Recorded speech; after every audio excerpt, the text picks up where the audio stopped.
All right, my people. Top of the top.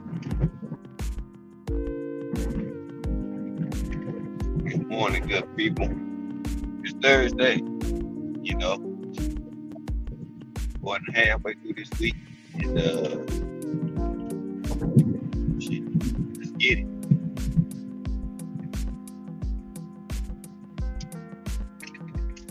Yes, sir.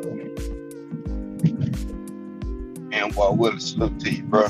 Pink Meadow, salute Queen. Just do. Hope you enjoyed your birthday yesterday, bro. I'm saying. Pink Meadow, salute Queen. Al B, my big bro. What's going down?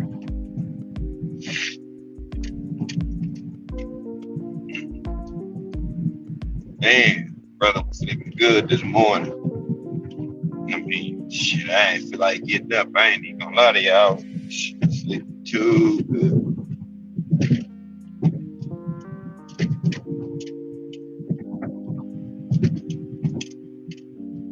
So my body was on.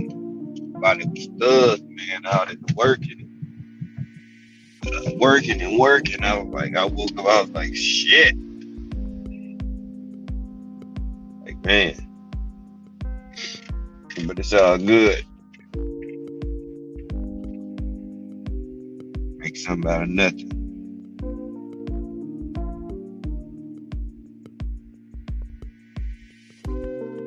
Skills from New Orleans. Salute to you, bro.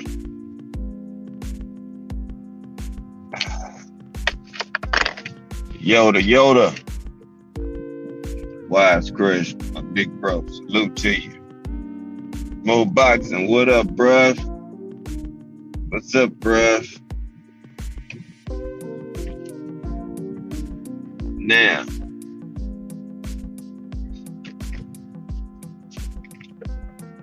I will say, now,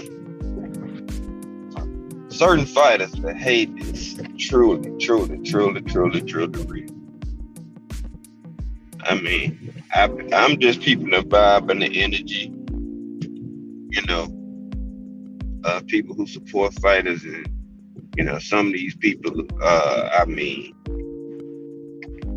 boy, y'all got it bad for fighter, man. I mean, bad. I mean, the lengths that people go to try to prove a point and protect the fighter, man, shit is fucking bonkers, man. Come on.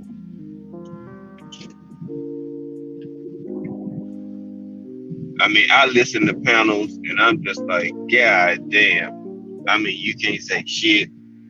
Folks just be capping and stunning in front, like, bruh, it's okay. Like, they willing to go to war to protect a person's honor that they don't even know. And I'm like, damn, it's okay.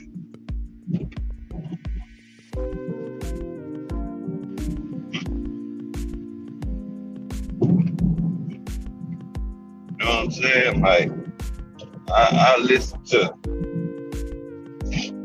you know what I'm saying, my boy Naka yesterday. I tapped in for a second. And it's alright if you can keep it a 100 when it comes to like different topics, and even if you're a fan of the fighter, I'm cool. But what I can't listen to for too long is a bunch of motherfucking capping. And no matter what you say, somebody always got something to try to say, you know what I'm saying, trying to rebuttal anything you say because your opinion is in favor of a particular fighter and they don't agree with it. Like, motherfuckers are really trying to go to war with you, get mad and want to fight with you in real life, quote unquote, just because they motherfucking asses don't agree with how you feel about Bud or Spence or Shakur or whoever the fighter may be. You know what I'm saying? Niggas that really get mad at you and be trying to create fake beefs and shit. Like, bro, because I don't agree with a particular fighter, man, you dudes gotta grow the fuck up, man.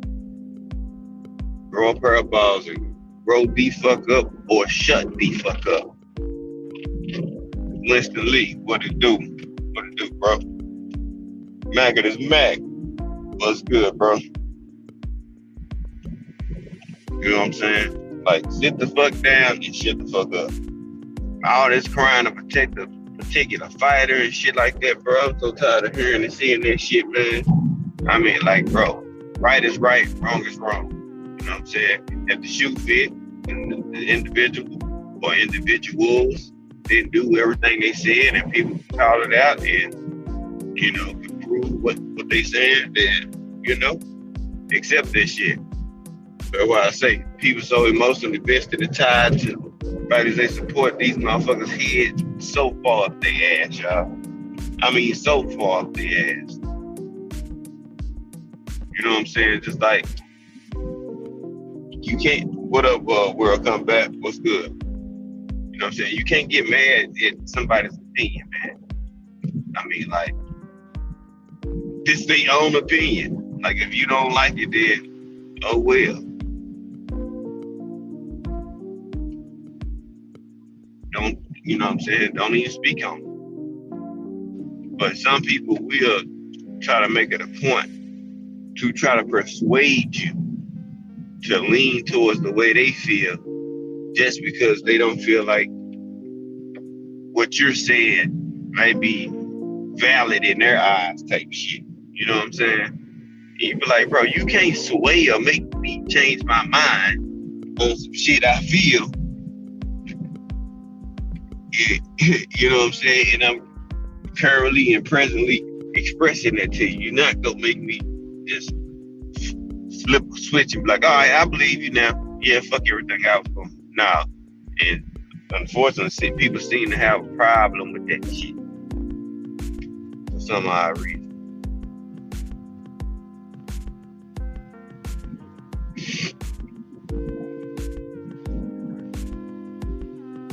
You know what I'm saying? I'm just speaking on shit that I see. You know what I'm saying? And I ain't tripping on none of it, but it's like, come on, man. We're supposed to be fans of boxing. Like, come on. It's cool to be a fan of a fighter, but be a fan of boxing first. And everything else go from there.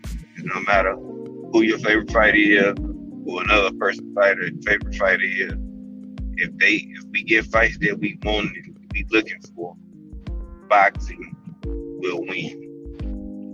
We get the fights that, you know, are needed, boxing wins. When we get super fights or undisputed fights, boxing wins. You know, there's always fuckery that goes along with that, but at the same time, boxing wins.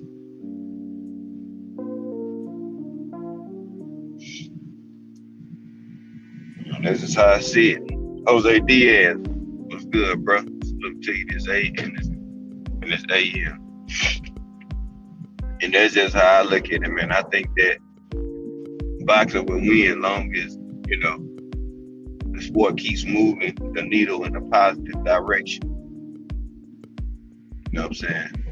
There's gonna be a lot of shit that we can't change because we may have the power to, but we don't have the control, you know what I'm saying, to change certain shit, whether it be suits and shit like that or whatever the fuck. Certain shit like what we support and what we choose to buy and shit like that. Yeah, we have that power to say, hey, I'm not buying this shit, or I'm not buying that. I'm not watching this fight, or I'm not watching that fight. You know what I'm saying? So you're not obligated to support somebody just because it's on TV. Shit. If you don't like it, don't watch. You know what I'm saying? As simple as that.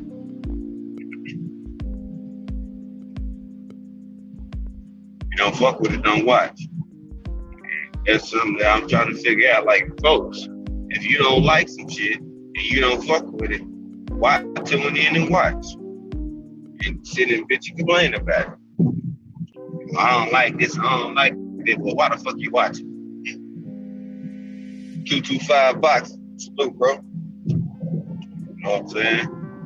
That's the type of shit I be talking about. You know what I'm saying? You'll see shit all the time.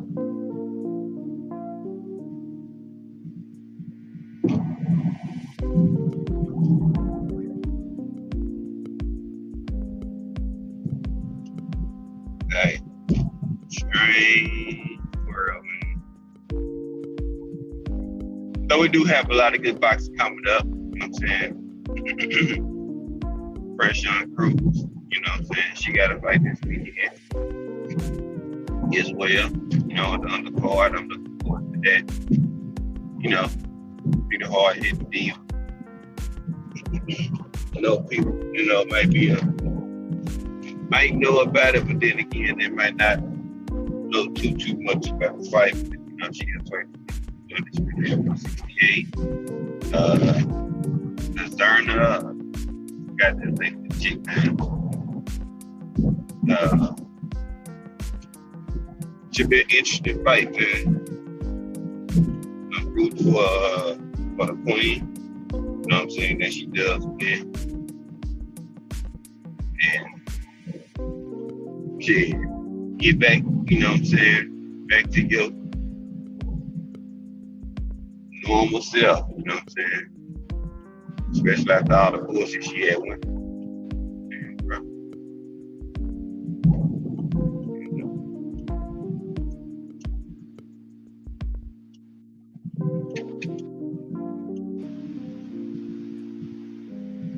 You know, Amanda Serrano and Kata Taylor, though, you know what I'm saying? I know a lot of people, you know what I'm saying, looking at that fight and, hey, anything can happen. We'll say people have a punch chance, but it's gonna be an interesting fight. No cap. It'll be a very interesting fight. Gonna be pretty exciting. I'm looking forward to it. Like I said, I got Serrano, you know, taking that fight. No matter how you try to slice that pie, I got Serrano taking it.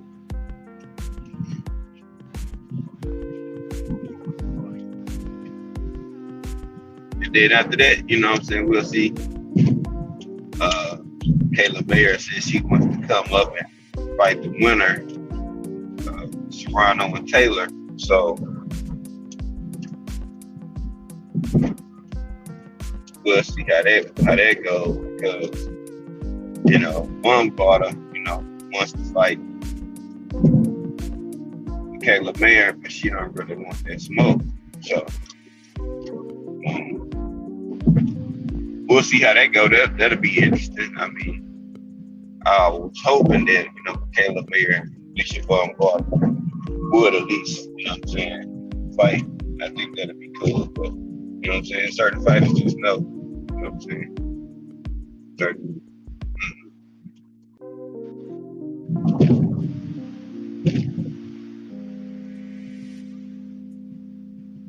Certain fighters, they know, man. Certain people they gonna stay the fuck away from. Just because styles make fights, and you know what I'm saying. I think Baumgartner would be a little bit too much for Kayla Mayer. But I still want to see the fight, though. You know what I'm saying? Women's boxing is on the rise, and you know what I'm saying, it's steady getting better and better. So, you know what I'm saying, we look forward to that.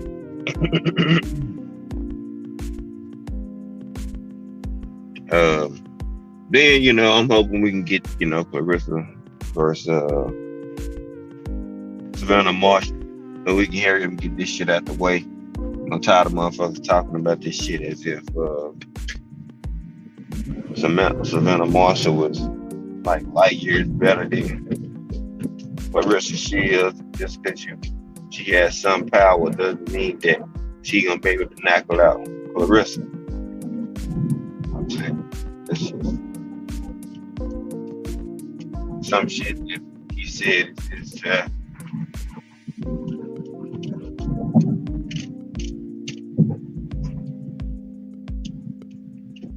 but certain fighters, some people like to do that though. They try their best to, discredit the fighter. You know what I'm saying? They don't really give them no love. You like, damn, like, bro, give them the credit they earn and deserve.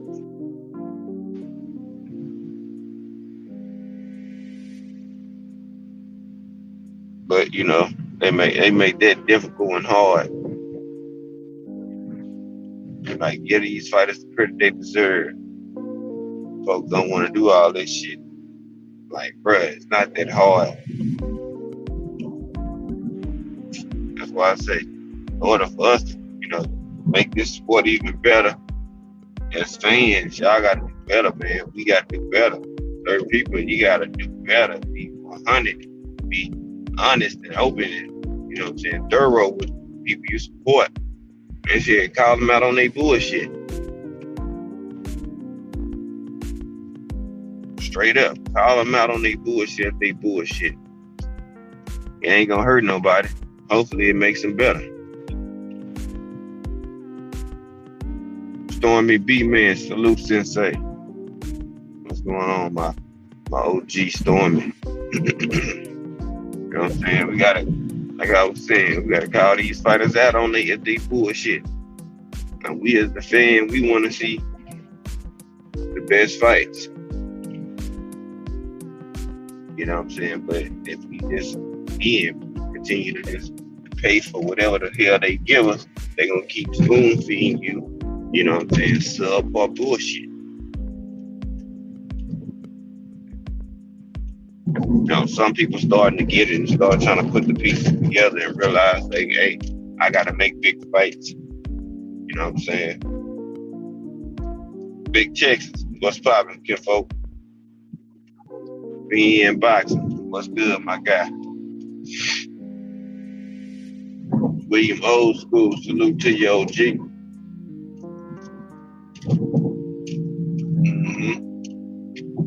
But yeah, that's the thing. Some people they force feeding and spoon feeding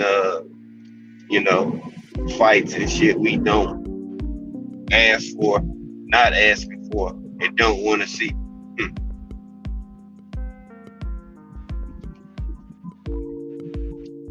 And a lot of people don't realize that as the consumer, we do have power. And a lot of more people are starting to open their eyes slowly. And all that bullshit that was gonna be able to fly before is not gonna be able to fly. You know what I'm saying? People numbers will start to tank because people are gonna be streaming, and they just not gonna buy something that they don't want to see. It's point blank period.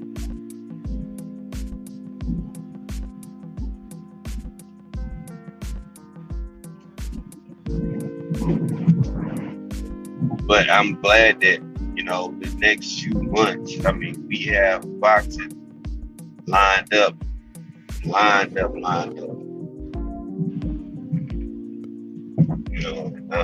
I'm excited about that.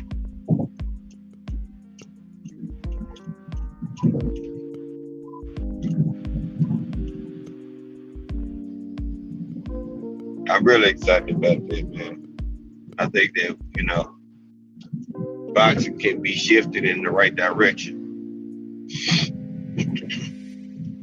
know what I'm saying? But the fights that we do have, I think is going in the right direction. And if all, these fights are successful and they live up to what we want them to do, then I think that this will, push boxing in a good direction.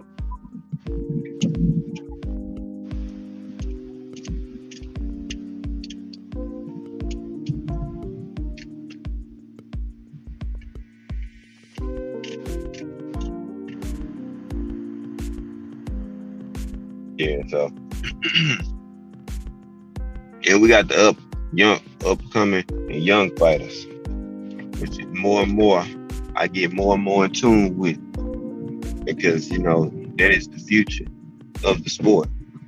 The Crawford, the Spence, Thurman, the Porters and all shit like that. All these guys, some of them in their early 30s, some of them, they're in their mid 30s. You know what I'm saying? So another 2-3 years, for some of these fighters, you know what I'm saying, it's gonna be most likely time to hang them up for a fight, certain fighter. You know what I'm saying? So, tapped in to the future of boxing, which is the young proper talent. That's something that is very vital. You know what I'm saying? We gotta highlight and you find out about a fighter, you see him, you know what I'm saying, you gotta start speaking on him. If you do content, start doing a little video, a little review over the fighter. You know what I'm saying? Make people aware. Or if you had a contact in the means, you know what I'm saying, get an interviewer. Or if you can't personally do it, set the interview up with somebody that you know that'll do it well. You know what I'm saying? Just promote and put these fighters out here because, some of these promoters they sign with, they not really pushing them and selling them as a fighter. They more so worried about how much money they can make off the fighter and what the fighter gonna bring them and how many they can sign just to get a book. And not really, really try to advance. Well, I should say strategically advance the fighter in the right direction. When you gradually, step up his opponent and you do it in phases that way. When he does have a big step up, the fighter's not overwhelmed. Some fighters, they get overwhelmed because they haven't been up that big light or that big stage. And,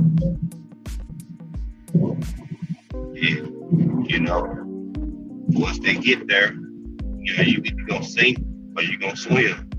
A lot of people, they sink. Or what I say, you gotta properly build up a fighter. You put him in there too early, he might not be ready. Career's not ruined, but he might not be ready for a particular fighter, particular styles. And that's something that comes with time and experience.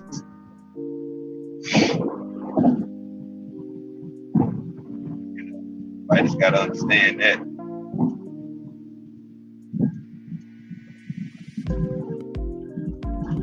Time, experience, you gradually pull up a band, you might have your potential star. But you gotta know, you gotta be able to gauge talent and know what level your fighter is on. Don't put him in there with somebody that's like years ahead of him in his first 5 fights. Let him get the rounds in, let him get some experience in. Then you drop off, you know what I'm saying? And start building, get different opposition. I can let LD, salute to you, fam. And your ass tired, boy. Sanders, salute to you, queen. And Stormy, he talk about building fighters and stuff like that, and different things that he noticed that certain cornermanship, they should have it. Corner etiquette they should have. He did a breakdown, which was great on that.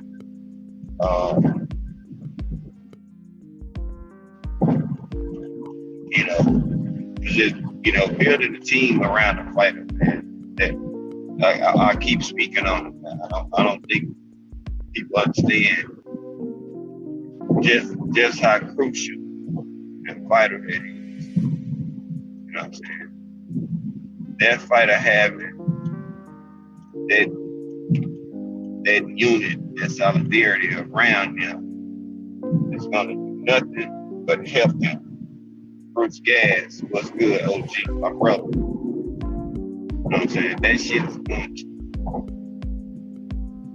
help you or help her. Because you want people around that you can trust and also that's going to be honest and tell you the truth. I'm saying about something that you're doing or what you're not doing.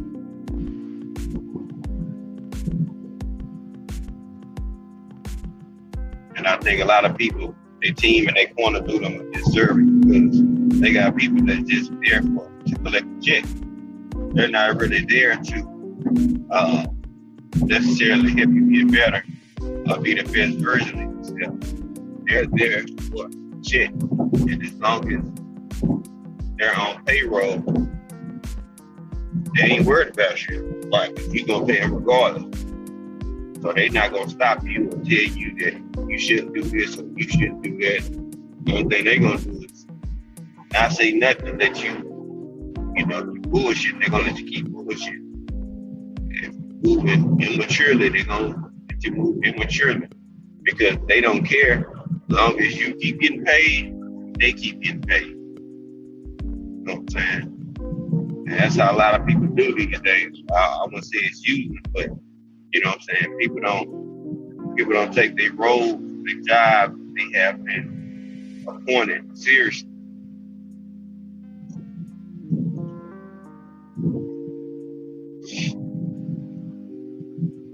They just don't take it serious like that.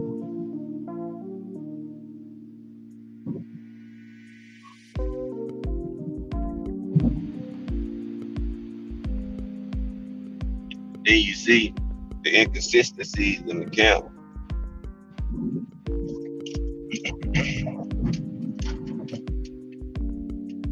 Tim Westwood. Nah, I haven't heard of Tim Westwood. Where are you from?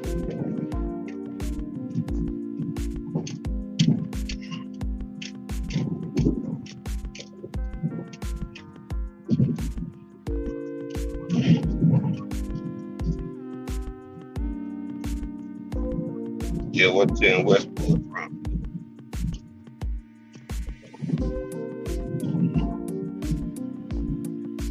But I definitely listen to him though. I like the young fighters, man. These are the future. Even the ones that are putting themselves in contention status. You know, some people they just a few paces behind, man. Hey, Kano, it's all good, man. I already know. I seen you where you was there earlier, but you came over here, so it's all good, my brother. I know you got shit to do. Shout out, salute to my co-host, my brother, Kano Loco, my big bro.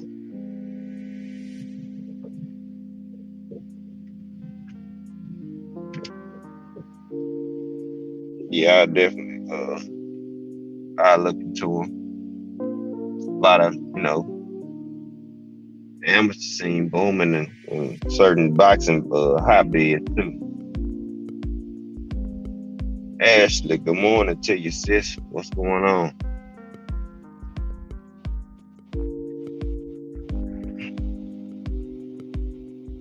Hey, I seen you in your Q&A shirt. You know what I'm saying, with your with them twins.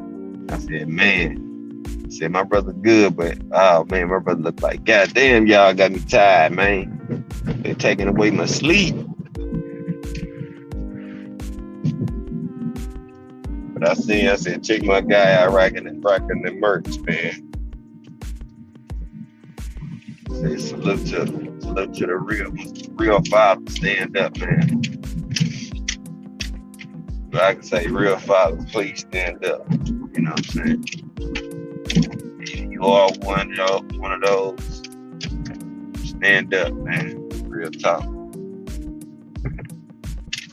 Because it's needed these days, man. This generation, it's needed and it's vital that everybody, you know what I'm saying? If you got kids or kiddos, you know what I'm saying? maintain and do your damn thing and raise these kids how you see them, the best way they need to be raised and shit. A lot of people out here, they lacking that damn leadership, that father. So if you are one, you know, do your job. Do your fucking job.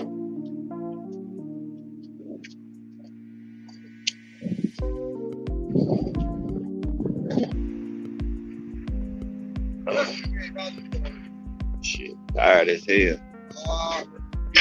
Man, everybody feeling that shit.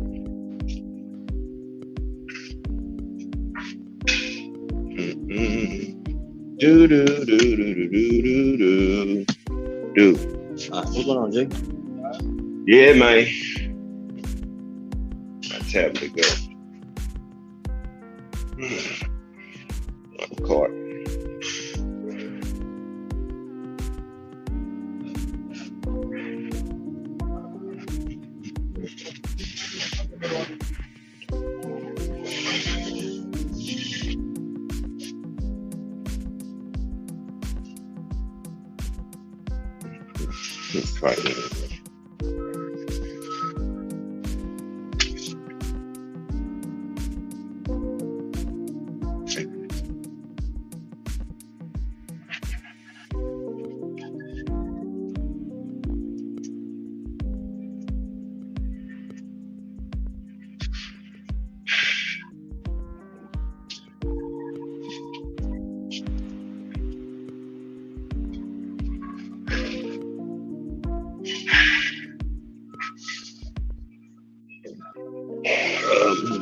What's good, Ray?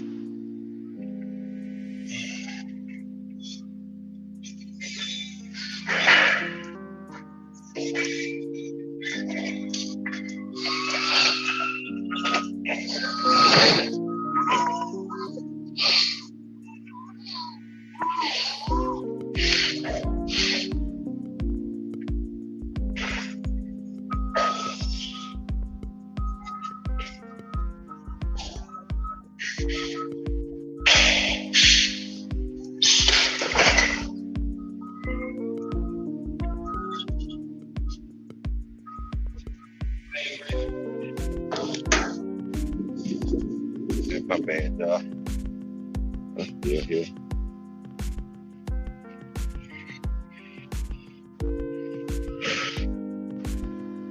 Prayer Gill, salute my guy. What's good with you? Y'all sub to the goddamn Get It Off the Chest podcast. Drop your link, Craig. Nigga CJ. You know what I'm saying? Let people know where to find y'all at, man. You know, I rock with y'all tough over there.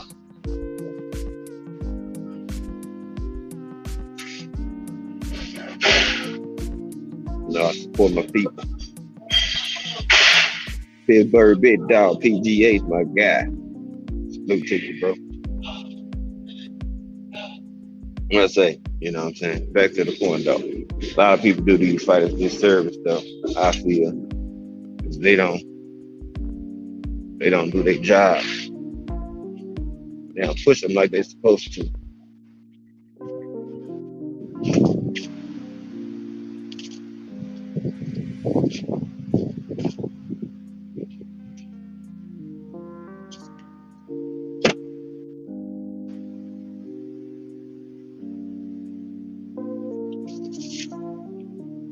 So, you know, shout out to the real ones, though. You know what I'm saying? Let's push these fighters. Shout out to Kano. Shout out to Tate Jones. Folks that I know, they are here pushing the young crop of talent. People that don't get a lot of light and a lot of shine on their career. These guys are active, you know, pushing these guys. You know what I'm saying? I've been a part of them doing interviews with these, you know, upcoming fighters that, you know, people are not privy to. Or they might be in a different country and shit like that, but you know what I'm saying? There's people that's around in the community that's connected to people and know fighters and have relationship with fighters and shit like that. And, you know, they got inside information, you know what I'm saying? That's vital that we can use, but, you know, some people don't, you know, take advantage of that. I'm one of the ones that do because I know the ones that I do and trust in, they have information that I know damn sure is solid and it can be used. That's why, shout out to my big bro, because he one of them ones. Knock out, he another one, you know what I'm saying? He speak on, the young crop of fighters and shit like that. Go over fighters on fight cards that we might not be looking into. So I say it's people out here, doing work, got boots on the ground, doing their due diligence. You know what I'm saying, to help, propel the sport.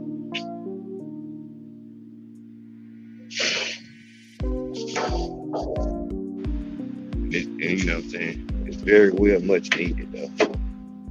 I say that. Shout out to Ash, my sis, you know what I'm saying? She be on her boxing shit. She be doing some shit. You know what I'm saying? But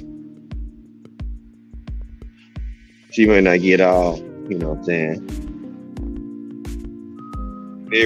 Might not get saluted like she looking for, but hey, you know what I'm saying? There's people respect your grind and you and your opinion. You know what I'm saying?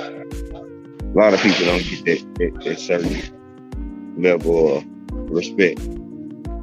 But we got to keep on pushing, keep on dropping this shit. Number one grinder, JT, what's good? Underrated, good, bro.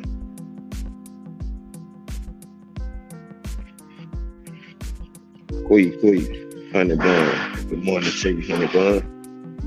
What's going on?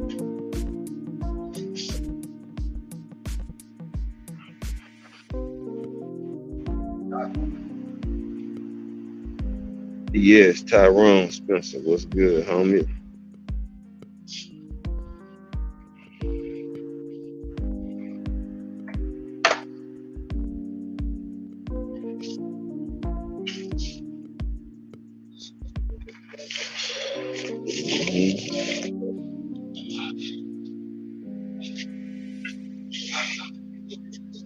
Hey, I'm not there.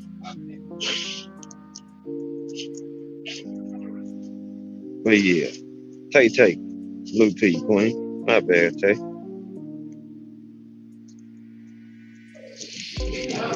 But god damn it, man. Like I say, boxing on fire right now, man. And I'm enjoying about the, you know what I'm saying, thoroughly cover this shit.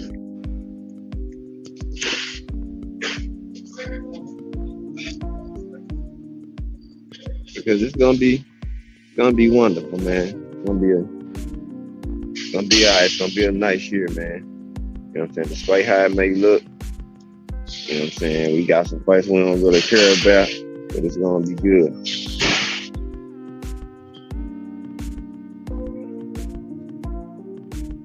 Oh, Connor, this what's up, homie. This what's up, big bro. They can hit the range up with the sun. Good bonding time. I walked away from my phone.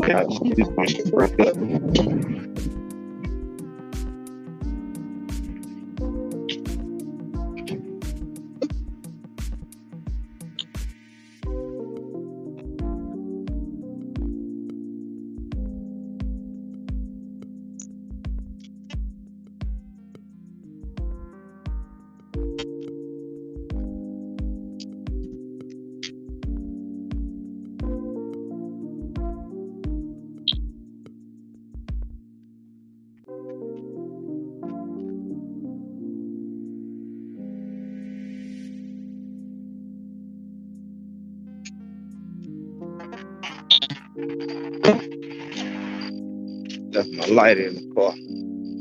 My bad, my people.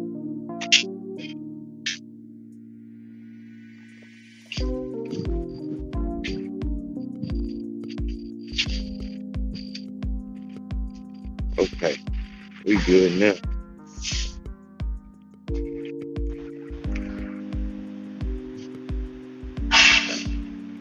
Man, y'all, boy's tired.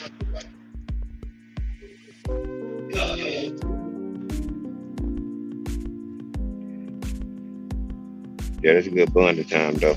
Kind of.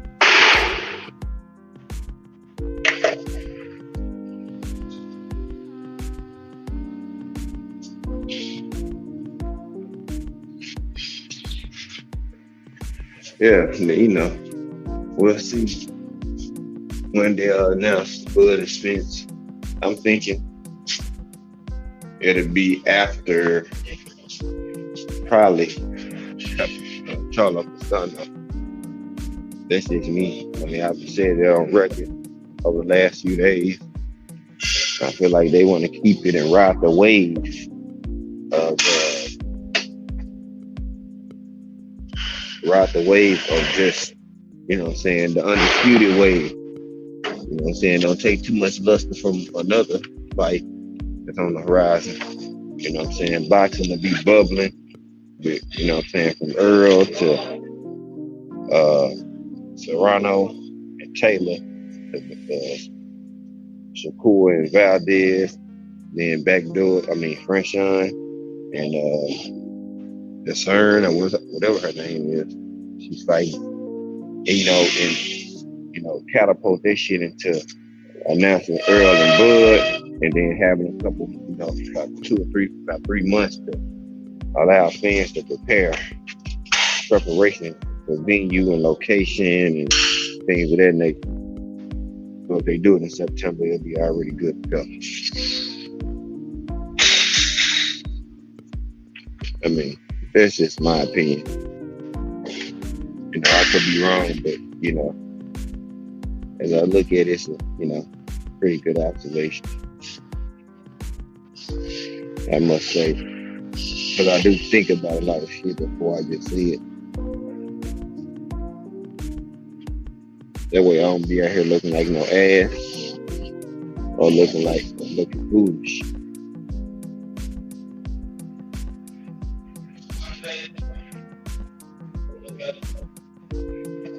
You know what I'm saying? So that's what I'm thinking. My boy Conor already had said that the fight was happening. I wasn't gonna bet him because I believe him.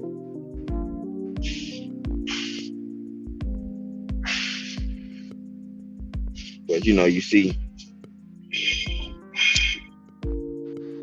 I'm optimistic about how a person moves.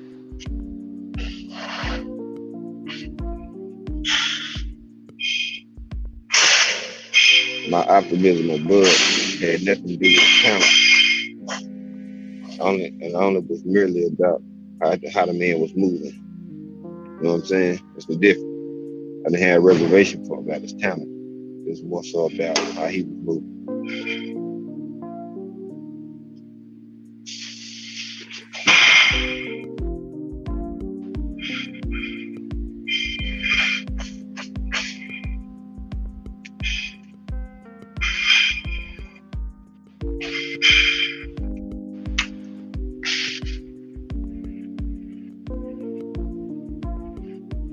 Yeah, so people get that misconstrued. EOTs, what's good, big bro? Fourth counter, what's popping, brother?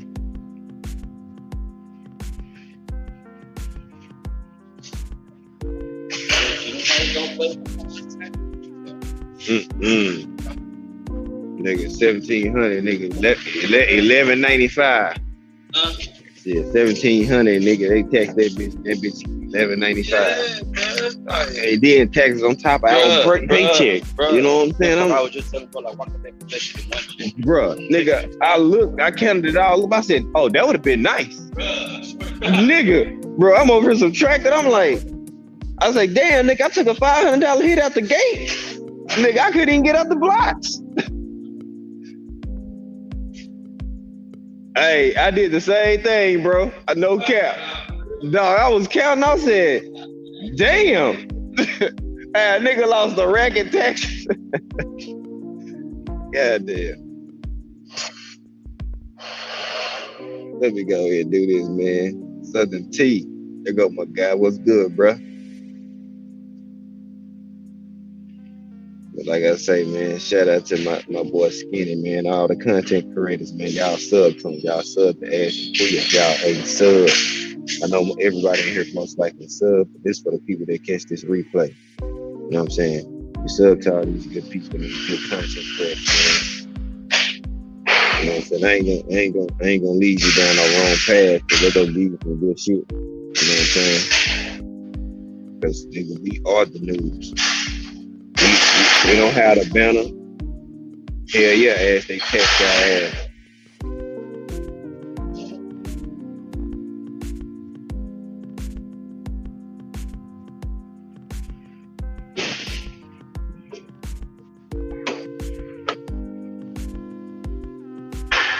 Yeah, Ash. You know what I'm saying? Y'all sub to these good individuals, man. Everybody got their own flavor and they rocking and putting out some shit, man.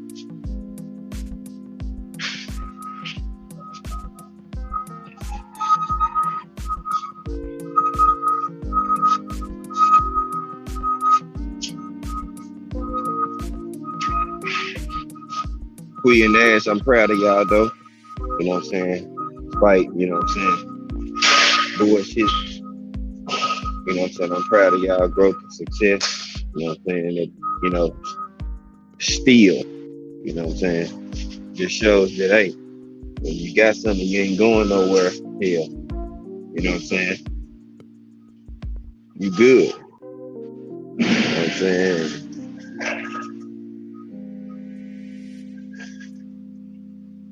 I'm proud of y'all though.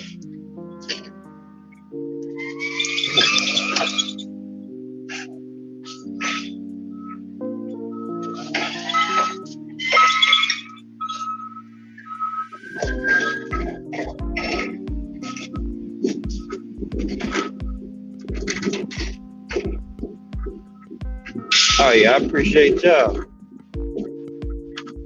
Appreciate y'all. You know what I'm saying? Y'all doing a good job, man. Don't let nobody tell y'all ain't. Y'all channel growing. You know, the number in the chat is going up. You know me. I pay attention to all that shit.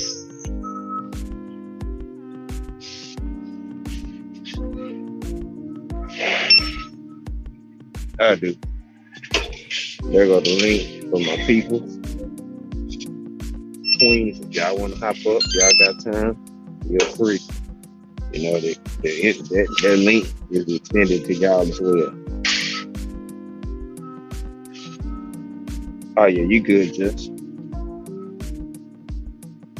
know what I'm saying? It ain't just for the fellas, you know what I'm saying? They hop up, but it's for y'all too. Anytime I drop it, you know what I'm saying? Y'all, you know what I'm saying? Ain't no different. Guys ain't no better than y'all. You know what I'm saying? We all equal over here on my page. So, link is for y'all as well. We'll never get them misconstrued. You know what I'm saying? Equal opportunity over here. You know what I'm saying? Everybody on the same playing field.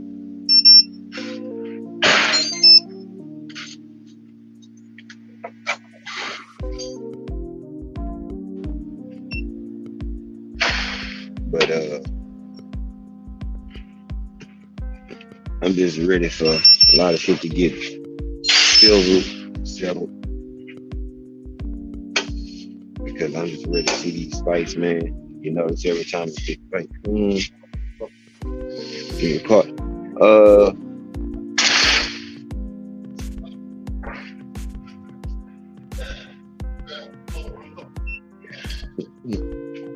Then they got it from the bottom up, didn't it? Yeah.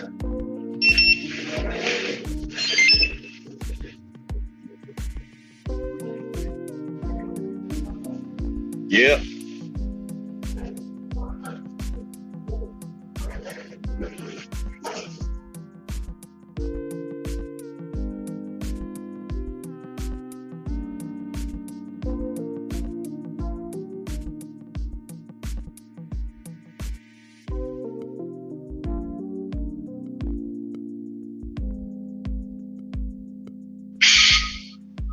Oh yeah, poor counter. That's a fact, bro.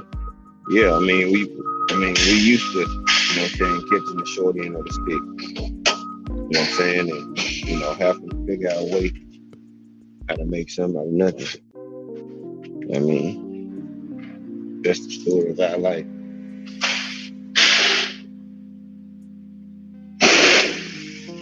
You know what I'm saying? Even our ancestors, you know what I'm saying? Make a way out of nowhere. You know what I'm saying? Get dealt the short end of the stick. You know what I'm saying? Find a way to, come out on top. I can't wait for Saturday. I know it's gonna be a dope show. You know what I'm saying?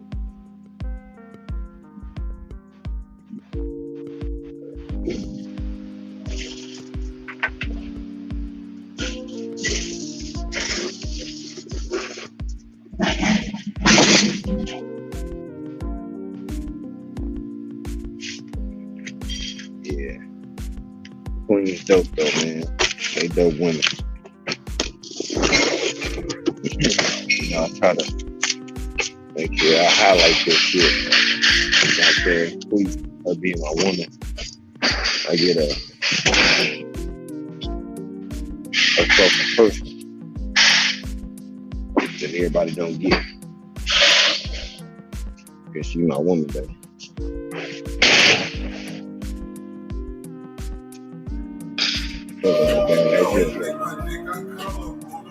Tease, what it do, my guy? What's good, Pam? What's good, man? Let's go ahead and find it. I'm having the morning down, so I had to pull through. Yeah. Everything good? Yeah, kind of. I said, yeah. Had to put out the fires this morning, man. They were trying to get me early, man.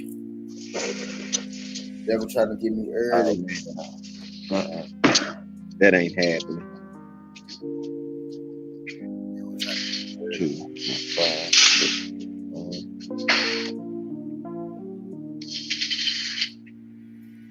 7. What you got going, my brother? Yeah, man. But we cooking as usual, man. Early A.M cooking this joint. Yes, sir. We talking, man. Look, since we early A.M cooking, man, I'm talking to myself too, man. I gotta make better decisions. Every decision you make, bro. But they say every decision you make, there's a cause and effect to it. I gotta make better decisions, bro.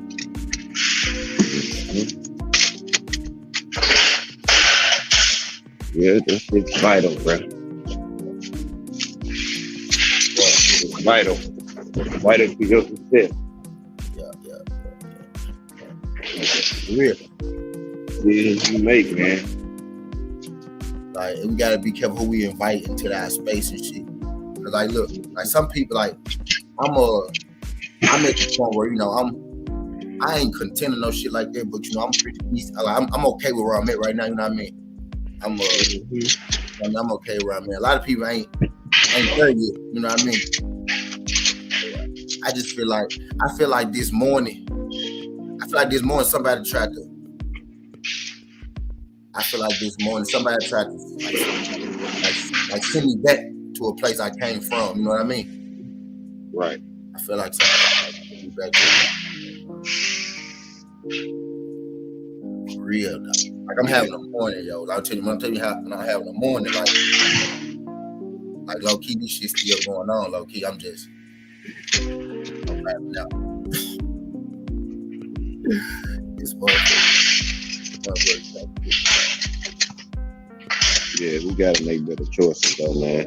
I mean, that's the part of growth and maturity, is just, what I'm saying, pushing ahead and getting forward in life. You know what I'm saying?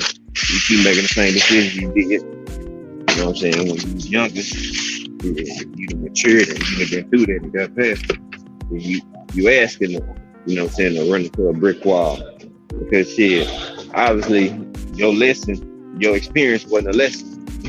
And a learning experience. So yeah, you gonna force yourself to fall. You know what I'm saying? Unfortunately.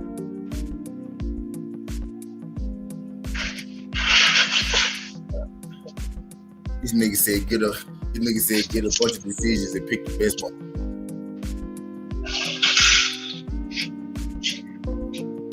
So what's poppin', bro? That shit. Yeah, that shit was See you here. But yeah, man, I got some decisions I had to make, you know what I'm saying? Like waiting on one of my mechanics, you know what I'm saying, let me know what the play is on the wheel. I'm not gonna sit here and wait on you to finish what you're gonna do for this new engine block when you get in. You know what I'm saying? I got choices. Like I can wait on this motherfucker, or I can go find another way. And you know what I'm saying, get shit done. And that's what, you know, that's just life in general.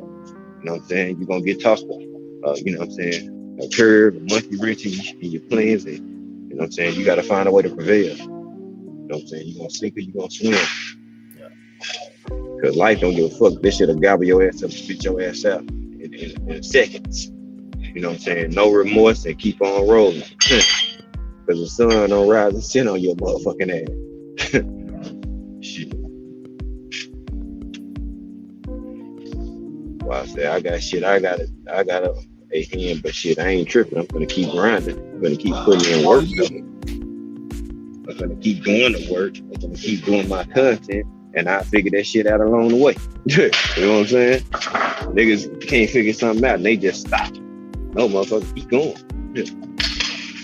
I'm not just gonna stop. No.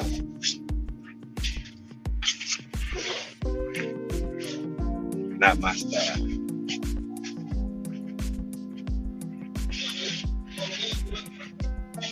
But yeah, man. Shit happens, man. Those shit try to throw you off, man. Try to throw you off the square early in the morning. Yeah. You know, we gotta realize when shit try to throw us off early in the morning, bro. That means you're doing something right in life. It's the devil trying to get you thrown off, nigga, in the AM before you get your day started, before the cup of coffee get brewed up. You know what I'm saying? I said on the book, I said the devil tried to get me early this. I said tried early this morning.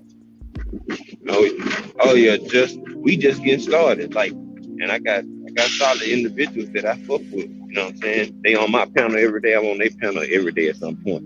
Nigga, we used to seeing each other, bro. If I don't see them, nigga, you know what I'm saying? At a certain point, nigga, I'm gonna have to hit their line, make sure my niggas cool. Why? Because I see these guys all the time. You know what I'm saying? They constant. You know what I'm saying? They my core base and my core members of my channel. So of course I'm looking. You know what I'm saying? They support me, I support them, of course. So if I don't hear from or see from them, yeah, my antenna's gonna go up. Let me check on my dog. And unlike, you know, I love to meet some of y'all in person. But you know what I'm saying? But Ricky, Dwayne, and Pete, you know what I'm saying? T, you know what I'm saying? Al B, you know what I'm saying? We got to, you know what I'm saying, push our shit to another level. But we got to kick it and enjoy it, you know what I'm saying? Rock with each other like fam, you know what I'm saying? That shit there with, you know what I'm saying, every time. And you can't, you know what I'm saying, you can't make this shit up. Oh yeah. Queen, she sure did. Yes, but did I talk to everybody? Did I check on T? Did I check on Ricky? Did I check on T3? I'm like, did everybody make it back safe? He sure was. I said, yeah, T, I let her know you made it back. I had parked over there in some of. I ain't telling y'all my apartments. I park it in my RG station. Y'all gonna be trying to take my space and shit when events happen. But I parked some apartments over there, bro. I sat in them apartments like an hour and a half to let that parking lot clear out because there was so many motherfuckers in there. So I was cool. I rolling up blunts on my lag, smoking in the parking lot about an hour and a half to let that shit clear out the streets and shit. I kind of let the streets clear out before I pulled up. And you talking about that Friday? Well, I was fucked up that Friday. I got home about 4, 5 in the morning. And got up at 8. And we Easter egg hunting that day. That's why I was late getting to the fight. But I was still working out that Friday we had. Goddamn, damn.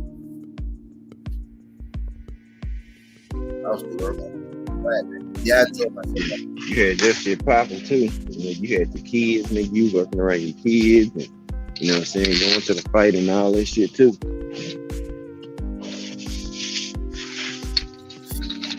I ain't getting no shit that weekend. But when you one of them guys, you can make the shit shake. You know what I'm saying? Make the shit out of nothing. I get motherfucker going down. We find food. Huh? Food. This motherfucker. You know it's a woman though, bro. This motherfucker. This one is like, you know when a motherfucker picking at you. You know what I mean? I literally don't. I'm not saying shit. This motherfucker. You know what I'm saying? This motherfucker just. They was fucking with you though.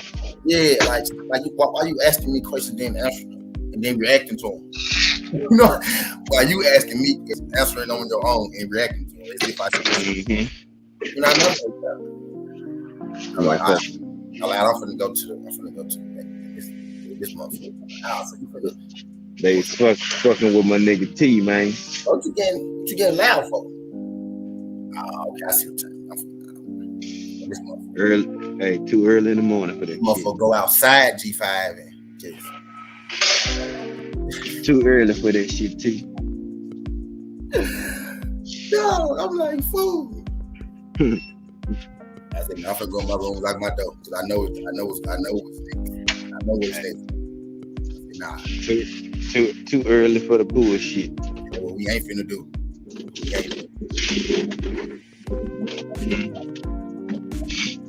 Big Dog Woods, what's good?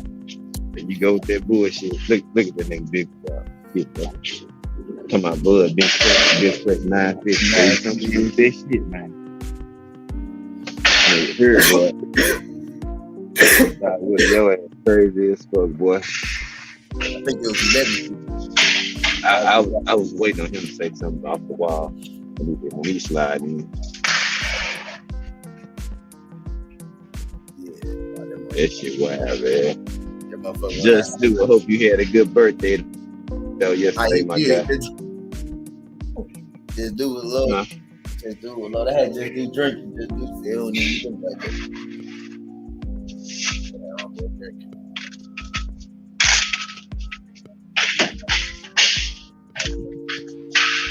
Boy, I tell you, some of these bud,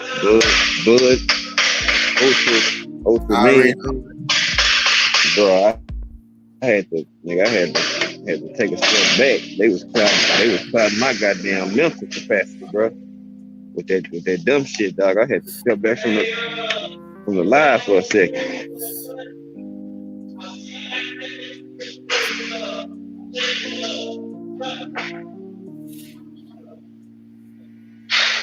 Y'all can't hear me clearly? Shit. Can you hear me good, T? Yeah, I hear you. Okay.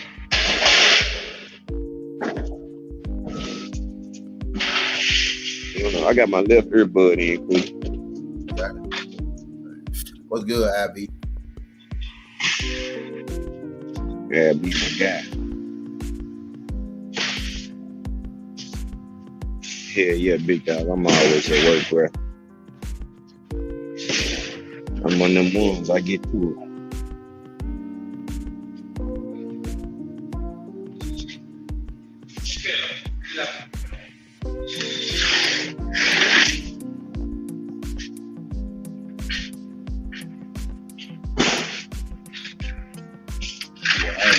I don't even want to go on my jump right now.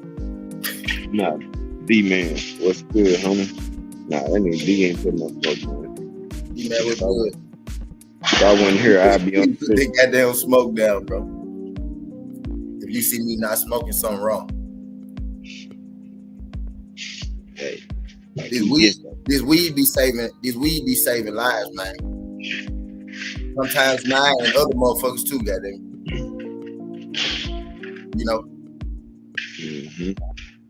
And we with that. What Smokey say? The weed be letting you know. Weed be letting you know. This shit it do. Shit, it's a tool. It ain't just medicine. It's a tool too. I call it give you that double F, that focus factor. know about everybody else. They do it for me though. We be thinking, though.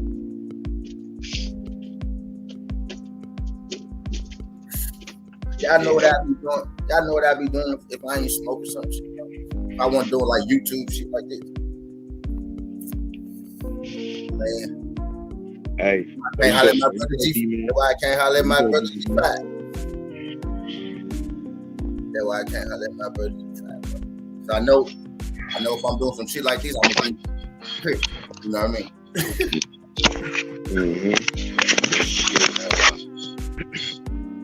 Then you know we be on the same page a lot. So I be peeping vibe. I kind of be knowing when your ass be. You know what I'm saying? So shit be on my nigga mind. I can hear it in the tone. You know, niggas pay attention to little details and shit. You know what I'm saying? That's something that, yeah, nigga, if you fuck with people and they your niggas, bro, you should be able to pick up on their vibrations, bro. I'm just gonna tell you that. If them your niggas, you should feel or know something and some shit ain't right with them based off how they are with you on a normal basis. You dig? And if you ride, you can't people see that your niggas going through something, then shit. you might need to move around to reassess the niggas you fucking with. Because whether it be my girl or my peoples, they know that some shit fucking with me, man. They can just tell by the energy levels. You know what I'm saying? The vibrations ain't high as they usually are. So people got questions on, you know what I'm saying? Is fire good or is tea good or whatever the case might be.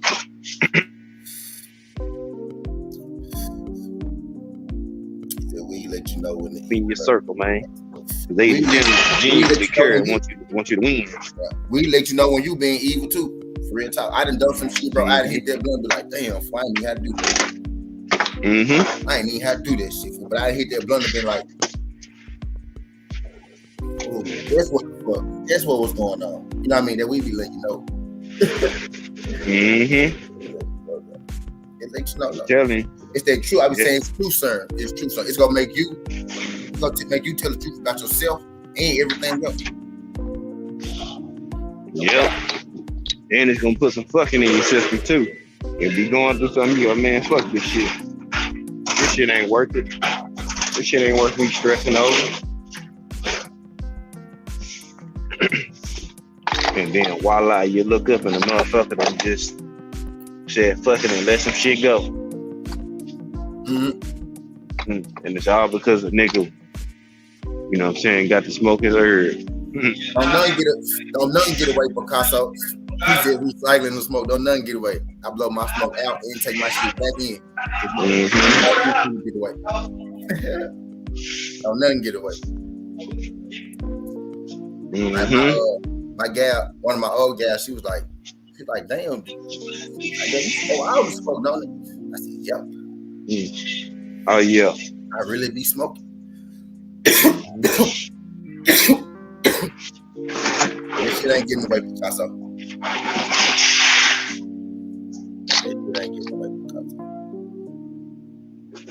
Cause I was fucking in my system. I ain't got to smoke for that. One thing about tea, one thing about fire, we gonna smoke. If I did one at work, then you know what I'm saying, that'd be different. I'd be rolled up. But best believe it's in the car waiting on me though. The way y'all smoke cigarettes, that's the way I smoke weed.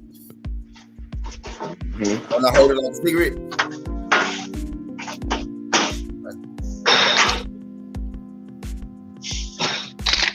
You know what I'm saying?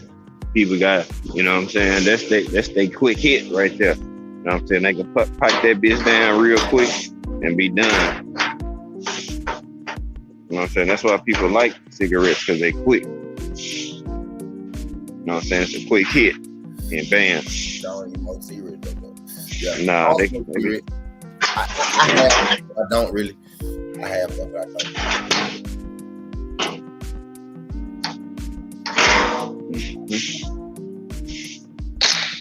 I ain't really smoked till I was like 21 though. I was an athlete, I was playing sports and shit. And a lot of my athlete friends smoke their whole life. You know what I mean? A lot of them better than me. You know what I mean? But I didn't even smoke back then. I started smoking around. I smoked before coming up, but I wasn't smoking. I started smoking when I was more so grown. But I say these, I've been high since I started though. Mm-hmm. Yeah, shit, I've been smoking since I was 16, 34 now. So yeah, I've been smoking half my life. Yeah, what it is. The first time I smoked, I was about 15, but I ain't continued to do it.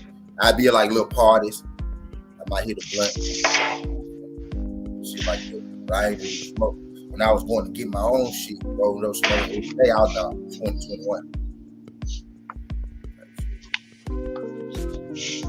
At 18, I was always loud.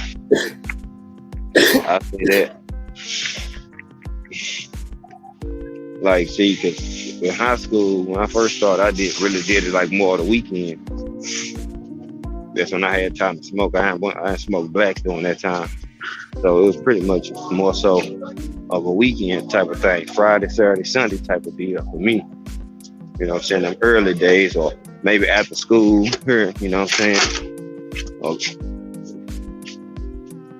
But then shit, when I turned 17, shit, it became more frequent. 18, I was locked in and shit, went to college, and that's when the shit went bonkers then. Yeah, I ain't gonna lie to you, shit went L stupid. You know what I'm saying? Because I never stayed in dorms. Like some people, I can't tell you what it feel like to stay in a dorm. I always had my own shit. You know what I'm saying? Cause I knew I smoked. I told my mama, ain't no point of trying to have me in no dorm. I ain't getting no dorm. They gonna kick me out because I'm gonna smoke. I'm just gonna be, you know what I'm saying? I'm honest with my teacher like that. You know what I'm saying? I'm like, ain't no point of me staying in no dorm, man. They got booked anyway. So I ain't have no choice but to get no apartment. And I said, that's better for me anyway.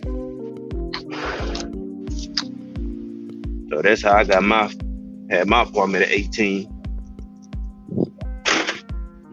So my college experience was different than people's, man. Cause I stopped, you know what I'm saying, when playing sports at the time. So I didn't do nothing but go to work, hustle, and go to school and be fly and get high.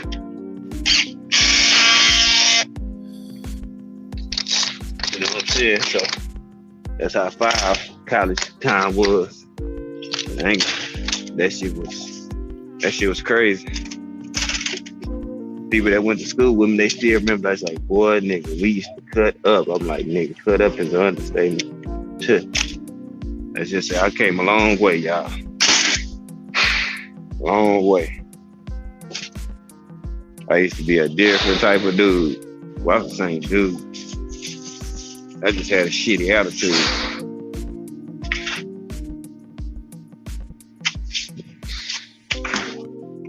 And wasn't going for shit.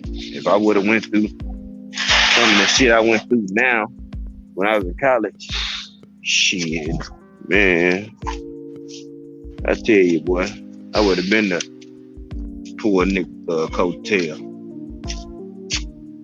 They better thank God for kids and maturity, bro. I'm telling you. Thank God for maturity and goddamn kids, T. I'm telling you, that shit be saving folks, bro. You the fact, you know, you got kids, bro. You got people counting on you. Right.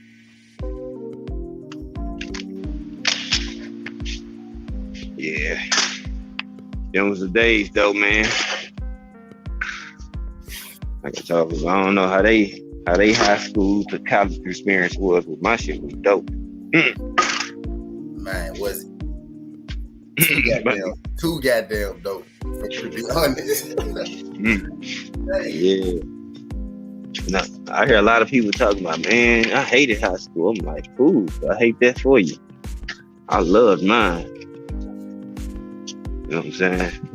I had fun. I got to do some shit. I got to accomplish some shit. And you know what I'm saying? I'm good with that. You know what I'm saying? If you ain't never been a big man on campus, you know, that's different atmosphere, man. You come in and you know what I'm saying, you know, your shit, your wall that you post up on every day, that shit is there. You know what I'm saying? Your table at the cafeteria is always available. You know what I'm saying?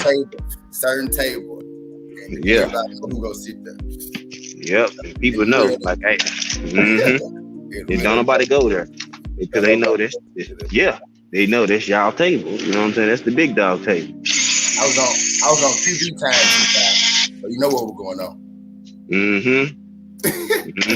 I was on QB time. Yeah, niggas on a different type of time.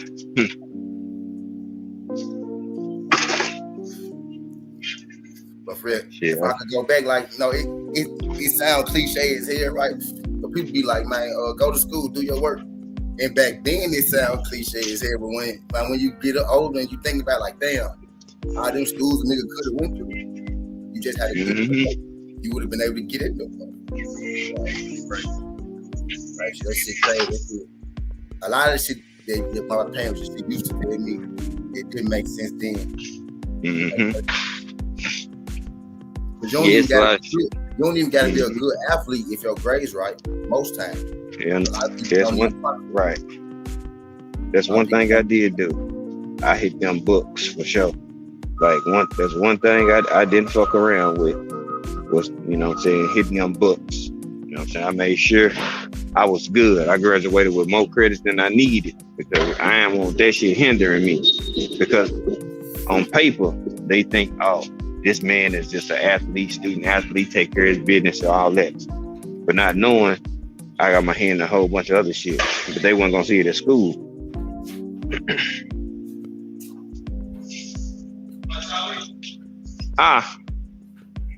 You know what I'm saying? Hill of the mind, aka focus. What's good, bro?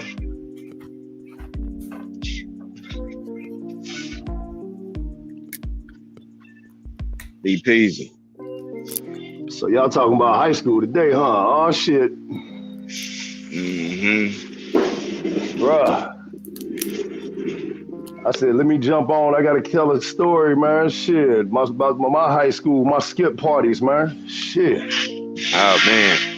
Come on with it. Man, man. So my senior year, dog, you know what I'm saying? You know how it is. Your senior year, you the big dog. You know, you go from freshman to sophomore, junior, senior, dog. I'm the big man on campus, you know, playing basketball, prom king, you know, I'm the top dog, whatever. So we have a skip party one day, bro. You know what I'm saying? So I had a game that day. I was supposed to play. I'm like, fuck it, you know what I'm saying? So I skip, we go to a skip party, we chilling.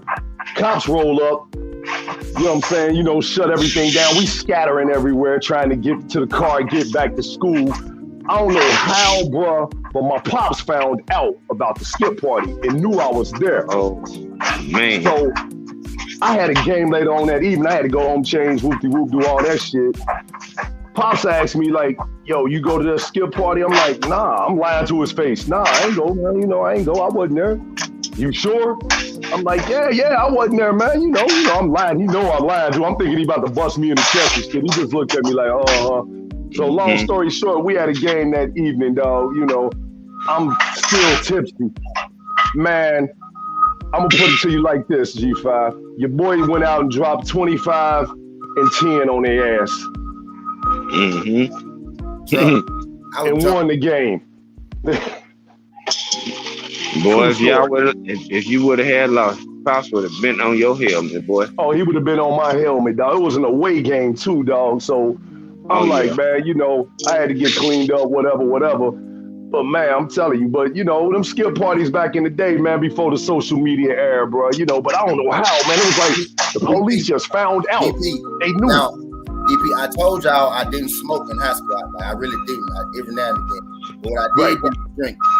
Now, me and my nigga named Our Money, we was drunk before every game. On game days, nigga, they let us wear jogging, you know, the team jogging suits and the flip-flop, nigga. We didn't have to go to no class or shit. Me and my nigga Mundo, we was drunk every game, dog. Yeah. Now football, I couldn't do that drunk. I had to focus. I couldn't do that drunk. But basketball though, I was on one every time. Yeah, I was too, bro. I was sipping on Mad Dog 2020 back then, bro. I was on that shit heavy, man. I wasn't a drunk, but you know, when you in high school, you know, you sipping on all kind of shit. My bad. No, you good, brother. You good. I said the crazy part, I was drinking Mad Dog too because we had to get, because I was young, we was young. Mm-hmm. We had to get it from a booster, and he didn't have a whole lot of options. So that's what we had to get. Cassandra, I went to Aiken High School, baby. Class of 93. Shit, I'm an old head. That's exactly what we had to get, Mad Dog. Mad Dog 20, the Orange Jubilee, man. God, that was my shit. And they sold it at the gas stations too. They sure did, bro. Yeah, I missed it. They sure did. I think they were done selling them at the gas station when I was kicking it. They ain't selling them. Yeah. Hey, they used to sell Mad Dog 2020 at the gas station, bro. How old you was, G5? 35? 34. Oh. Yeah, y'all way behind me and shit. Yeah, we ain't getting it. Hey, man. But I didn't ask for that. Nah, I fuck with y'all, dog. Y'all my brothers, man. Real talk, I don't need to be knowing some of y'all be the oldest y'all be because y'all don't give me old nigga. My bad. Old nigga. Yeah, I don't, man. I don't care about that shit, bro. Look at this though. Look at EOT. He said he class of 87. Yeah, bro. Dude, I used to hang out with cats from 87, man. Guess what EOT? You definitely big bro. Because nigga, I was born in 88. You was graduating high school. Y'all talking about classes, nigga. I want my year ain't even up there. I ain't even born yet. Y'all talking about class of this and class of that. Damn. See what I'm saying? I don't be knowing y'all be there all the time. Y'all don't be. Hey man, but you know what, man? I look at it like high school is high school. You know what I'm saying? Whether you class or whatever, man, everybody had their own experience and shit, you know? I love the era we was in though, man, because we didn't have all that, you know, social media shit. Like when you did shit, man, you did that shit on the low. Like nobody knew about it. You know what I'm saying? You know, you did your thing. He said, bro, 88, I was in the army. Yeah, bro. I remember one time, man, I skipped school, bro, and came out the record store, and there was some, I don't know what came out. I think I went to go buy the Juice soundtrack when it first came out, bro. And I'm going back to school, dog. You know, that Juice soundtrack was fire, you know?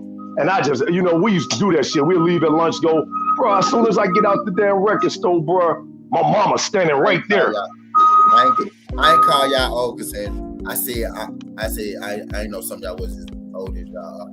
I mean, she's standing right there looking at me, Five, like, boy, get your ass back to school. I was like, oh, I couldn't even say nothing. She saw the tape in my hand. That's when they had cassette tapes and shit. She saw the cassette tape in my hand and shit, like, oh, shit. I caught cassette tape. Yeah. That's when the cassettes was popping, bro. But I'm like, man. I caught the back end of that shit, but I caught them, though. Oh yeah, bro. Man, I had thousands of cassette tapes, bro. Every time and that's when like every week somebody dropped, man. You don't even give a fuck. You just going to pick it up and shit. Nah, I ain't 22, bro. You younger than me, D-man. You 22. I ain't 22. I ain't 20 shit. I ain't that young. D-man, don't you start that shit, nigga. You 22 plus what? Like 18, tripping like a motherfucker, bro. 22 plus like 20, or 18 or 20 or something. D-man, Kevin. Yeah, I'm just an old soul, man. Like I used to kick it with the OGs. You know what I'm saying? When I was 16, shit, I had a chick that was 21. You know what I'm saying? Y'all see, we got YouTube now. Y'all don't remember when you actually used to have to pay for videos and shit. Like you have to call the box and shit, and you want to get a video played, you have to call and pay for that shit, man. You know what I'm saying? You know, oh, I want to hear such and such. All right, you know what I'm saying? And then they'll play it on the box or whatever, man. Like now you could just go pick out a video and go listen to it, a song or whatever, dog. But when motherfuckers was out there, like this before the mixtape era hit the scene, dog. Like, you know what I'm saying? It was like the word of mouth when you used to go get Word Up magazine, like Big saying shit. That shit was real. That shit was real, bro. The Ebony magazine. Oh, dog. My grandma used to have Jets. She had Jets from 76 and all the way, man. When Jane Kennedy was in the back of the Jet magazine, that type shit. When old heads was back there, Pam Grier and all them motherfuckers. I remember the jukebox, but I don't never remember being the only thing. I remember. Yeah. Video Vibrations and BET, man, and the Video Soul, bruh. I'm telling you, that's when videos used to get played all the time, bruh. Every time I come home from school, it'd be motherfucking a rap video. That's when, you know, hip hop was still early and shit, you know. When they was in there rapping, really rapping. When they was really rapping. The Source magazine, all that shit, motherfucking XL. All that, bro. Like, you had to actually read up on motherfuckers to know they got skills and shit. The Throwback Essence magazine. Oh, bro. All that shit, bro. Then, as far as boxing, it was Ring magazine. It was like the Ring magazine. You had to read up on motherfuckers and shit. Yeah. I got classic Ring magazines. I'm gonna pull them hoes out later. You know what I'm saying? I got some from the 80s, some from the 90s. I was telling somebody yesterday, five motherfuckers don't even know this, man, but when Sugar Ray and Marvin Hagler fought, they fought on a Monday night. And I remember my pops coming in there and waking me and my brother up. Come on, I'm gonna let y'all watch the fight. I already got him. I'm gonna let y'all watch the fight. Somebody telling me, nigga, Sugar Ray might fight on a Monday. You may get motherfucking like goddamn like you have Sugar Ray fight Monday. You'll have motherfucking Tommy Harris fight that Thursday. Yep. A nigga fight Saturday. You know what I mean? That was saying you was getting like big fights like 2-3 times a week at a point in time. Right. Hey, no bullshit. Refreshing it now. T, no bullshit. They fought on a Monday night, bro. I'm 13. I know what a Walkman is. I know what a Walkman is. I said I call cassette tapes. I know what a Walkman is. That little radio. Shit, bro. I had all them motherfuckers, man. I was young, but I had one little great junk. Flipped it upside. Yeah, I had the cassette Walkman, bro. I used to like playing with the middle thing. I used to fuck it up all the time. Hey, see, I had a boombox. It was no lie, man. When they first came out, I used to walk around the hood with that motherfucker on my shoulders. My uncle made his own boombox. He created one. The double cassette, bro. When you used to like sell tapes in the hood, motherfucker wanted that copy and shit. You bring your own tape. I used to sell them for $5 and shit. Yeah, I caught the back end of it. I caught the back end of the cassette. My boy was on his hustle early. Hey, man, I'm telling you, boy, the good old days, bro. I used to beg my mama to go to concerts, man, because they be coming to like, it was a concert in Cincinnati that came, man, and she wouldn't even let me go. It was like NWA, Too Short, man, and Boogie Down Productions, and I begged her to let me go, and she wouldn't even let me go, bro. I'm like, damn, but my homeboys that was older than me told me that concert was live, bro. Live. I'm like, man, I don't want to hear about that shit. Now you can pull that shit up on YouTube, bro, and see all that shit. Like, damn, I was supposed to be there. Yeah. I remember I went to see Lil Wayne in like 2006. When Lil Wayne was Lil Wayne. Bruh. Mm-hmm. Man, that nigga had Trade of Truth with him and some other fucking folks coming out performing first. Man, that nigga Wayne is a performer, bro. That nigga was on stage for about 2 hours strong. Strong, bro. He a veteran. People be forgetting Lil Wayne been rapping and he been rapping on the big stage and he was about 15, 16 years old. Yeah, that was a hot movement, man. When they came out, that was a movement. G5, you know that XSW that be in Texas with the South by Southwest. Yeah, South by Southwest. You know that shit. You remember that? Was you there that year? I had this the first time I seen the baby. It was in San Antonio. I think if I'm mistaken. Austin. Austin. It was in Austin, yeah. The baby had I ain't know dude the baby did and some fucking Timberlands and a goddamn diaper. You know what I mean? It was, and we everybody looking at this dude. You know, but it's people taking pictures with him and shit. But for the most part, everybody's laughing at this dude walking around in this big ass diaper and these fucking boots. And this is like 2000, maybe like 16 or something like that, 17 or something like that. He wasn't just big yet. He was still like underground. I don't know who he is. This when I found out about him. I'm like, well, who the fuck is this nigga walking around this big ass diaper? He was confident in it too, bro. Nigga walking around taking pictures and shit, just crazy. I'm like, bro, this man, we're crazy as hell. We tripping off of taking pictures of him and shit. And I must have seen this nigga video like on YouTube or something. This shit had like 2 million views. I said, bro, it's the nigga in the diaper I saw in Texas, bro. It's just crazy how shit like that happened, bro. Like I saw the starter dude that day in Texas, bro, because that's what got him on. That shit right there. That diaper shit. That's where his legend grew from. It used to be a motherfucker in Parliament Funkadelic, man. They used to walk around with a diaper on. I'm telling you, if y'all know anything about Parliament Funkadelic with George Clinton, it was a motherfucker that used to be in the group with a diaper on. No lie. And they thought these motherfuckers was weird. He had a Glock in that hoe too, DP, back then, baby. Oh, he had a Glock? He was talking shit. He was like, everybody laughing. He's like, bitch, I won't fuck with me. He whipped the hoe out real quick. He out and he stuck that hoe back in there. He was acting just like he act now, bro. Like he was in character, bro. Like, bro, dude. The first time I saw dude, bro, it was, you know, that's where rappers go. You know, the rappers, business owners, right. People that they go down there and you connect with people. You gotta have a pass to get in. Certain ones, certain ones open to the public type shit.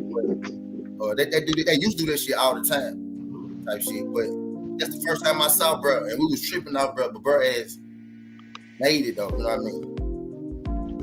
See, back when we was coming up, you had to go down to. But yeah, you had to. If you got on, you had to go down to Jack the Rapper and shit, like in Atlanta. You know what I'm saying? Yeah. That was like a big ass event where you put your tape out or whatever, you trying to get signed to a group, whatever, label or whatever. That shit used to be live in a motherfucker, bro. That's how Outkast and all them motherfuckers got really, pumping, and Wu-Tang and all them got pumping and shit. It was going down to Jack the Rapper and shit. I got a Future story too. Since you said Outkast, a lot of people don't know Future used to be with Outkast. I believe it. Don't he act? Just stop for a second. Don't he look like one of them Outkast people? Just if you really look at him. Yeah. He look like one of them folks. Like he look. That's why he always give that credit to Andre 3000. He always say Andre 3000 because that's who he was like. That was his teacher. Like that's who got him in the game, really. Andre 3000. Definitely. A lot of people.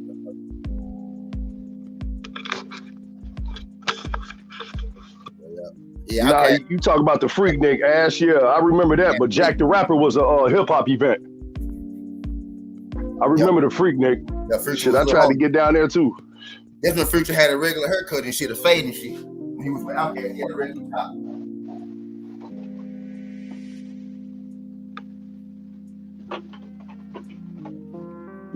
Outkast was on some other shit. They was different. I used to bump them all the motherfucking time. Yeah, it was different. I used to be in the clubs up here, man, and they used to drop that Southern Playalistic, and that shit just, man, like, oh yeah, these motherfuckers on some other shit. Cause I like down south hip hop. I like hip hop, period.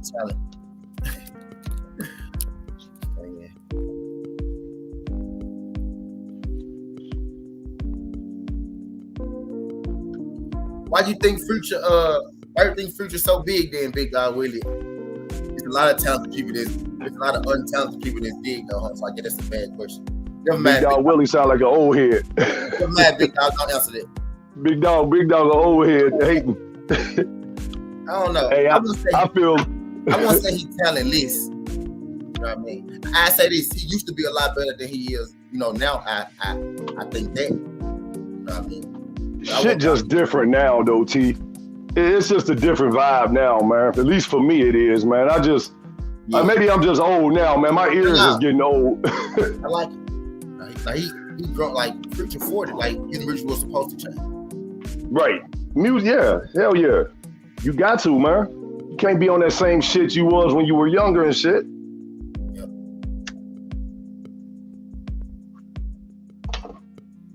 Is that Future don't have the talent of Outkast? Well, I mean, yeah. It's always going to be subjective because they ain't make music for me. I felt like I respected them as artists, but I felt like they ain't make music for me. Big Dog, I won't say they talentless, they just had a different audience. You know what I mean?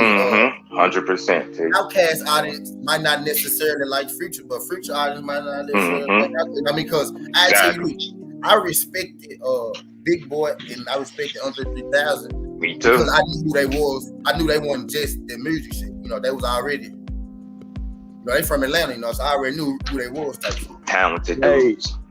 But see, but Big Boy and Outkast had different audience. You know what I mean? It's people who feel like Outkast is the best, right? But there's people who tell you Big Boy was better than Outkast, but he was a different audience. You know what I mean? I feel like Future audience is just different from. And it also got to do with you know what I'm saying, your origins, man. Like where you live at. You know what I'm saying? You know, you can't talk about shit that, you know, from another city if you ain't about that shit. You know, Outkast talked about real shit. You know what I'm saying? You know what they was going through. And each rapper should, as each rapper should. I think you ought to talk about your shit and stay in your lane. 100% DP. Because I'm going to give you a prime example, bro. You know, when I was young, when I first heard Straight Outta Compton, I was thinking these motherfuckers was actually really doing that shit. But, you know, you know, like, you ain't really out about that shit because you really incriminating yourself on CD or whatever the case is. But when you really sit down and listen to it, they just talking about what they went through and shit and what they seen back then. Exactly. Yeah. Exactly.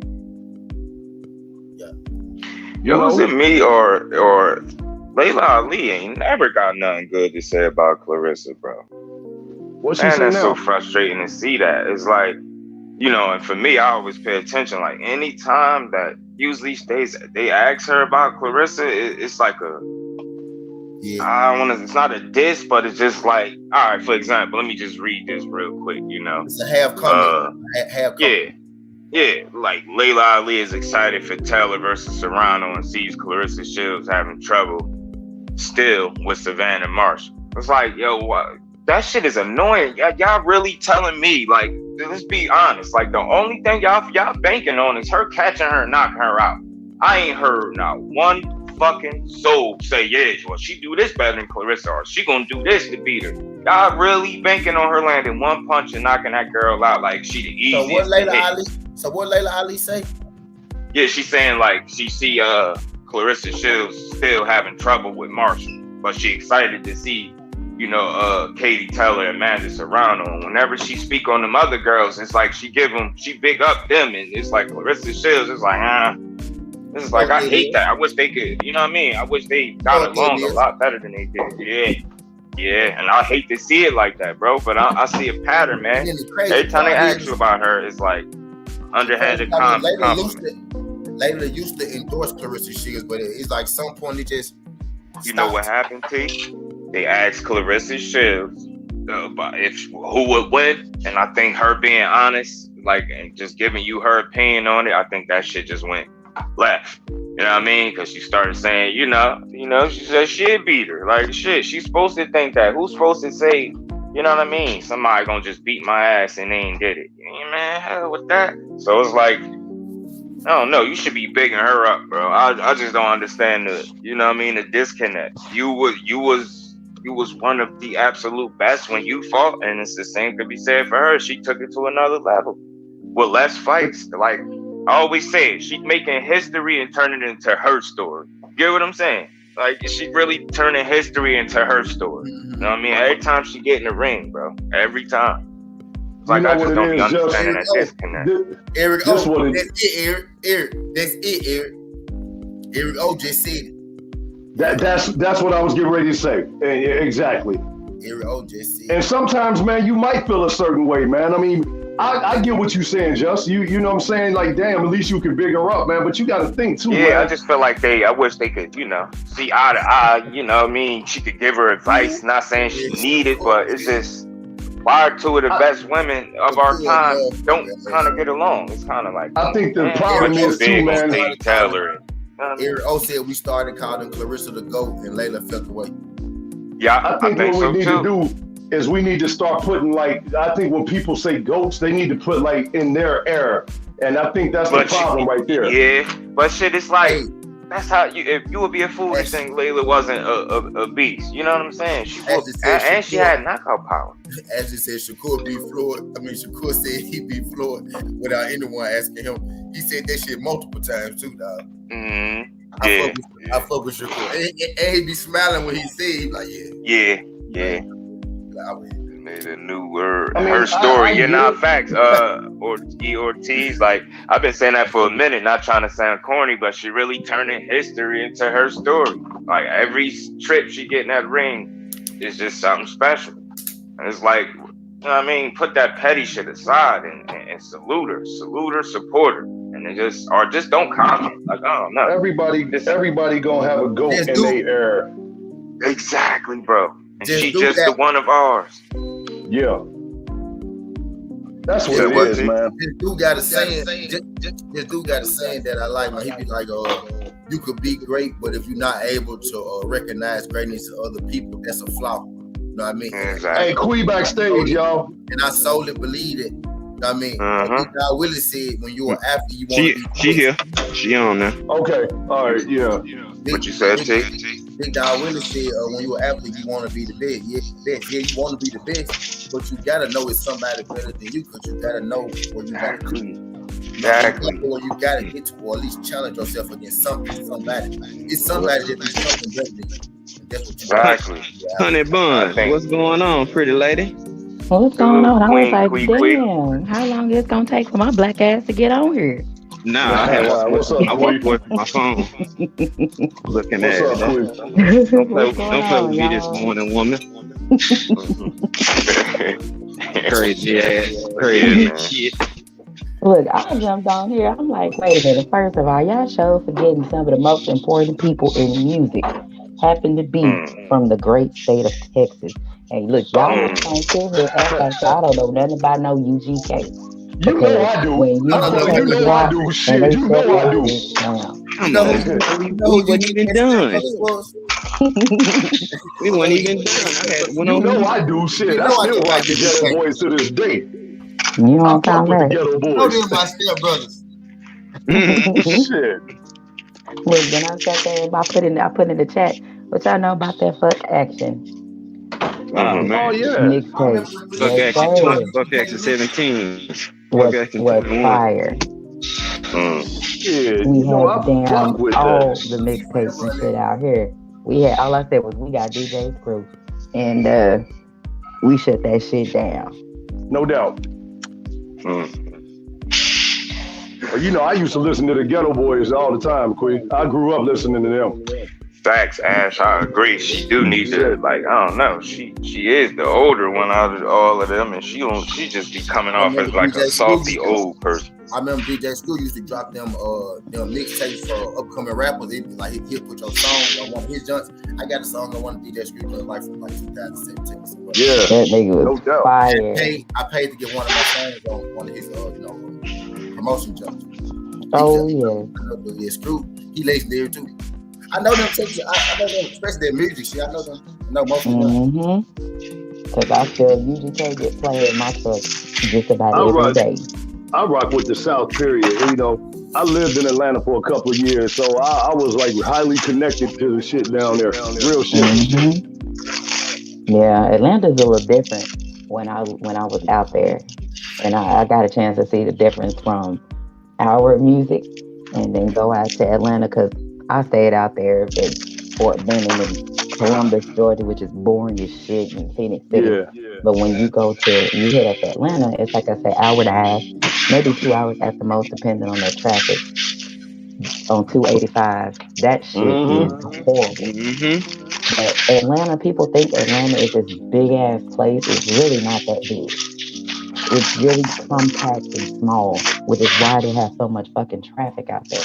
But the music Is bad in Atlanta and in Texas. yeah, man, that music is a whole different vibe out there. Texas, that's some of the Coming best to areas Texas to out there. for real. It's way Hey, different. hey, Quee, I remember watching the episode of Yo on TV Raps, and they had the Ghetto Boys on there, and they was actually going through the ward, like Fifth Ward, showing you how Fifth Ward looked. And I was just sitting there looking like, God, man, is it that bad down there? Like, Yes. you seen the hoods, like, damn. Yes. But I ain't gonna lie. But I'm not. When I lived in Houston, I ain't gonna lie. You get on a Sunday, take your ass out there for 288 and Cullen. Oh, that's just a car show. That shit is fun. You see Slim Thugs and them out there just acting like they just regular people. Because ain't nobody finna go run up on them or anything like that. They know who they are, so they got the freedom to do whatever they want. But there's so much fucking fun out there. But I will tell you, the radio station, in my opinion, there's no better radio station than the one out there in Houston. Houston radio station, they 97.9 The Box, kills our shit here because they play Papa Screw shit out there in Houston radio like it ain't nothing. And that's every day. They don't have a designated date to play it. Yeah, you ain't lying about this. It's every day. Yep. No, it's no Fridays for this and this and that. No, this is every day. I spent a lot of summers in H-Town.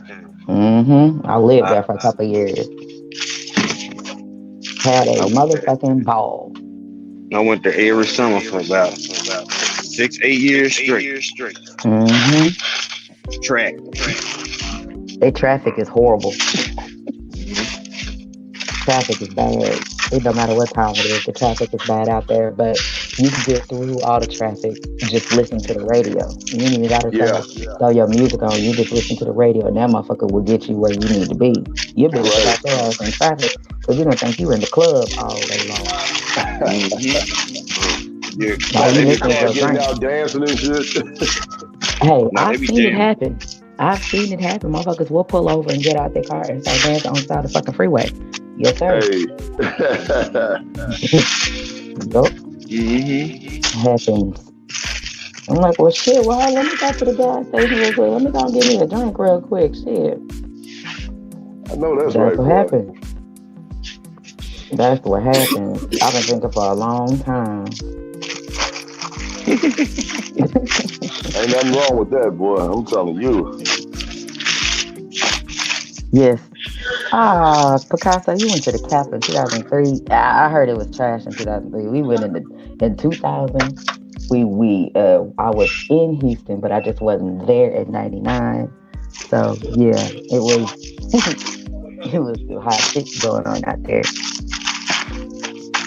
Yeah, if y'all haven't, look, I found my pictures. I can't show them, but I showed Ashley the pictures for the Kappa Beach party when she was here, and she was like, "Damn, yeah." It was nothing perverted on my end, but it was a lot of perversions on their end. You wasn't in no Girls Gone Wild videos, was you, Queen? Oh no, I didn't. No, I was built different back then. So I didn't have a lot of the aspects and abilities that I have now. Right. Wow. So I was chilling. Wow. I was really trying to be unnoticed. Right. I hear you. I had my cornrows in, but I had cornrows in. I had my damn long nails. Wow. Hey, I had a gold tooth into my front mouth. What? I used to rock a gold. I had a gold tooth, Queen. What's good? That's when I had hair. I used to have waves and shit. I had a gold tooth. I used to rock a big ass loop in my. Oh yeah, man. I thought I was the shit. Hey, did you have an open face? I'm at work. No, I didn't have an open face. I had a gold, like a gold. One day I'm gonna pull up my picture. I had the whole front gold in my mouth. No bullshit. Yeah, I was slugging TBP. I had to pop out though. No, of course you Yeah, had yeah. I had it like my shit was mounted on there since I was like 14, and when I turned 26, I realized I couldn't get jobs, and I was like, man, I got to take this shit out. So I took it out, went in the bathroom, popped that shit right out. Mm-hmm. I had about 4 or 5 different grills, DP, like in my younger days. Nah, see, I didn't get the grills. No, but I guess my younger. CT, when we did it, we got that shit cemented on there. Like I know, shit was on there. I would have never had Gold TV if I had to do that, DP. I swear to God, I would. Bruh. I would. My mama still got hers, man, and she's 68. My mama got one on the side, man, and it still looks good to this day. But you know my whole family had one. You know who really had us getting grills and shit since we come back Texas and shit? You know who really had us, like in Memphis, we had grills and shit? Paul Wall and them, bro. You better know it. It's hell, bro. Yeah. Yep. I had a princess cut just because Paul Wall was like princess cut. Damn, I was like, bro. Mm-hmm. Yeah, that was a hot ass track. I was just listening to that song and shit. I had like I had a rose gold joint, a white gold joint, gold joint. I had a white and gold joint. Let me see your grill. Man. Yeah, that shit was hard, boy. Look, man, y'all gonna talk about that man. That shit was hard. Y'all talking about that man again. I used to have a huge crush on that man. Got the now latest gumdrop jelly beans. That shit was hard. I don't have a crush on him anymore. Whatever. Nelly used to give you soaking panties. He did. Oh, yeah. I ain't even gonna lie. He sure did. Yeah. Shit. Right there, look, when I tell y'all when his clothing line came out, and he had I guess a casting call out here looking for female. My mama was like, "Get your shit on! I'm dropping your ass off." I was like, "No, I'm not finna go." My mom's skinny because I had lost a whole lot of weight, and I was like, "Mama, yeah, I'm not gonna go." She was like, "They ain't looking at nothing but your ass. Get your ass out there." So nope, not gonna be able to do it. My mom was really trying to throw my ass out there and hope I got chose. What? Yes. My mom was trying to get rid of my ass. She said, she was trying to marry me off to whomever she could find that had everything she felt they needed, and then some. Where your secret bank account's at? I need to see what it looked like. Like that was my mama. But damn. Yeah, man. My mama's a little different. Yeah, tell you, when we have another barbecue, you have to bring your ass on over here. Yeah, man, y'all should told me I was cheering. I showed with a can. Man, your ass should have been over here crying laughing. G5 told me, but man, I was so tired that weekend, and I had my kids and shit too, so it kind of would have been hard for me. You know, that's why I made it to the fight so late. You know, I ain't really getting no rest. I took a rest before the damn fight and woke up goddamn when Venezuela was fighting. I got there when he was fighting. He was actually leaving the fucking ring when I got there. Yeah. Oh man, look, you'd have been drunk as hell or something, and high as hell. Because we have so much alcohol. Man, you know I got that. I'm out for the barbecue. I'm gonna give me a whole other bottle today. What y'all be drinking on, Queen? Oh, I had the liter bottle of Ciroc Red Berry. God. Ashley retarded. Man, see, I be on my Jack Daniels and shit. When I start mixing drinks, Queen, I'm telling you, just put me in the backyard and put a blanket over me and shit. Well, I mean, it's a big backyard over there that I got. So, I mean, there's room. There's room out there. Man. I'm telling you, boy. I've had a few people that actually fell out in the backyard years and years ago because they was drinking, they was talking shit, and they were like, "Quit, I can drink you under the table." I said, "Word? Say no more." Nah, I heard nobody can't drink you under the table. I told them, I said, "Let's go." And next thing you know, I was like, "Y'all gonna pick them up out there? Y'all gonna leave them?" These are grown ass men. Hey, Queen, now, would you call yourself a functioning alcoholic like I do? Well, see, here's the thing. You know, alcoholics need, depending on the type of alcoholic, majority of them, they need to drink every day. I just like to drink as often as possible. Right. So, Right. I'm considered a drinker, but yeah, it don't matter. I'm finna get my ass up, whether I'm gonna go to work, whether I was playing ball. I'm gonna get my ass up and get some shit, make some shit shake, and like ain't nothing wrong. My recovery time ain't as good as it used to be. I can still drink like my recovery. Nah, mine ain't either, T. My recovery time ain't good as it used to be. I'm noticing it now. I'm noticing it now. Like, I used to be able to wake up. I still can do it, but I feel it a little bit now. Even if I'm emotional, even if people don't know that I feel it, I know I feel it. You know what I mean? But I still be emotional. I'm like, damn. Normally, when I was, like now I could wake up, I could go do whatever, like with no side effects. Now it be little side effects and shit. I feel it a little bit more. Yeah, my recovery time ain't good either, bro. Really, I have no problems. Cause I was drinking like that Friday before the fight. I was drinking. I think I started drinking like that morning. Cause I got my hair done that morning, and I came home and I started drinking all day. And come Saturday morning, right back up at like 8:00. And then drank all day that Saturday, literally all day. Went to sleep at 3 something, almost 4 o'clock. Back up at like 8 or 9. Sunday morning, cooked all day with no problem. I can pop my ass right back up. The fact that you could get up, I respect it, man. Yeah, no doubt. I'll be dead, my little bony ass. I'll be somewhere laid out.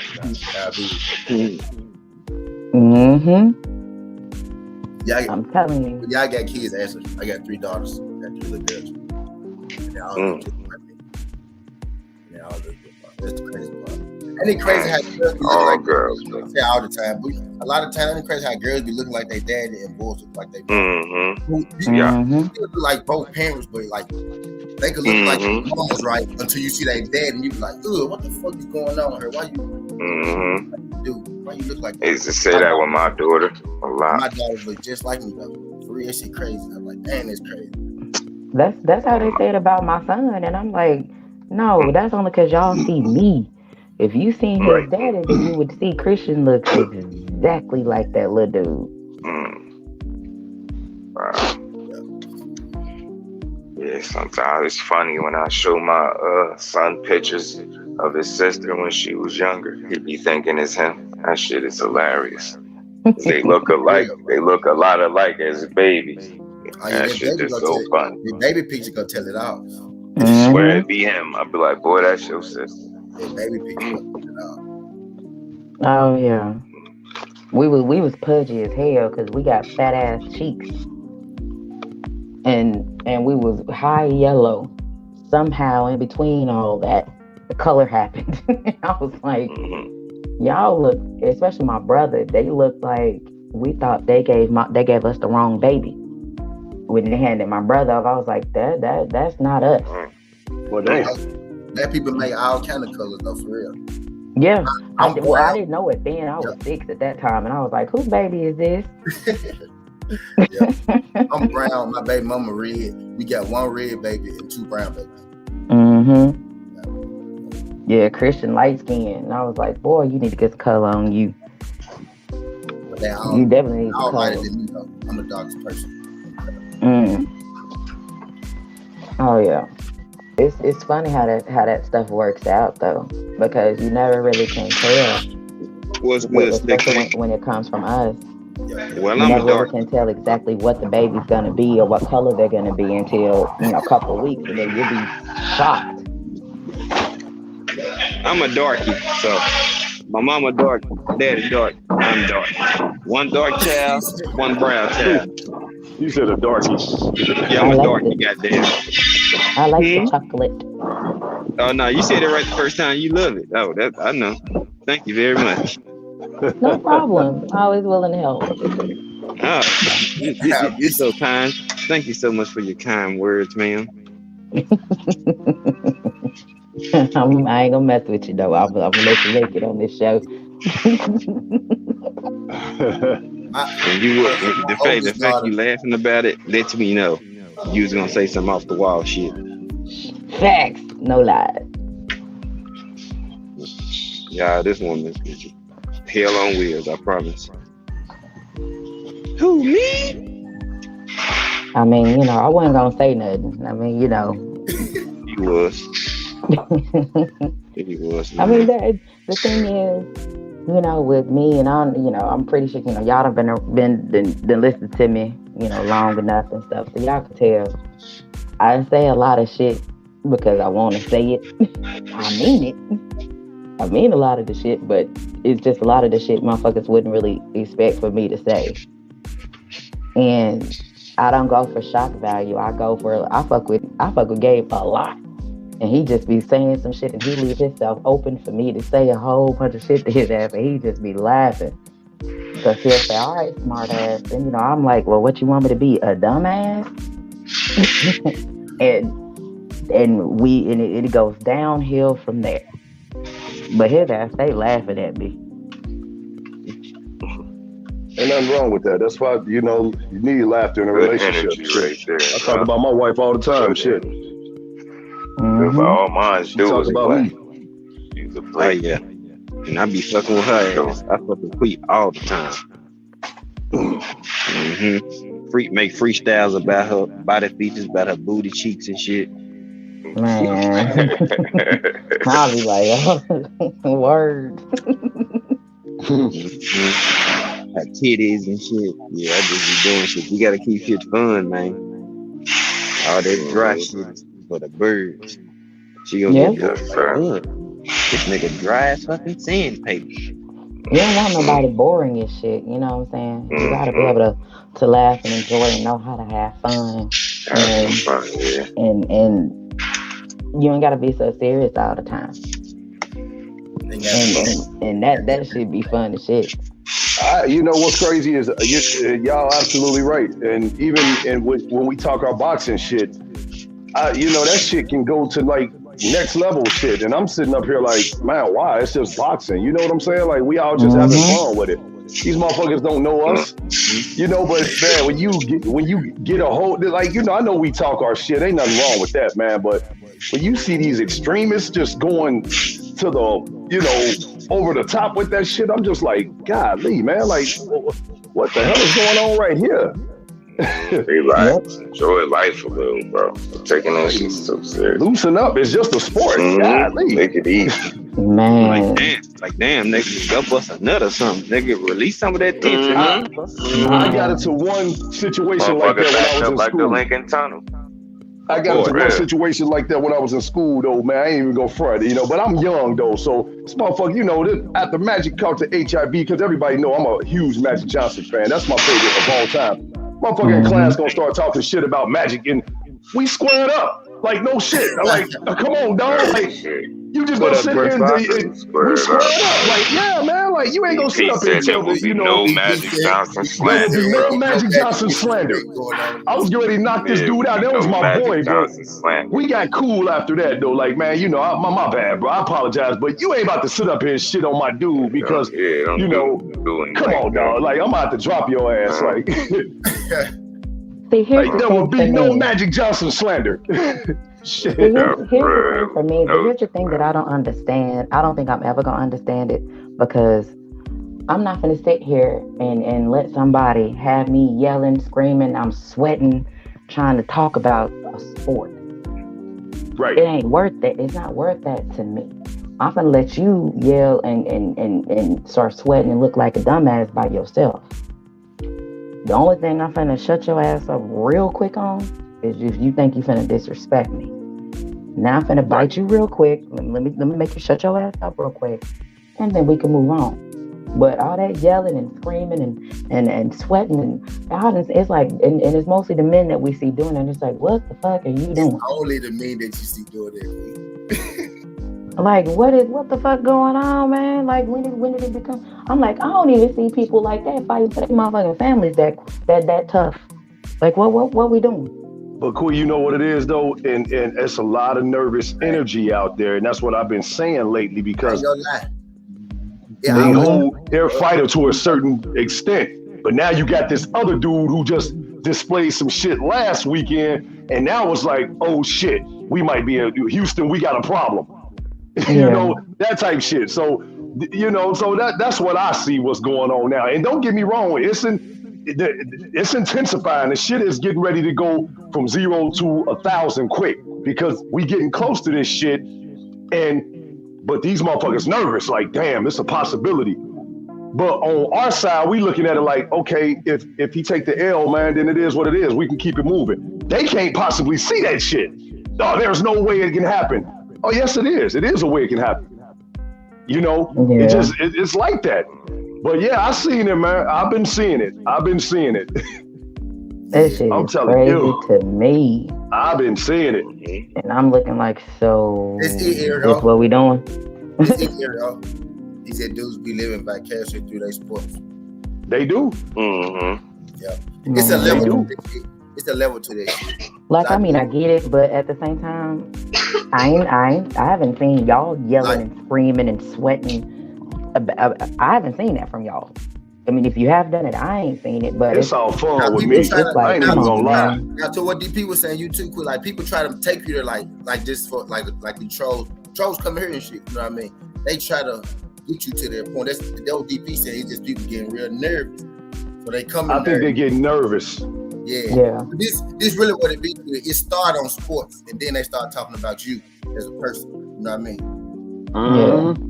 That's where they try to, and I had to learn it because I used to be on here, you know, quit yelling at motherfuckers and shit. But I had to realize, oh damn, this is what they do on here, or what they come here to do. And what's crazy, T, it just remind me of you sitting in the barbershop talking shit about your favorite fighter or basketball player. And you know what I mean? And it's all in fun though, man. But this shit now, right, it's getting to the point where it's like, you start throwing shots and shit, or you taking personal shots at your fighter and this and that. We've all got caught up in the moment, man. But it's fun to me. I just sit back and laugh because I read the comments and shit, and I'm like, okay. Lately, I've been ignoring it. I've been trying to ignore the people who come there. It's certain people who come to your shit to intentionally throw you off, man. Oh, now and the look, crazy now part that about I it, you do can like know. both of them. Now that I do Shit. know, but the shit that I've seen, especially when it comes to people fucking with me, the shit be personal. And I haven't, I'm like, yeah, y'all full of shit. But I'm not gonna sit here and I don't do all that now. I will get your ass behind the scenes real quick. But I ain't bit nobody's head off or anything like that. So we cool. But I haven't went off on a troll yet. Like while I'm on the live, I ain't done that. I did in the chat once.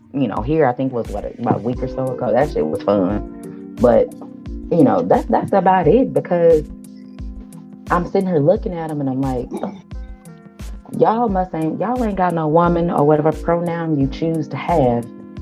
You have nothing. That's why you troll. I got all this shit going on over here and you ain't got shit. Cool. Learn something. Let me learn you something today.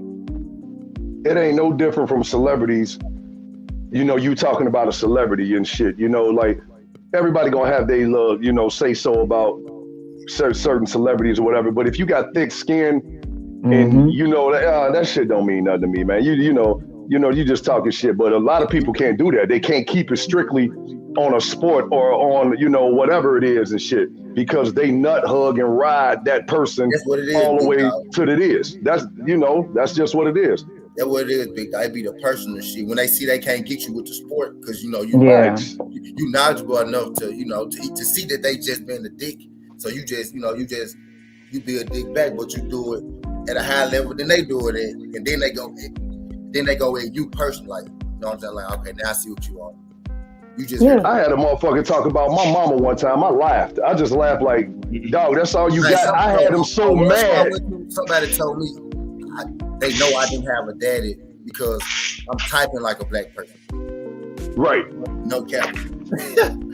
Man, look. Them motherfuckers. And then that's why I say they ain't got shit. They have nothing. Nah. And I'm like, just looking at them like, you are some sad, dumbass individuals. If that's all you have to do, you wake up and you want to troll. Somebody you can troll like. all motherfucking day. Somebody you like. You show right. It's nothing to sit on somebody shit you don't like. Right. If I don't like you, I don't fuck with you. I don't want to listen to you. I'm not going to be around you. I won't speak to you. I could be in chats with motherfuckers I don't fuck with, and I'm not saying anything to you. Say shit to them. But you know one thing y'all got that power over though? You can always drop that link and tell them to click it. And a lot of times you can always drop that link. Click the link. Let's talk. And that's how you see if you a boy or a man. You know what I'm saying? Click the link. Let's talk. DP, I went further than that. I sent my motherfucking phone number to the inbox. Holler at me. Let's talk about it. Let's talk about it.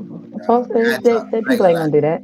It's different when you're a woman, you're a man, though. But I drop my shit in the comment, be like, "Oh yeah, drop the link. Let's talk." Try that motherfucker that don't want nothing. I know it. Oh well, I'm at the grocery store right now. But if I wasn't really holding these 8 kids in my hand, I'll be clicking the link. Man, get the fuck out of it. But you got time to type. Right. But you got time to type. You know what I'm saying? It's always an excuse, and then that's when you boot their ass up out of here. Facts. When they start talking.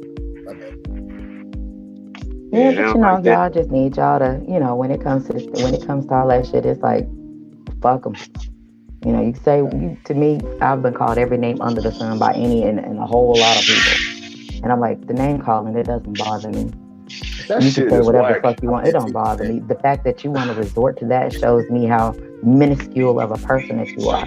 Now, if I fire a couple warning shots at your ass, that's me warning you. Calm your ass down. Because after that second and third warning shot, I'm going to give you exactly everything you didn't think you needed. I don't have to raise my voice. I can talk to you just like this, and I'm going to cut your ass down ASAP. Cassandra said, Quee said, whatever pronoun you choose to have. I peeped it too. Oh yeah. She be having her wordplay too, man. See, they too embarrassed to get on camera or, sit up there and really talk, face to face, quote unquote. The thing they be liking y'all, but when y'all have trolls, they come to y'all. Y'all have people in general, not even just people in general. Y'all have people that talk about you, come to you, they like y'all. It's something about you that they like. And it could be something that they lack, you know what I mean? But it's something that they like about you. You know what I mean? Absolutely. And that's all it really is. You say something wrong about a fighter, then they want to come at you all crazy. And I'm like, man, okay, let's talk about it, But then they I'm busy right now. I can't even do it. I'm like, man, get the fuck out of here. You ain't serious. You ain't serious. Yeah, I'm paying no attention. I don't either, bro. Keep on going. Now, if you do come in here and you looking for it, I can give you what you want. I can do it real cool. And y'all ain't seen me mad yet. So to the people that think they done seen me mad, nope. You haven't seen me mad yet. Trust me. Nope. Not at all. Not even close. So y'all like, damn, he sound like he mad. No. That's me being irritated, not mad. Yep, big difference. Almighty law, salute, bro. It's just a sport. I mean, and it really is. Boxers gonna come and go. They gonna retire. It's just a sport. You know what I'm saying? And then that's all it is. It's just fun and shit. It ain't no different from ESPN or whoever giving their analysis on boxers and shit. But when you got YouTubers or certain media people sitting down actually breaking down a certain fighter, then that's when they get mad and want to start, oh, you don't know or whatever. And I'm like, and you do? Motherfucker, you know what I'm saying? You still on welfare, you know what I'm saying? Eating pork and beans and shit and noodles. Get the fuck out of here, man. Like, what the fuck is you talking about? Yeah. Well, look now. They Hold on. Now them pork and beans. Put some hot dogs and barbecue sauce in my mouth. Pork and beans. I ain't dissing pork and beans. Shout out to pork and beans. You ever tried it with the sausage? Little hot sauce, a little butter, a little garlic. What's good, bro? Shout out to salute the pork and beans. But I know what you meant, D. Yeah, you know what I mean. Yeah. Salute the pork and beans. Hell yeah. We fuck with pork, man. Don't get me on pork and beans, man. Shit, man. Golly, don't talk about pork and beans. I don't know how to cook. You don't know how to cook pork and beans? No, I don't know how to cook, period. That's my story. Bullshit. That's her story. I heard you got shit online. I heard you got a book coming out, Quee. Don't lie to us. I heard a lot of shit. Like, Quee got a book coming out. Do I? Man, Oh, hey, I heard you got recipes, like real shit. Motherfuckers telling me you got recipes. bruh. I put it like this: if she can't cook, I'm albino. I experiment. I experiment with different things, and I throw my own little on it, and and that's what I do. I add this or take that away, and I don't know how it's gonna come out. That's all, and I have guinea pigs readily available. Who that? See, that nigga on that nag. I told you. I got horsepower. I don't ride horses. I got him, my mama, and him, and I just sit back and look. But the thing is, this nigga talking about I love corn and beans. Corn and beans. Hey, me too. Me too. Hey. Why we eat beanies? Hey, dog. I'm telling you, man. I'm telling you, boy. You be mad about that whooping still. Man. Ain't nothing wrong with them pork and beans, man. Shit, that's that old school shit. My aunt, she make the best collard greens, bro. I'm telling you. No. Woo, God. I don't like most of that green shit for you. Like broccoli, I don't eat broccoli. I eat like peas and greens. That's the crazy part. That's the only shit I eat. But man, greens. Oh, I love greens, bro. Greens is for breakfast. Dog, I taste some greens. Add the little man. Put the vinegar on it, dog. That shit like. Shit, fire, bro. I'm telling you. Throw that salt on there. Oh, give me hot Everything sauce. that's bad for your health, you throw on that motherfucker like shit. Like, fuck it. I'm gonna put some alcohol in it and shit. Hey, man, I soak my steaks in liquor. Yes. No lie. I soak my steaks in liquor. Yes. No bullshit. I've heard of that. I haven't done it. I soak my try it. I'm telling you, get your favorite liquor and sit them steaks in that motherfucker for about 5-6 hours. I agree with you, DP. Yeah. I be making like drunk chicken, drunk steak. I'm tripping out OTB. The bike said my mama tore my ass up. It's a damn party. We glad G, your boy. Hey, OTB, do make them tender, bro. I'm telling you. Yeah. I heard about it. I ain't done it yet.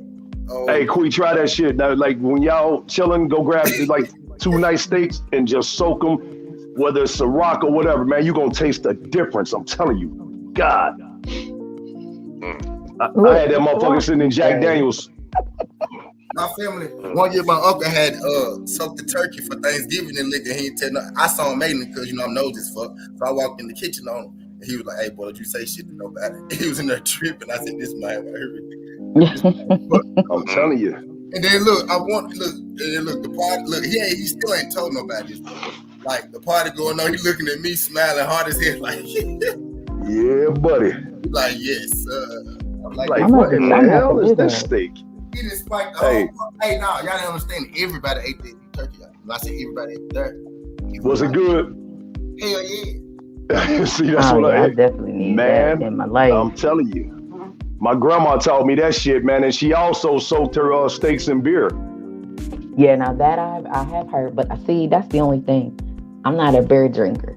I can't stand it, so I don't buy it unless we're doing something over here. Other than that, I refuse to have it in my refrigerator because you won't even taste the difference. I'm telling you. But I'm gonna have to go buy one, and because I got steaks in the freezer, in the deep freezer. I just can go grab them, throw them out. I got an idea. Yeah. Yep. Hey, Queen, I'm telling you, you would be like, okay, you don't really taste it, but you be like, okay, it's tender as hell. It does make it tender, and you can bite right into that steak. Boy, I'm telling you, your teeth gonna fall out. Yes, sir. Gabe, man. I got an idea. See? Look at her. I told you she got a cookbook coming out. Queen's recipes, goddammit. Look, matter of fact, I cooked on that Sunday after the fight. I cooked the whole Sunday dinner. The only thing Mama made was the greens.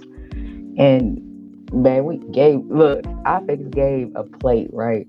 That plate, you couldn't fit nothing else on that plate if you tried. Gabe inhaled that shit in 5 to 10 seconds. I was like, damn. I was like, well, was it good or was you hungry? Hey, I'm going to tell you like this. The family reunion is going to be at your house. Shit, fuck that. I ain't got no problem with it. Look, Man, Ash had her plate too. Ash fucked that food up too. golly. Don't One let this thing fight people, be in Texas, people don't goddamn. do is pretend to like food. Somebody Heck, I smash something, I that's was gonna because say it it is just do, but good. I ain't want to say it. I ain't want to be like this. This exactly what I went through. I said, if food nasty, you go no. You go no. See, so you look over and you see somebody inhaling their plate instead of eating it. It look like they inhaled it. There you go. Got all But when you got about when you 10, see them chopping 15 it, like when you see motherfuckers, them moving it around and shit, when you see them moving it around, chopping it up and shit. when you got a few motherfuckers coming back saying the same thing about a certain person's cooking, I'm like, yeah, I've heard enough. I got to get my hands on it. I heard you Shaquita. Look, y'all see he called me Shaquita. That is all right now. All right. But I made sure to feed everybody and make sure everybody was able to eat. If they was hungry, they could come to the house because everybody piled up over here anyway. Friday, Saturday, Sunday, everybody was piled up over here. Hey, it's a 250 pounder that live on the inside of me. A nigga gonna eat. You better believe that shit. Nigga gonna eat. I know that's right, dog. Shit, ain't nothing. Hey, I'm telling you, I always told myself, man, I gotta have a woman that can cook. Oh, that nigga, that comes standard. Fuck that shit. I mean, I don't mind doing it, man, but shit, when you got a woman that can cook, man, I'm like, all right, that's your job. Fuck it. You like doing it, shit. As long as you like doing it, I'm gonna keep eating it. Look, I remember the first time I had cooked for Gabe. Mind you, I was on a knee scooter because it was it was Easter. When I think it was Easter Sunday, 2020, when I had just had surgery at the February 28th, and I wasn't able to walk yet, and I'm on a knee scooter, and I cooked that damn dinner for Easter, and I'm sitting here struggling like a mother because I'm hurting. But I'm over here cooking. I look up this nigga behind me because I bake the ham and I do a little different shit with my ham. Gabe over there picking on the ham and every damn thing. You motherfucking right. I was like, it ain't time to eat yet. Move. Drop the link for OTB. I'm gonna let y'all look. I'm gonna go on and drop off and let y'all go on and finish doing your thing. I'm gonna jump back in the chat. I just had to come up here, talk some shit for a minute about that good Texas music. I couldn't let y'all keep going without it. My wife make a cold ass pineapple upside down cake though. You leave me already, honey bun. I thought we were locked in forever. Hear that? Well, I mean, if you want me to stay, little dude, I'll stay. You ain't gotta go nowhere. But I'm over here typing. I mean, if you wanted to go, it's on you. You ain't have to. I was putting it up, CB. Y'all see? Just see what I'm saying? I'm gonna ask y'all one question, and I know it's gonna happen one day. Where the honeymoon gonna be at? I have not made it that far in my life. Hey, I know. I'm gonna keep asking her, what a honeymoon. If I'm gonna do it, shit. Hey, Bob, what a honeymoon gonna be at? Goddamn it. I have not made it that far in my life. I have no idea. Hey, I get it, Queen. I was like that too when I was like, man, fuck this. I ain't doing this shit again. Fuck that. Well, see, the thing is, I refuse to let one dumbass stop my show. Right. I was not the bitter one that was like, fuck everybody, fuck all men the same. I'm not like that. Right. I'm more of, I feel a vibe. You might be the same. You might be just like that last one trying to slide my black ass on over here to fuck away from you. I was that person. Right. But, with Gabe, I asked him literally for about a year and a half, maybe, who the fuck sent you, dog? Because I was like, you ain't gonna disrupt my lifestyle, nigga. I'm kicking it like a motherfucker. Right. And here you come, like, who the fuck sent you? But we gave each other a chance, considering all the bullshit that we had both been through, and it was like, all right, I think he got something. Let me check him out. Let me see what he got going on. And shit, it take work. It takes some work because I'm a whole asshole. When shit ain't adding up, I am that.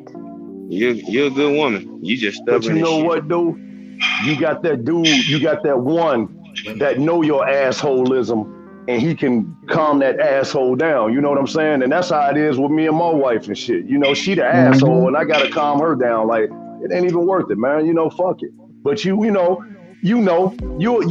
know when it's the time and shit. Cause I'm telling you, like I'm like you, Quee. I was partying, kicking it. I ain't want to do this shit again, man. But I'm like, what the fuck am I doing? You know what I'm saying? Like, nah, man, I got to make this shit right. And I ain't want to lose her. She gave me an ultimatum. Look, I can't do. And I'm like, all right, why not? Fuck it. You know what I'm saying? Yeah. Why not, man? Yeah. Why not? And it worked out. I ain't even gonna lie. It's still working and shit. Cause I mean, building your life with a partner, I mean, that shit is beautiful and shit. Somebody who on the same path as you and shit, and I'm like, I ain't gonna let nobody fuck up my shine and shit, I'm not doing that shit.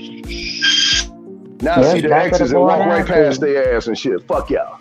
Shit. Man, I be laughing. I be like, oh, goddamn, my God. Yeah, you're like, damn, I was with you.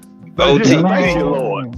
What it do, my guy? What it do, my bros? Man, what up, OTB? What up to my guys, man? What's going on? My Cincinnati brother. My bad. Salute to Queen. Salute Queen Kiki.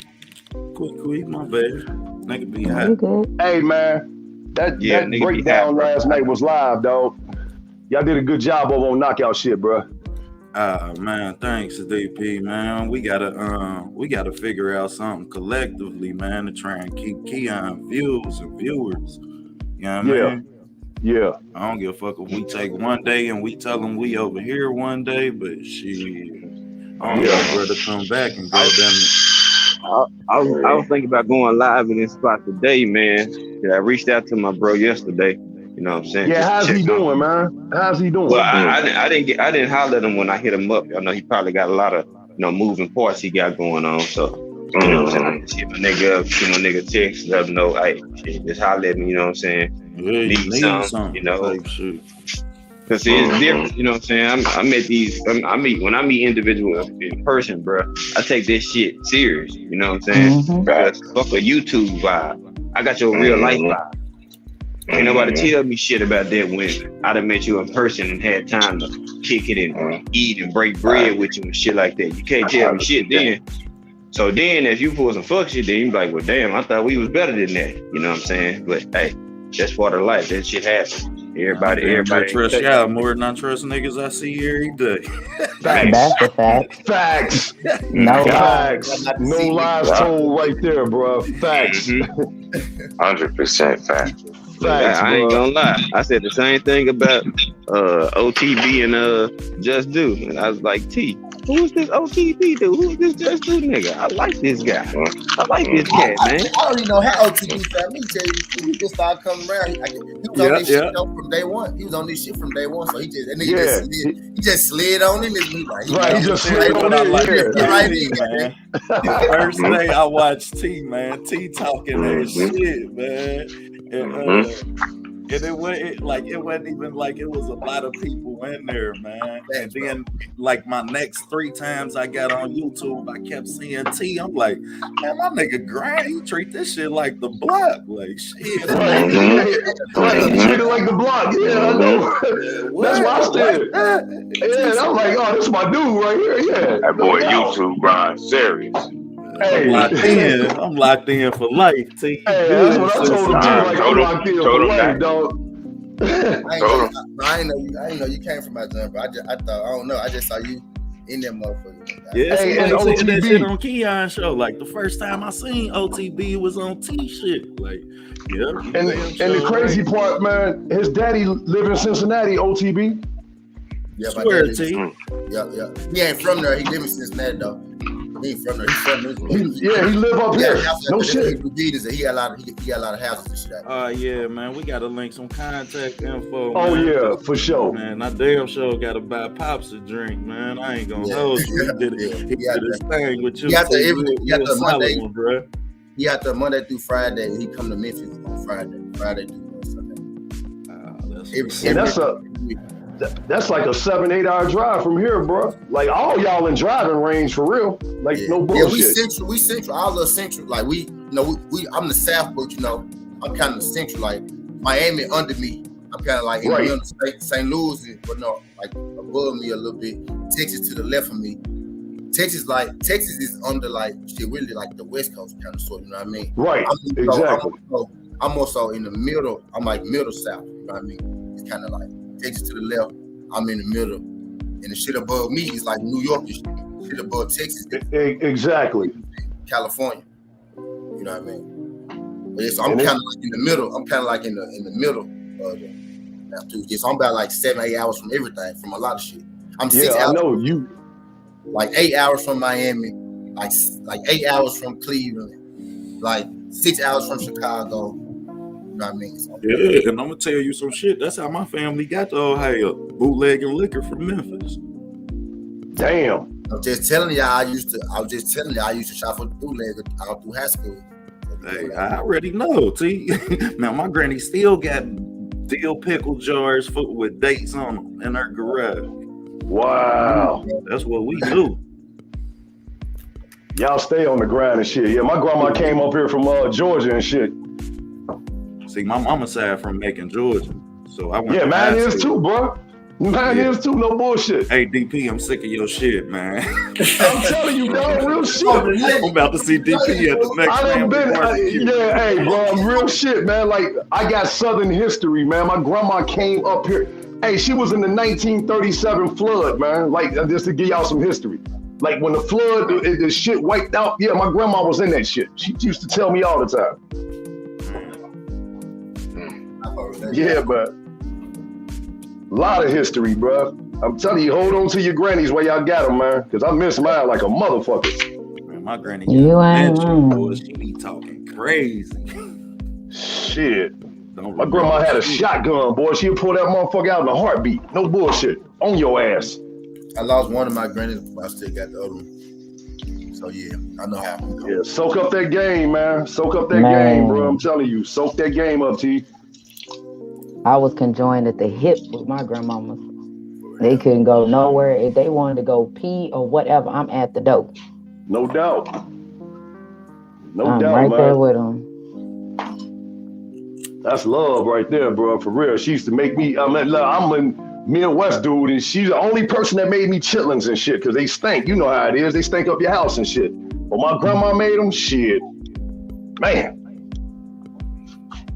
Man, my grandmama did that one time, and I was like, Grandma, please. Because my grandmama, like, we from the country. My grandma have a shotgun house.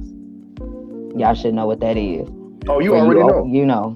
So she cooked them damn chitlins. We opened the front door and the back door, and you can look straight through that motherfucker. And we got to air this bitch out. No doubt. Please air this. I'm sitting outside. I need to go to the bathroom. I'm going across the street to my granddaddy's house, because my granddaddy and my grandmama broke up. My granddaddy moved across the street from her to air the Oh yeah, they ain't going nowhere. You already know. You ain't going too far, That shit was funny as hell. They used to fuss to cuss each other out. Like, instead of calling each other to talk shit, they would go outside and yell across the street and talk shit to each other. Hey, Queen, was they still getting it in after they broke up? Look, I'ma just say this. We found a trail, because, it was bushes and trees and shit. We found a little trail walkway. I was like, Granddaddy. Because we didn't need to drive. We didn't have to drive. I was like, oh, Granddaddy. He just wanted to see. What you eat? Look, what did you barbecue, or did you go to the store and get something to eat, or did you have a specific plate? Mm-hmm. Let me go in your kitchen, and there go grandma, one of grandmama's plates. I'm like, yeah, I bet you did. You went over there and got him some food and got you everything else you didn't know you needed. Mm-hmm. My grandmama was hell. She looked, and for my grandmama, she was kind of pasty. She didn't have hardly any color on her. But you can tell when she talked, you can tell she's black only when she talked. Right. And she called it, instead of saying I'm gonna cuss your ass out, she said I'm gonna bless your ass out. Oh. It was serious. No game. See, that's when you can beat your kid's ass. See, I miss them good old days where you can actually fuck your kid up. Shit. We was talking about that shit yesterday, man. Shit, yeah, you supposed to be able to fuck your own kids up. Why not? That's why they fucked up now. Yeah. These motherfuckers just don't know how to tell these motherfuckers straight up. Shit, you don't let me fuck him up. Then what you gonna do when y'all dealing with him in 17 in a couple of years? Right. Facts. Right side. What's good? Right side. Right side. Yeah, I'm up here working like a bitch. Yeah, salute, right side. You done came a long way in your little progression, bro. I gotta say that. Mm-hmm. Yeah, no doubt. You was on the panel last night too. Yeah, and he can hold his own now. I remember when right side used to kind of buckle under pressure. Yeah, now he up there talking shit with the big dogs now, boy. Hey, that nigga, he keeping that piston jab right at their ass. Like, you ain't finna run in my wheelhouse, son. You know what I'm saying? Get him. Straight up. That's why I said I don't like to fuck with people that can hold their own. I know me, I can hold my own. I'm like, shit. Let me at them like Scrappy doing this bitch. Hey, I'm still looking for Gumbo. He was talking shit yesterday, Five, about me and you. I'm about to get on his ass every time I see that motherfucker now. No, he quit. I made him run off. I'm looking for his ass. I told him he was built like a Great Dane puppy with 3 legs and 4 paws. That's crazy, yeah. Nah, that shit you said where you called that motherfucker retarded Rockwaller. Man, I was in the car about to wreck. I heard that shit. Yeah, he gonna jump on Kano's shit. I told that motherfucker he grease his feet with Crisco. Like, all right, motherfucker, you on that? Y'all was horrible yesterday. I could hardly get any work done because I'm over here laughing at y'all asses. And I'm like, I'm over here trying to type. And I started typing some of the shit y'all was saying in my reports. Nah, man, you said that Crisco shit, nigga. I used to have basketball games early in the morning. Y'all know basketball in the wintertime, you feel me? Mm-hmm. When you little, you wake up early to go play them games type shit. Mm-hmm. Man, my mama, you ain't had no lotion, no grease. She put that Crisco on my ass. Oh yeah, I know about that shit. Game, my whole team rubbing me down and shit. That Vaseline, bro. No doubt, bro. Fuck a flick of light on my ass, boy. Out of it. Hey, bro, Crisco, man, I'm telling you, man, shit, boy. And then you used to refurbish the motherfucking oil and shit. You put it back in that motherfucker for the next time you use it again and shit. Look, man. The only thing that used to fuck me up with the Crisco is when you was running around and you smell like it. You feel? Oh yeah. Mama and them had body slippery like a goddamn seal in this bitch, nigga. You slide and you can go bowling by yourself, nigga. Shit, nigga, no ball. Been the only game I ain't had no scratches on me because when they smack me, they just slide off. Hell yeah. My nigga was scratching, bruise, repellent that game, boy. I'm telling you. Then your shoe would flop off. It's like, well, I don't know how my shoe came off. Yeah, I bet you don't know how it came off. Hey, when you had to do what you had to do in the projects, man, I'm telling you and shit. I got to the game and had to wear my teammates' shoes. You got the Ashley Larry story? I got to ask the basketball story too, OTP nigga. I had to use car mix one day, nigga. I used a goddamn tube of car mix, bro, to put on my goddamn ankles and elbows and shit. I woke up ashy. When I get ashy, I don't get regular ash. I get extra ashy. I was ashy. Yeah, I use the whole tube of Carmex out there. Hey, I still use that shit. Like when my hands get dry, I keep Carmex with me. I'm like, fuck this shit. Fuck that, man. You know, Carmex had that smell. You feel? I know. It do. My mama told me one day, she was like, I don't like that. Motherfucker go to Rib T, like, hold on, This nigga smell like he 104. If you stopped up, you ain't gonna be stopped up no more. No, it's gonna be wide the fuck open. Right. Hell yeah. I had Carmax and Vicks never get old. I'm telling you, that shit works. Vicks works. Yeah, hell yeah, Vicks works. I just put some on my granddaughter, man. She was sick. I'm like, use this shit right here. You know what I'm saying? That shit strong. Yeah. Even a little bit of that shit be strong. Hey, put it on your feet and put some socks on it. You know they got the little inhaler thing that they have. You can get at the stove so that you ain't gotta rub all that shit on you. You go. Mama used to slap that shit on my chest. Like, go lay down. This shit have a nigga. I be too old. I be in that bitch crying. This shit be working. It do be working. It's strong. Crying. And put it on your feet too, man. Put it on your feet, man. I'm breathing too good in here. Man, I forgot I was on mute. Yeah, put it on your feet. Put them socks on. Boy. Put them socks on, bro. I'm telling you. I don't know what it do, man. Because your fingertips and your feet, your toes, man. It's like the heat and shit transport through your goddamn fingertips and toes for some reason. You know what I'm saying? Yep. That's where your pores open. There you go. On your feet. That's the way that you get sick. When you get a cold or whatever, it's sickness that comes through your feet. That's why it takes about 7 days before it reaches your head. So talk to me quick. I don't know. Depending on the day, I know a little bit about something. I might be able to get it right. And it be the most simple shit. Damn, they just jack me for my cones.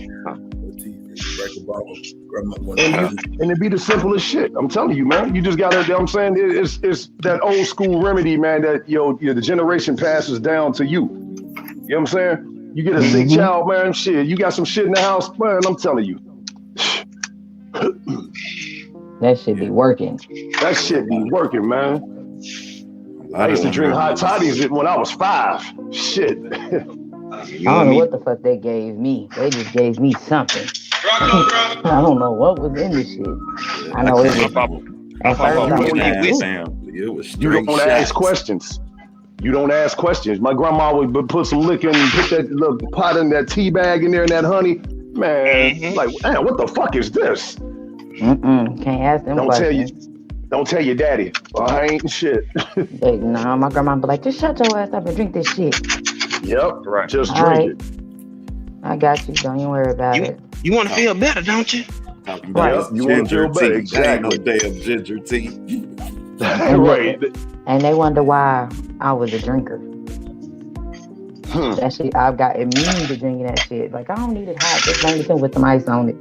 Hey, talk that shit, Quee. That's why I'm a weed head, because my whole family drinkers. So like, I'm scared to drink for real. I can drink like a fish, but I'm scared of myself once I do. Because if I drink today, I'm gonna drink tomorrow. And we gonna look up, it's gonna be 10 days straight. Y'all gonna be like, man, another bottle? Yeah, bro. Let's go. Yeah, man. Yeah, dog. I feel you, man. See what up, Coach? What up, Coach? Coach, what's happening? What's up, Coach? Good, Coach. Oh yeah, I gotta hit the liquor Bomb. store in a minute. Yeah, Tiger Bomb, good too. I use that in track. Yeah, Tiger Bomb. Yeah,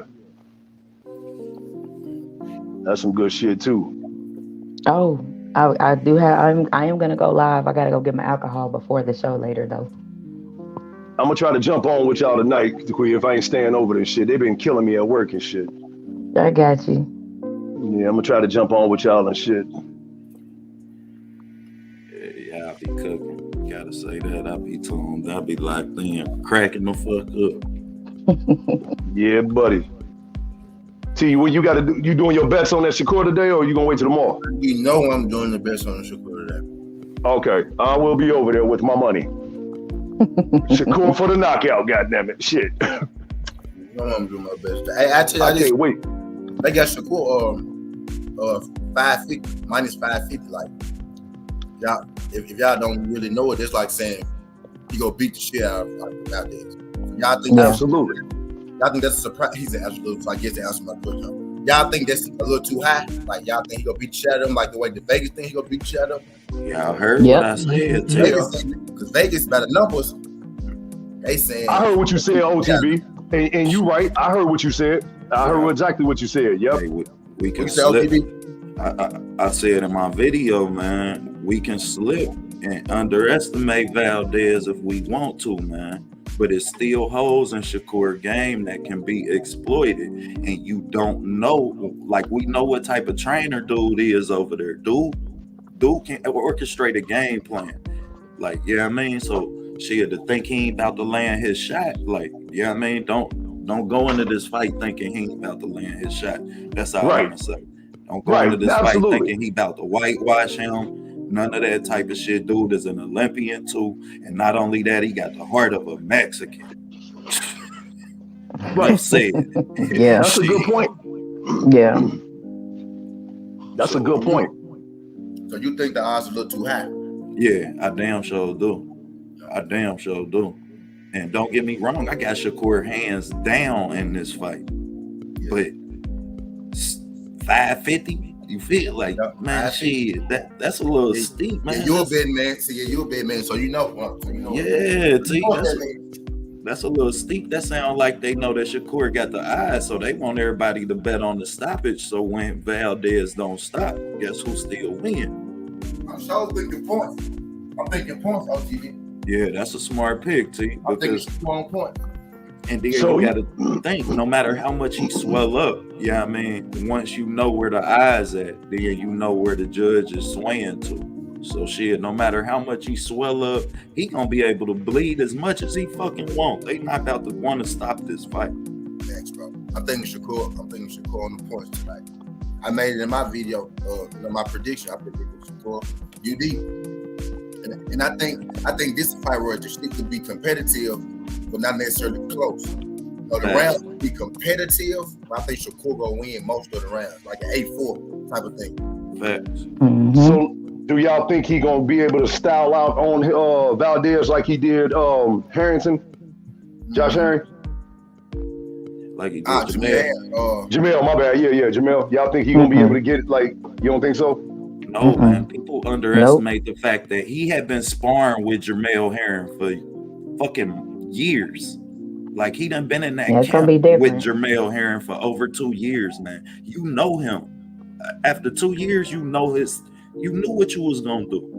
Right. That's why you bullied him like that in the press conference. You don't see that energy against Valdez.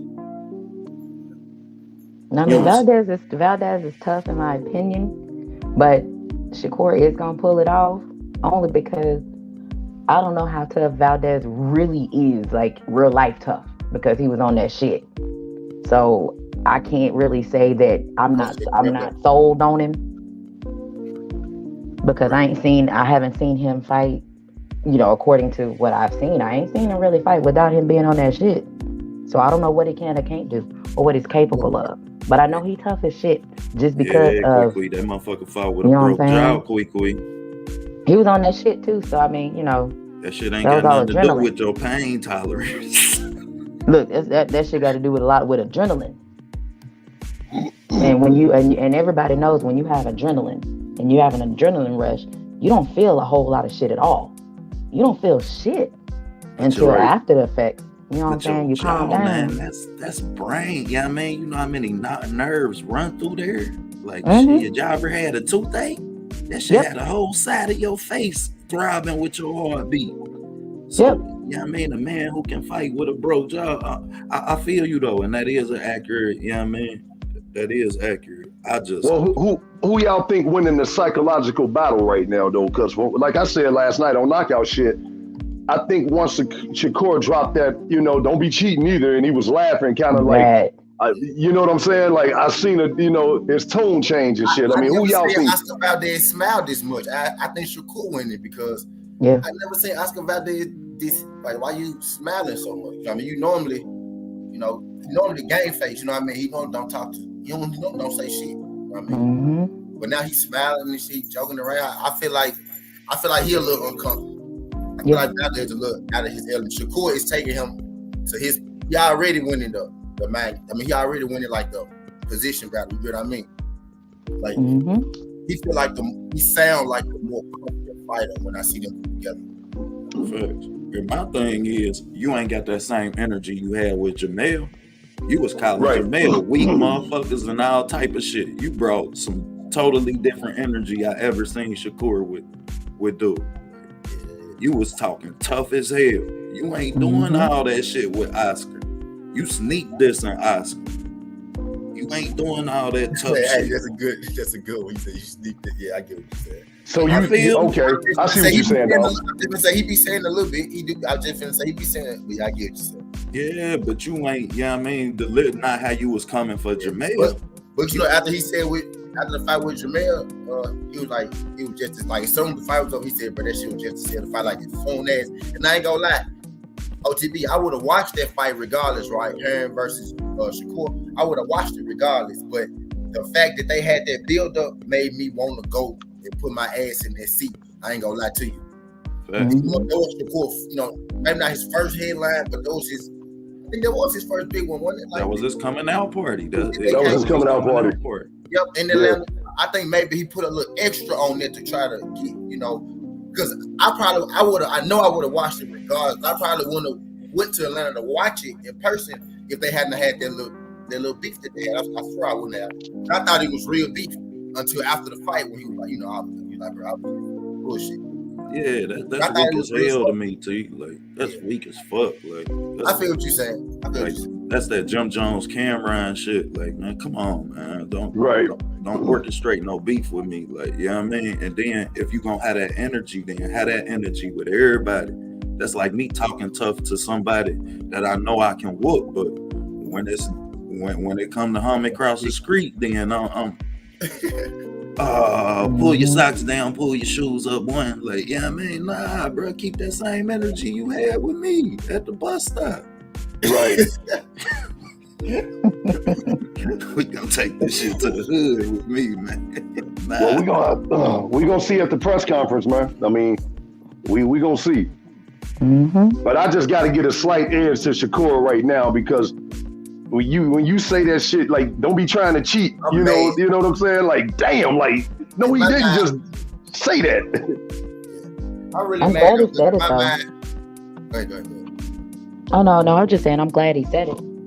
Oh, yeah, I'm glad he said it. Yeah, it needed to be said. Did you see how uncomfortable Valdez was, though? He said, that nigga damn, he pulled his sweater. He said, said, no, he didn't, man. Never cheated in my life. He said, I never cheated in my life. Right. Well, no, he didn't. Ass down. And that ain't just insulting the Valdez neither. You insulting that whole camp when you do that, because all y'all got history of being dirty. Right. The Juice Crew. Right.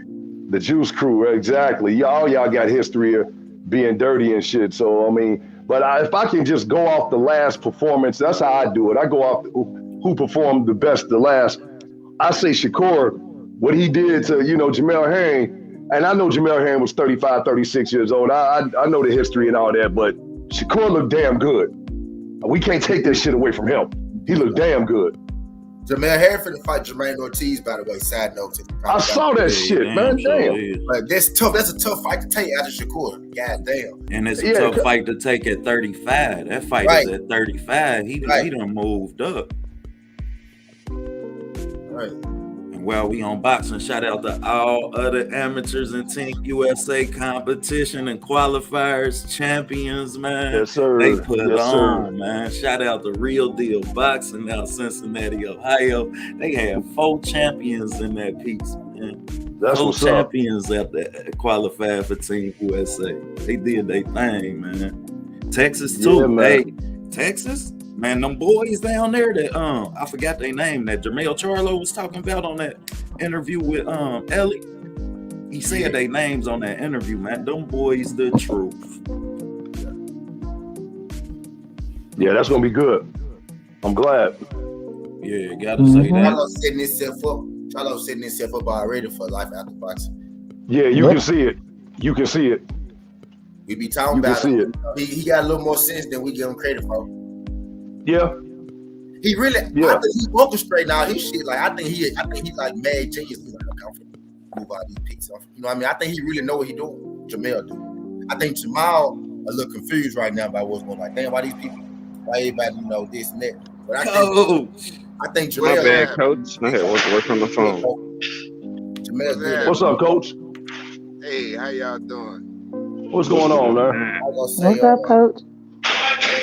We was talking about some Coach Stevens and Oz and shit. I think they should be a little closer, right? You know what I mean? But I noticed, maybe it's just me. I know every time it's like a black fighter, when we when it's like, say, everybody's saying that Shakur gonna beat him, but I think it's a closer fight than most people think. I still think Shakur gonna win. For reference, I think that they chopped the odds in half. Shakur should be like minus 250. You know what I mean? Or something like that. I feel like when we get a fight like that, they make the odds real high, so we can't win no money. You know what I mean? Yeah. Or when it's a fight where they think we might win, but our fighter might not be as good, they'll make his plus odds real high, like plus 300, plus 400 or something like that. I feel like they be trying. You know what I mean? Yeah, I feel that. Because they want you to bet. Exactly. Yeah. They need you to. So, yeah, I understand that. I think y'all gonna see that this is going to be a beating. This fight is gonna get stopped because Valdez's face gonna bust up, and Shakur is way more active than Conceição, whatever the boy name was. He's going to beat this dude up, and it's gonna be easy work, and they're gonna stop the fight because he ain't gonna be able to do nothing with him. Nothing. Shakur is that good. Y'all gonna see. He gonna beat this dude up bad, and Shakur is going in there to make a statement. See, that's what his mindset. He laugh and all of that shit, but he like the Joker. The Joker sit there and laugh and then try to kill you. Yeah. You know, so that's Shakur's mentality, bro. You could tell he was like a sneaky ass little kid. He laughing but when he was a kid, he laugh and joke, but he do some mischievous, devious shit. And believe it, bro, he's a killer. You know, I just think that he's gonna punish him so bad that the referee, he may not knock him out as far as one punch knockout or something like that, but I think it's gonna be the same type of shit that happened with Earl and Ugas. I think he's gonna beat him up so bad that they're gonna have to stop the fight just to save him from himself, because he got heart, no question about that. You think it's a bad style matchup, Coach? I think it's an awful style for Valdez. I mean, Shakur's really an awful style for everybody. You know what I'm saying? At 130 for sure. I think that he's gonna have a hard time because Shakur is a big 130. You know, that's what people don't understand. I don't even know how Shakur makes 130. Yeah. You know, yeah, I agree, because he stands next to Bud, and they're like the same height. Everything is like the same. We stand next to CBD. Look at that video I got of the Errol Spence shit. That's damn near up to 10,000 too. But go look at that video and look at him in the ring with you guys.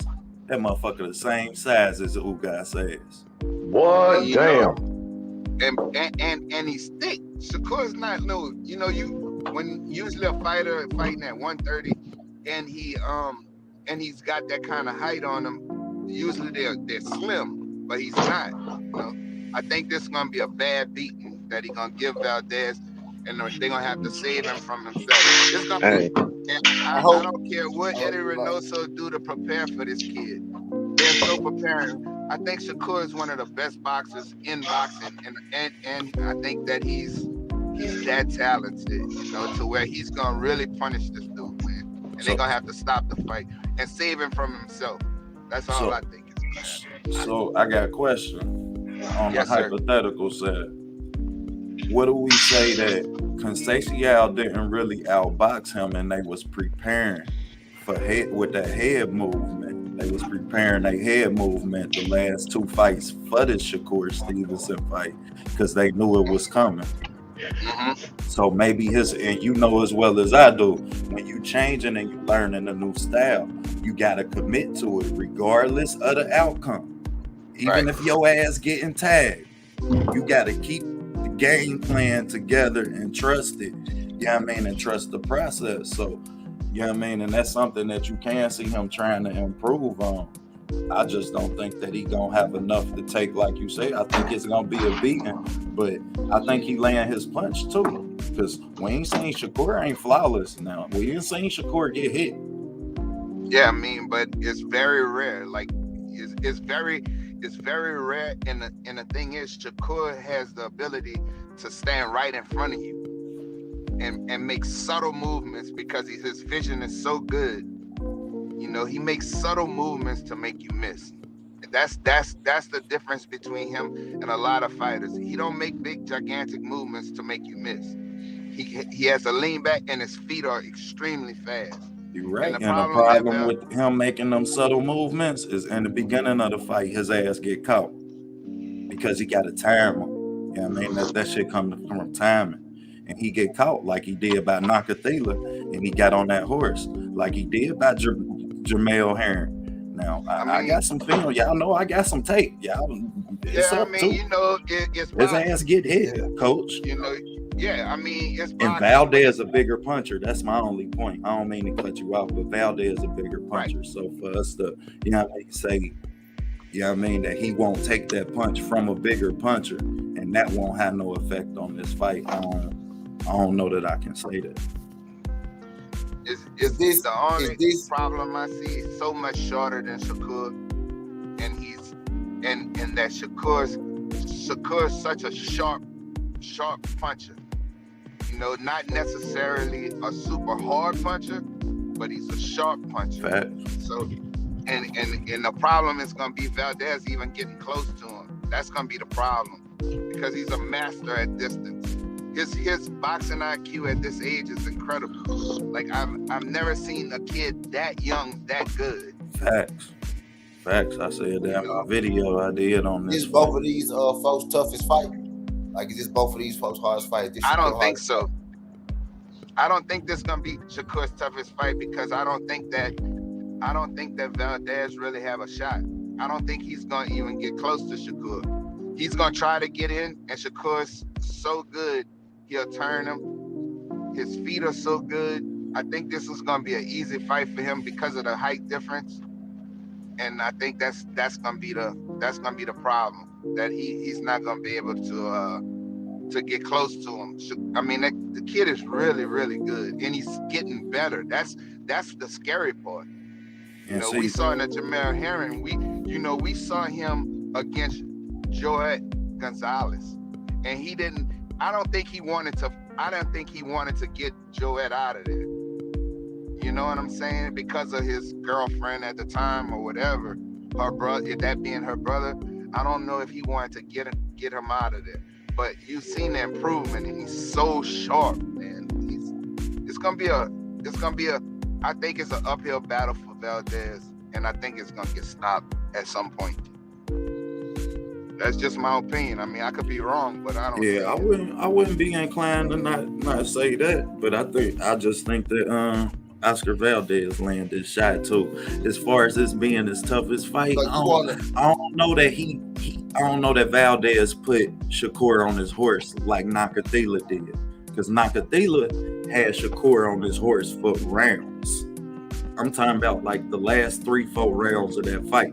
He got on his horse and he pick and chose after he got hit where they sat down at and made sure he could win. And that's part of the smart IQ. So you can't discredit that at that same rate. I just don't know that Valdez got gonna hit him enough times for him to keep Shakur on that horse like Nakathila did. So after this fight, Nakathila could still be Shakur Stevenson's toughest fight.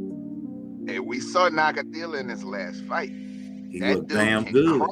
Bro, that dude can crack, bro. Yeah. You're talking about a bigger guy too. He's taller than Shakur. So you talking about a big right hand puncher. And Shakur's not stupid. You know what I'm saying? He gonna fight you the way to beat you. When you fighting a guy like Nakathila, I like that one. I like that one. That was a good one right there.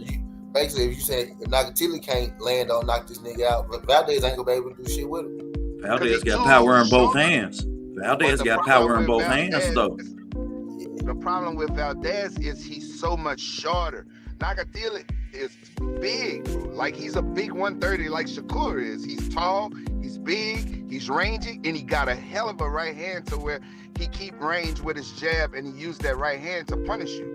So that's the problem, that it's going to be a difference. It's a different style. It's a different size difference because Valdez is so much shorter, and Valdez kind of wind up when he throws his hooks and stuff like that because of he's trying to generate so much power, and that's going to be seen by Shakur so easy. Yeah. Nakathila cracks, bro. That dude can hit, bro. So it's a difference. Facts. Valdez got power in both hands. I gotta say that. He can punch too. But Yeah. when coach say he wind up like that, he wind up like that because he's willing to exchange and he just want to land in his punch. The problem is when your exchange is gonna be one punch for 3. And then it's gonna start out being one punch for 2. You might land that one, but you're gonna eat 2 afterwards. And then later on in the fight, that shit gonna turn into 3s and 4s. I mean, you look at Burchelt when he fought Burchelt. He was on his back foot most of the night against Burchelt. You talking about a guy? He's not big as Shakur is. You know what I'm saying? And he's not sharp like Shakur. And Burchelt just come forward and just let his hands go. You talking about that's one of them fights, coach, that make me say they might have been orchestrating his whole game plan for this fight. Because we ain't never seen Valdez fight off the back foot like that. We ain't never seen him have to counter punch like he did against Quigg. And then in Conceição, you see a lot of him trying to use that Canelo head movement because they realize we're going to have to close the space without no jab. And that's part of what made me say maybe they was orchestrating these game plans for this fight. Well, I mean, if that's what you're doing when you going in there and fighting somebody, because you're supposed to be preparing for the guy that's in front of you. If you're doing that, and the reason I don't think that's the case, because you never go into a camp and you're gonna be trying to worry about the guy that's later on down the line. The progression in your career that's just where it's going. Yeah, I mean, like you said, Valdez is so much smaller. Yeah, I mean, he gonna always be the smaller fighter. So they had to improve his head movement. Right. Yeah, I mean, it was certain things that they had to change and how he was fighting versus that brawling aspect. That's why Canelo said that slick shit this week. It would be smart. It's not gonna be smart to get in the pocket with him. You better off letting him be first and counter punching him. You know what I mean? Because Shakur gonna use that jab, everything build off of that jab. So, you know what I mean? As much as you focused on the next fight ahead of you, you know where the progression of your fighter's career is going. You know what I mean? You know the things that he need to improve on to be the topper echelon of his, you know what I mean, competition. Yeah. When I saw him, he's training just like Canelo. He's gonna try to do the things that's not gonna work with Shakur. You know, that high guard trying to come in with your head moving side, that's not gonna work. It's not gonna work. Shakur go shoot them body shots around that shit. I seen him do it against hand. He flush. Yeah. He shoot that straight to the stomach, straight like Earl shoot that straight in the stomach. Shakur shoot that straight in the stomach, and you shoot them hooks on the outside. And then when you bring the arms down, you come over the top with the hook. Then he starts snapping the jab in the straight. He's 1-2. But T, when they do that shit, do they not stay on the line? That's when you see them get hit with them right hands. And Valdez a big puncher. But when they shoot hits to the body, this gonna be a Floyd Mayweather Canelo beating. Yeah. But look, but see with Shakur though, when he shoot his hook to the body, he don't get hit. I guess because because he in 130, like he's so much bigger than dude. I don't think he'd be able to connect with Earl. Earl try to catch those shit, so you can hit him sometimes, but sometimes you still don't hit him flush. You know what I mean? But Earl catch those shit when he throw his. You know what I mean? He trying to catch it. But they defend it in different ways. But they got their fixing their trades and shit too. For that. Right. But with Shakur, I think I get what you're saying with Shakur, but I don't nowadays. But when I did my breakdown, I saw Shakur had him. Yeah. When I was doing my breakdown, Shakur got a 3-inch arm reach on me. I was like, damn. You know what I mean? So I don't think he's gonna be in range enough in this fight. That's kind of why I don't think Shakur gonna be able to knock him out necessarily, because I don't think that he gonna be in range enough. I do respect his power, so I think Shakur gonna have to box. What Coach saying is he thinks Shakur go, accumulation stop him, like cut him or shit like this. Right.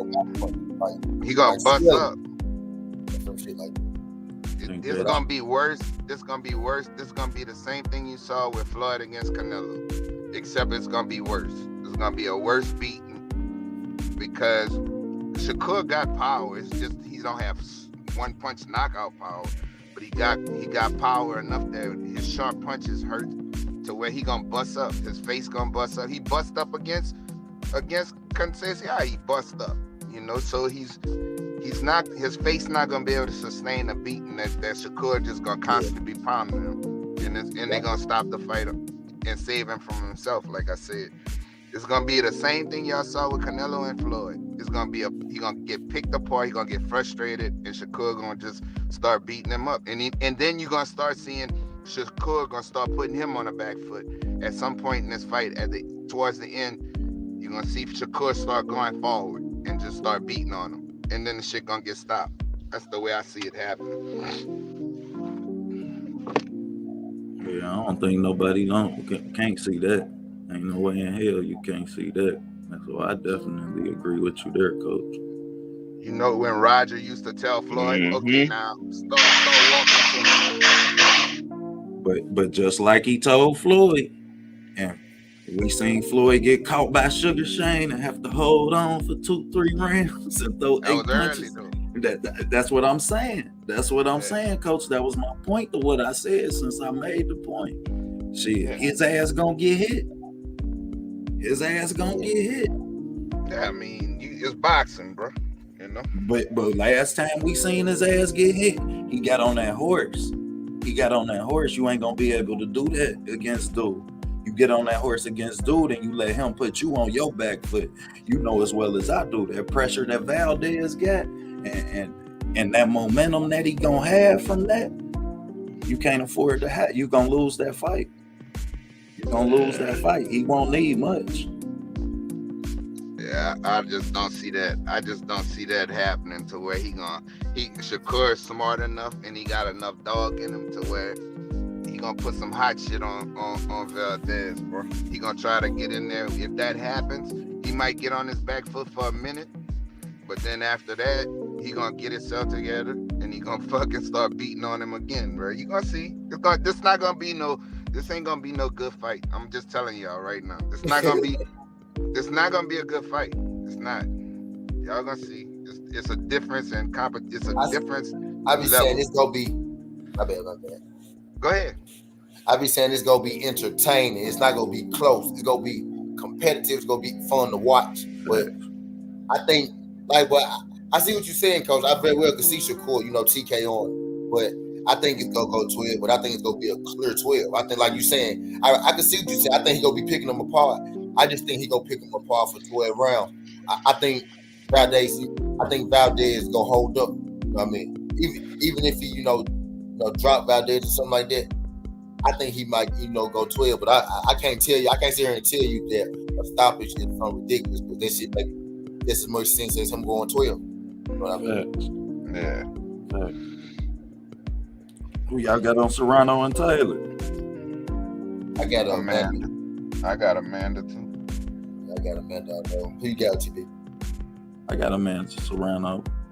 How y'all see this? But if Katie Taylor bring her feet for the whole fight and she don't drain out like she normally do, she can win this fight. Because it ain't like Serrano unbeatable. Serrano ass get hit too, and Serrano can't close off the ring. Her ass have problems closing off the ring, man.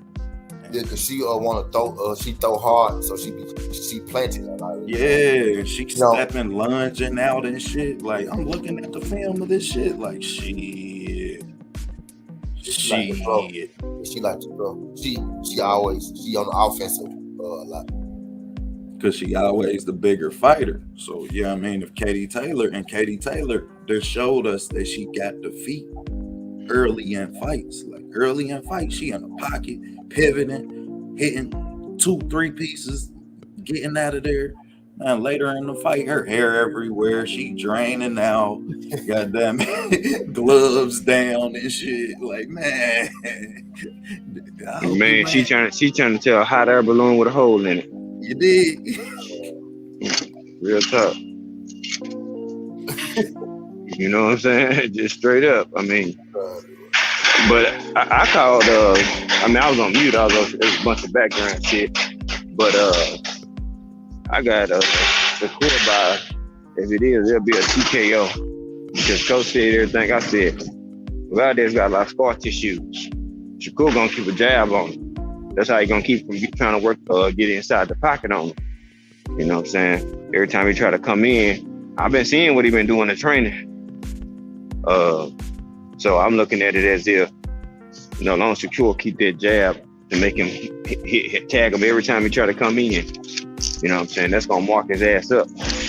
Once he get cut, it's on after that. But he got that Mexican blood in him. He got a chin, and he ain't gonna quit. One thing about that is he ain't gonna quit. Yeah, you gonna have to take that. You gonna have to take that nigga legs off. Yeah, Coach saying it ain't gonna be his chin. He think it's gonna be like his face, like if he go. I know, that's what I'm saying. I'm saying he got a chin. He can take a punch, but he gonna get marked. I mean, look at his eye against Casaccia. You know what I'm saying? That right there, that's scar tissues. You know what I'm saying? That shit healed, and that shit is easily opened up again. You know what I'm saying? So I can see he done been in a lot of wars, bro. And that I big can ass see stoppage too. All right, cool. I got you, sweetie. That big ass head though, shit. You about to have a southpaw and an orthodox fighter, and both of Valdez sloppy in the pocket, and Shakur don't like being in the pocket. So shit, when they get close, both of them about to clinch up. Shit. I don't know, bro. I don't know. I think Shakur is a good inside fighter too. It's subtle. You see when he get close, he going downstairs. If you look at him, he never really clinch. If you see Shakur, he never really clinch. He get hit in the pocket though. That's his problem.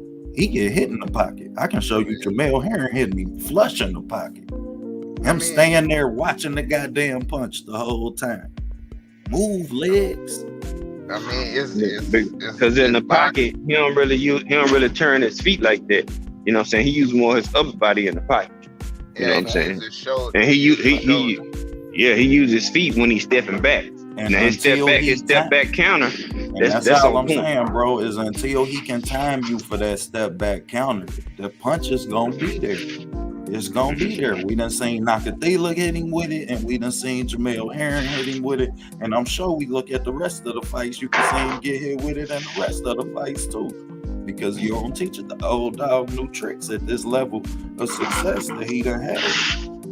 And I look to see if that's something that he improve on, or if he just get better at perfecting what he do great. I mean, y'all gonna just see that too.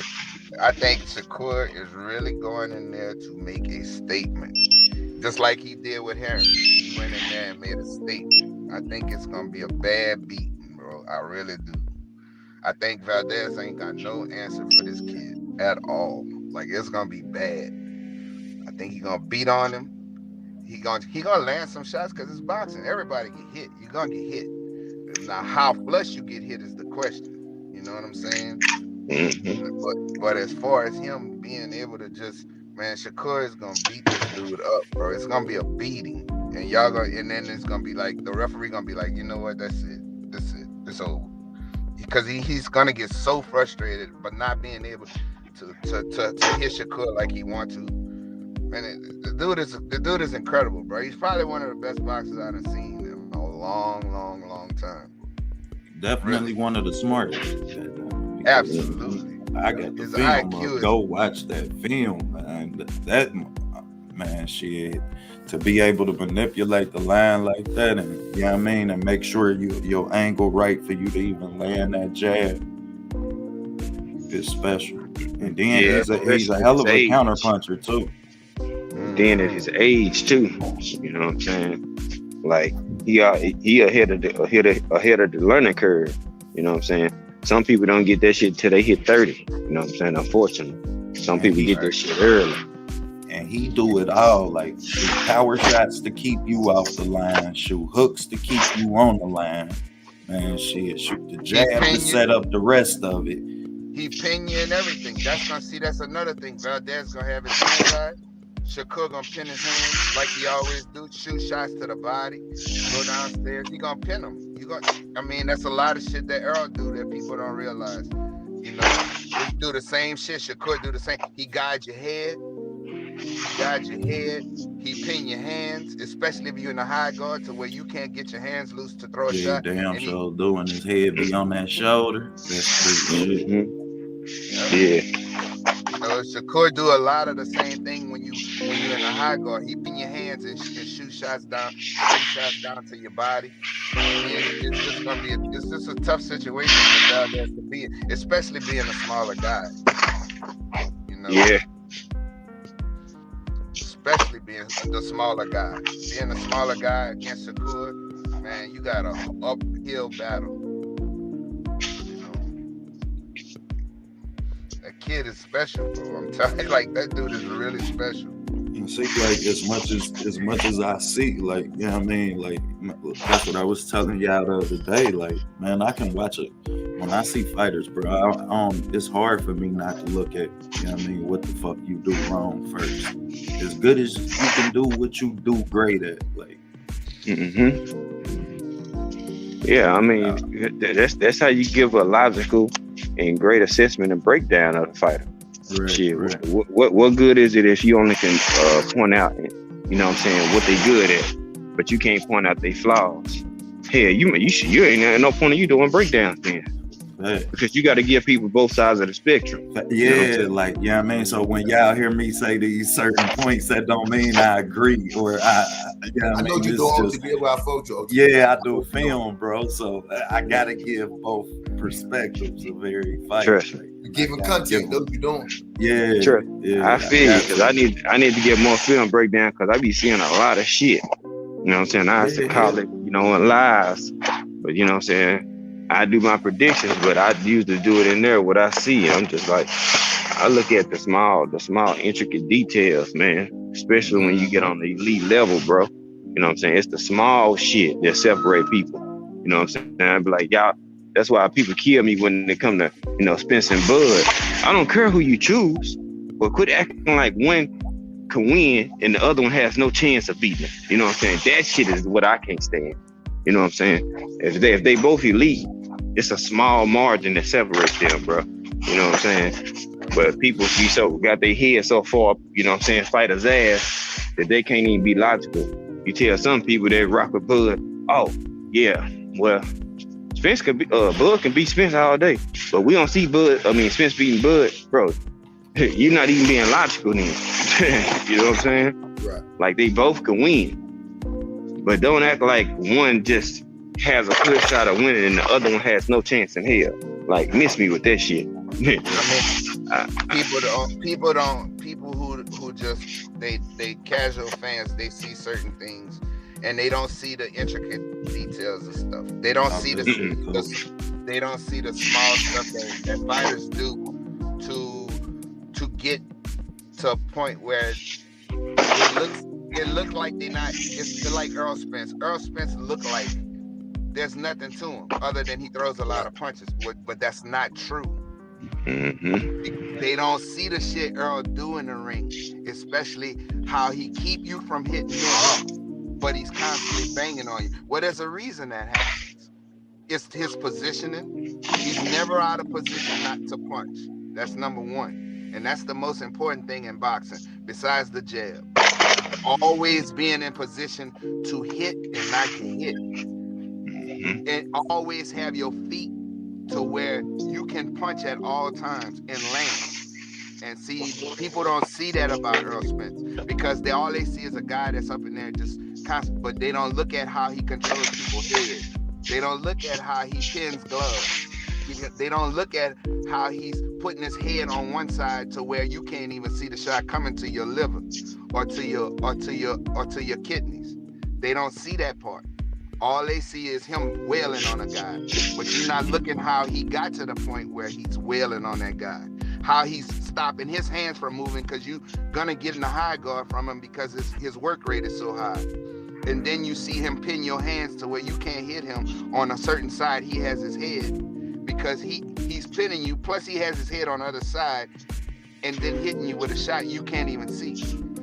They don't see all of that, and they don't see the small intricate things that Shakur does, except he do it from a mid-range level, and he's right there in front of you, but you can't hit him. They don't see that. They don't see how quick his feet are.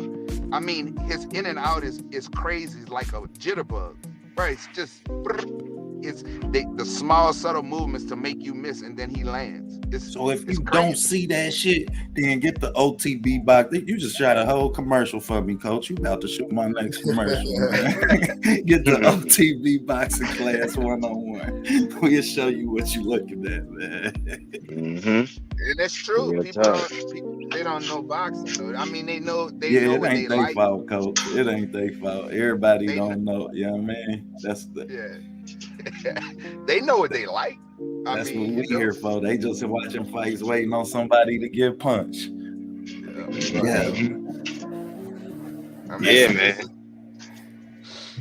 Your boy's a handful, bro. That dude is, man. It's gonna take a special fighter to beat Shakur, bro. I promise you. Hell no! I tell you, a fighter who will fuck him up right now. Who? Tank. Man. Tank, because you know why? Because Tank can close the distance without a jab. We done seen it, and we done seen what he do when he get there. And Shakur can't take them shots that he took from Jamel Herring to Nakathila. Now you take them power shots. That's what I was saying last night. Like, you know what I mean? The shot that you don't see coming, that quick shot. I wouldn't. You know what I mean? We can prepare for that once we see it, because you ain't gonna see the same thing. You know what I mean? You only got the two damn hands. So once you do it once, we can prepare for seeing it again. But when you taking power shots like that, you taking right hands because you won't get your head off the line against big fighters. Them shots that wobble make you hear bells and shit. And you know what I mean? You start doing what EJ did. Everybody move. Everybody stay still. I dropped $100 on the floor. Yeah.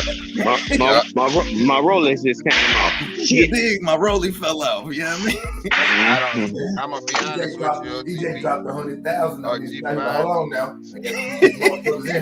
Even the ref stopped that shit. Time out. Hold on, man. I'm gonna disagree with you. And the reason I'm gonna disagree with you is because you're not gonna get inside on Shakur by not throwing the jab. See, you see Tank against these other guys. Jamel Herring did it. Listen, Jamel Herring got the shit beat out of him in that. That's okay. He landed that punch. Tank, we done seen Tank lose whole fights and put shit to bed. How tall is Jamel Herring? Now you telling me that the height matter, and we talking about the punch. Absolutely. We talking about the punch. Hold on, this is what I'm saying. How tall is Jamel Herring? Because Herring about 5'8". Right, he's taller than Shakur. Yeah, he's 3 inches taller than Tank. Tank like 5'5". Okay, and you dealing with an elite fighter like Shakur Stevenson. And Shakur 5'7". You're dealing with an elite fighter like Shakur Stevenson. And you telling me that Tank is just gonna get in there and touch I'm saying that Tank can lose that whole fight and bed him in the 10th or 11th round, because I done seen Shakur get hit with power shots before. I mean, but the thing about it is, by the time it get in that 10th and 11th, and Tank eyes is swollen up because we see him swell now, and you dealing with an elite fighter. Not no Leo Santa Cruz, who was putting some paws on Tank. It ain't take Nakathila or Jamel Herring 10 rounds and that punch, Coach. How tall is Nakathila compared to Tank Davis? Height matters when you're dealing with an elite fighter, bro. It matters. Nakathila hit harder than Tank. His right hand probably just as hard, but not just think about this. Okay, Nakathila ain't putting shit to sleep, Coach. Okay, who has Tank fought?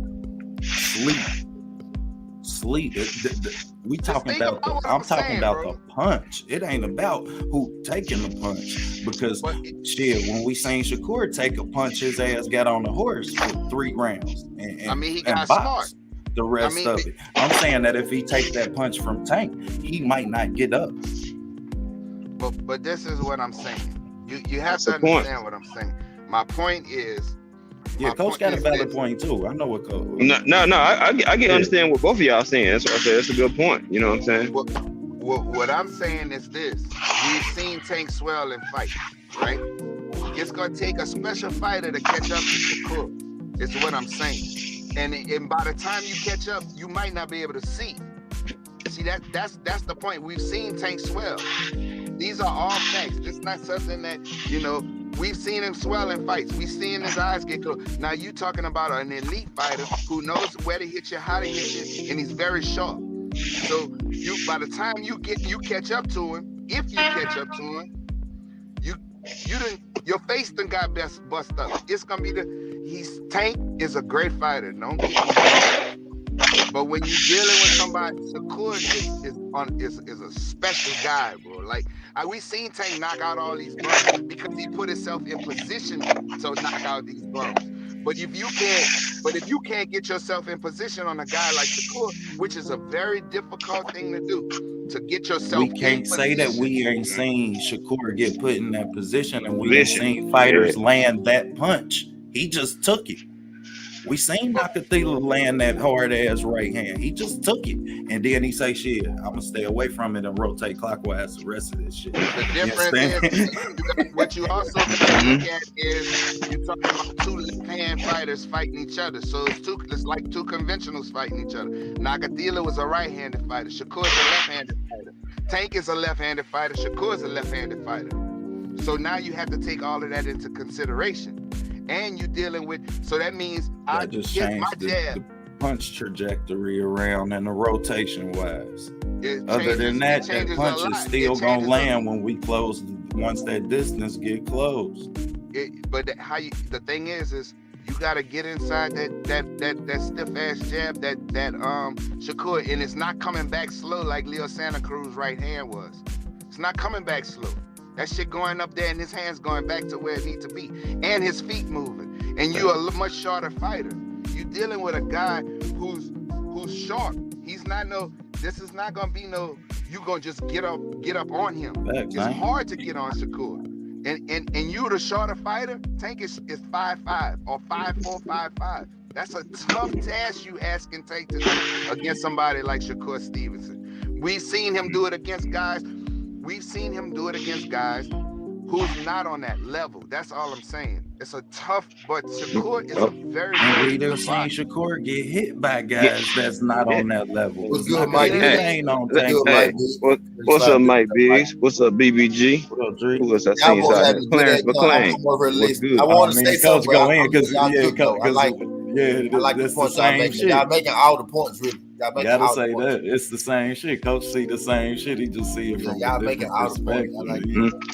And then we got to take account. Tank, he look at it like shit. If you can't hurt me, shit, I'll eat some of these punches.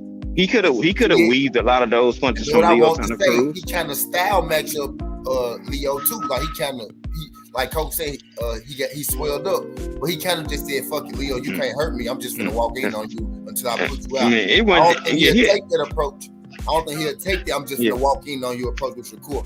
He'll have to use more of his legs and head movement and dip, ducking. Like gonna be butterfly weaving his ass. This the fight though. This fighter, this is what I want to say real quick. This the fight. These are the two best people down here right now. I think Devin Haney can fuck it up. But right now, I think these are two best people that we talking about, Shakur or Tank. Yeah, I go. I mean, I got Devin over Tank at 130. I got Devin over everybody at 135. Now when Shakur moves up there, I don't know about that one. You know what I'm saying? I agree with that. Hey, that's just me. Hey, everybody at 135 until Shakur get there. Then you talking about a chess match. You know, I look at it like this: between Devin, Tank, and Shakur, they all 50-50 fights. You know what I'm saying? Devin and Shakur boxers. Tank can box. He'll box a punch. They just want he can't box. Yeah, the fuck he can. You know what I'm saying? He just imposed his will and his style. And if you can't stop him from imposing his will and his style, I don't have to box. You know what I'm saying? And when people can't handle that shit, They can't, you know what I'm saying? Whoever imposed their will and they style and implemented the best, that's who gonna win that fight. You know what I'm saying? Like I done said, Shakur transitioned from offense to defense better than Dev. When Dev get out of in close, he drop his hand. That's how he get countered. Yep. You know what I'm saying? Shakur doesn't do that. His offense, the defense is fluid. It's like water. He can transition and wow, and turn. You like, God damn, that motherfucker smooth, boy. You know what I'm saying? Yeah. You know, so that's how I look at that. You know what I'm saying? If they get greedy, because Devin and Shakur, they nice dudes, but they both mean as fuck. People sleep on that, and they want to get in and get dirty and bang, and they both do it in fights where they want to sit in the pocket. That'll get your ass knocked out. Yeah, but once they see Especially they got fucking with Tank. you have to look at the transition in a boxer's mind though. Once he sees, okay, I got this guy. That's when that starts. It don't start immediately. It start when once that transition snap in your head, okay, I got him. That's it. He can't do nothing else. I done seen what he got. That's it. I'm on him. So that's the difference. When you see a fight, just like what Earl said. Once he said, oh, that's it, I got him. You know, he went back to the corner, I got him. That's it. Once he did that, it snaps in your brain, okay, this guy can't fuck with me. I see what I gotta do, and that's it. And that's how a boxer's mind work in a fight. First is a figuring out. Once you see your tendencies, once you see what you're doing, once you see you can't hurt him, once you see, you know, that's why Tank start going forward. Once you see you can't hurt him, you know, then he gonna try to just get that one shot in and knock you out. But the difference when you're dealing with elite fighters, I'm not saying good fighters. Leo Santa Cruz is a good fighter. He's not an elite fighter as far as having the skills to do everything. As far as being super, super sharp. He throws a lot of punches, you know, but he's not a super, he's got a good brain on him, but it all depends on who he's fighting. And that's the difference. So it's a chess match as far as Tank and Shakur and Tank and Devin. The problem with Devin needs to work on is when he's inside, pull your left hand up. But he likes to try to just move his head and use his shoulders. That doesn't work on every fighter. You have to be able to bring your left hand up. You know, that's one flaw that I see that he has when he's on the inside. Sometimes he'll instead of him bringing his left hand up and protecting his chin, that's how he got caught against Linares. So, you know, there's subtle things that guys on the elite level are gonna take advantage of, and that's one of Devin's flaws that he has. Everything else is pretty damn good, you know. Knockout, what's happening, brother? What's a happy birthday, bro? Yo, what's good? What's good, y'all? Knockout, what's good, homie? Chilling, man. Y'all was up here cooking. Had some time, just checking in, seeing how everybody doing. Y'all ready for this fight weekend?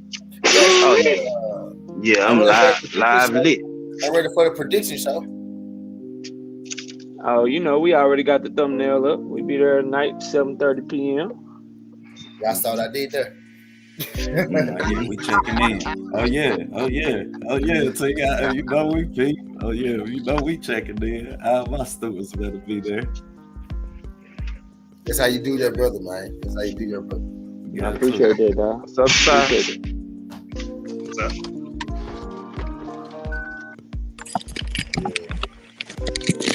Coach trying to tell me that Errol looked up and said, "Oh, I got his ass." He looked down and seen his damn mouthpiece was on the grill. Right. First thing Earl said was, "My teeth." He said, "Hold on, I ain't even hitting these motherfucking teeth." Man, shit, that nigga look like he dropped 100 in the club. For real man. though, then bro, he said, "Hold on, wait, hold on." Well, y'all telling you. Hey, for real, Coach, man. I watched that shit because y'all know I had to call the fights, man. Y'all want the fight. Y'all getting it in. I say, man, the gang getting it in without me. Nah, bro, the thing is, I want to know how much that surgery cost on his mouth, because it must had to cost a whole lot of money for him to react like that. That's what I'm getting at, yo. They might drop that mouthpiece. He was in the middle of a fight. Okay, it ain't too many more things than a fight. that need your attention. You know what I'm saying? When you're in the middle of it, it ain't too many more things in a fight that need your attention, right? He This like, nah, nigga stopped a fight, bro. He He looked like, at it. Hold on. It might say, bro, like it was like second nature. Some of this shit hit the ground. He stopped the fight, bro. Hold on. He says, hold on. He got out that surgery with them veneers. Dennis told him how much that shit cost. He said, I'm protecting this shit at all costs. Hold up. Man, motherfucker hit me in knees. It's slow, boy. I said, fuck these. Don't let him fuck my I'd shit rather up. take punches than fuck them teeth up, dog. Understand, this shit costs some money, man. You rather take punches than fuck them teeth up. But I told y'all I could hear how he was talking different. I'm like, man, I can't wait to see when he get hit in this shit. Cause, boy, Hey, I we tell you, definitely saw it too, there. We saw man, it. boy, I told you. Question answered, ain't it? Yeah, man, hey. I'm still worried. I'm worried going in. I don't know why, bro. He ain't getting hit that clean no more without a mouthpiece. It just clean as it get. I'm worried because of the type of animal he gonna be dealing with when he get hit. You feel me? That's like me saying, I ain't worried when I get bit by a chihuahua. Mind y'all, I'm scared of all dogs. I don't play with no dogs, man. If they got teeth, I'm cool. But I ain't worried when I get bit by a chihuahua. But when your pit lock on my ass, it's different. Yeah. But it's different. You gotta think. You guys like a Rottweiler. I say, who guys might not be a pit, but he Rottweiler, they beat you on your ass when you weren't looking. You weren't looking when you weren't looking though. Your ass was looking when that motherfucker, when that hook came and that mouthpiece fell out. Your ass was in the fight. But he ain't feel that junk. And he had just got hit with a right hand. Before that, y'all. OTP, he was more worried about the mouthpiece than the punch. Yeah, he damn sure was. He was more worried about, bro. He didn't know, bro. He forgot he was fighting, bro. That's how unbothered dude was. Man, he got hit by that motherfucking right hand, y'all. I watched that mouthpiece fall, man. It looked like 100 fell in the club. For real, though. Even the refs said stop. Like, you gotta think, bro. Dude ain't stumbled backwards first or shit. He got hit and looked down at that mouthpiece. Damn, man, I'm worried about Terrence Crawford eye. Shit. Right. Be real with LTB, which eye turns want to lose, bro? That man gonna catch the spin side, not the pink eye, the spin side, man. Here we go. Maybe on the head, but little Sharky be a hand. We about to have a southpaw after the third round. All them angles that Bud love when he turns southpaw. None of them hoes gonna be there. That boy gonna be in trouble, man. You saw what happened to the last two security guards, OTB. you saw what happened to them. You can't be singing outside this stuff. You saw what happened to the last two security guards, bro. Hey, Bud, that nigga, though, this the best. Like, we just talking about Tank and Shakur. Bud and Earl, the best of the best, man. Like, it's nitpicking. You gotta nitpick when you come to guys. When you get to fights like this, you gotta nitpick because that's the only way you gonna be able to. You know what I'm saying? Yeah, because it's gonna come down to the details. Yeah. I ain't hear that convo. I know Coach got Shakur over Tank. Who y'all got in that fight? Don't make me do that, bro. Well, I didn't hear y'all. I mean, y'all you ain't hear what I ain't say one. Knock out. Oh, you missed it, not? Hey, no, I literally heard Coach talking. I'm gonna say it because I said all I heard was Coach talk about who you got, T? Devin's flaws with his hand right on now. Top of his hand. Right now, today, if they all fight tomorrow, you could throw Devin Haney in there too, because I told Devin Haney this for himself. Right now, today, if they all fought tomorrow, I got Tank Davis. But if they all fought in 2 or 3 years, I won't be able to tell you. If this fight happened in 2 years or so, it'll get a little more interesting. You know what I mean? But right now, I would have to take Tank because he could box. All them, let's say all they boxing is an A+, right? Tank got that power advantage over both of these guys. You know what I mean? So just because of that, he a little more experienced. I gotta go Tank. And he done fought bigger weights than those two. So I feel like right now, I take Tank. Not because he's better than the other one, just simply because they all even, but his power stand out. That's the only thing that stand out between the three, really. Because they all can box, you know. They're all A's, right? But if they all can box A's, you got the only thing that stand out. They really stand out from the three of them. I like that. I like that. I told him, man, I got Tank over right now today. But if you catch me in 2 years, I might not feel the same. You know what I mean? Yeah, because Shakur can still get better in the pocket. Right. And I think with Devin Haney do. And Devin can sit on his shots. I feel like Devin's defensive responsibility, I mean, keep him from sitting on his shots, which is why he don't have no power. So by the time he go in the pocket, it's damn near foreign to him. You know what I mean? I don't feel like I think Shakur and Tank is the close one, and I think both Shakur and Tank. Picasso just power don't win fights. Picasso just power don't win. I think they both kind of do Devin bad, to be honest with you. For real. I don't know. I can't say they doing bad. I think that Shakur and Devin go 12 rounds. I think that Tank stopped Devin. But I think Shakur thoroughly outboxes Devin though, bro. Like Devin cool, like he really good, but he too much on his bike to me. I much more prefer Shakur, because Shakur, he ain't with all that shit. He'll be right where you feel like you can hit him and just keep making you miss and making you pay. And I can't wait to do the breakdown on this fight this week. I think a lot of people, they keep talking about Floyd Mayweather and Diego Corrales is kind of a stepping stone. I think they got that right. I think they got the perfect fight as to how it's going to look, and I can't wait to share it with everybody. I want to hear that. Hey, Knockout, I gave my version of that. I think it's gonna be worse, but it's gonna be Floyd versus Canelo. Man, I can't stand you, bro. Golly, he hit the nail on the head, bro. He said that shit earlier too, man. He hit the nail on the head, bro. It's gonna be just like that. Like, people think Shakur gonna be doing all this running and shit. Okay. Shakur don't even run. He's not even a runner. If you really look at him, you pay attention to his fight, he's not even a runner. He barely moves.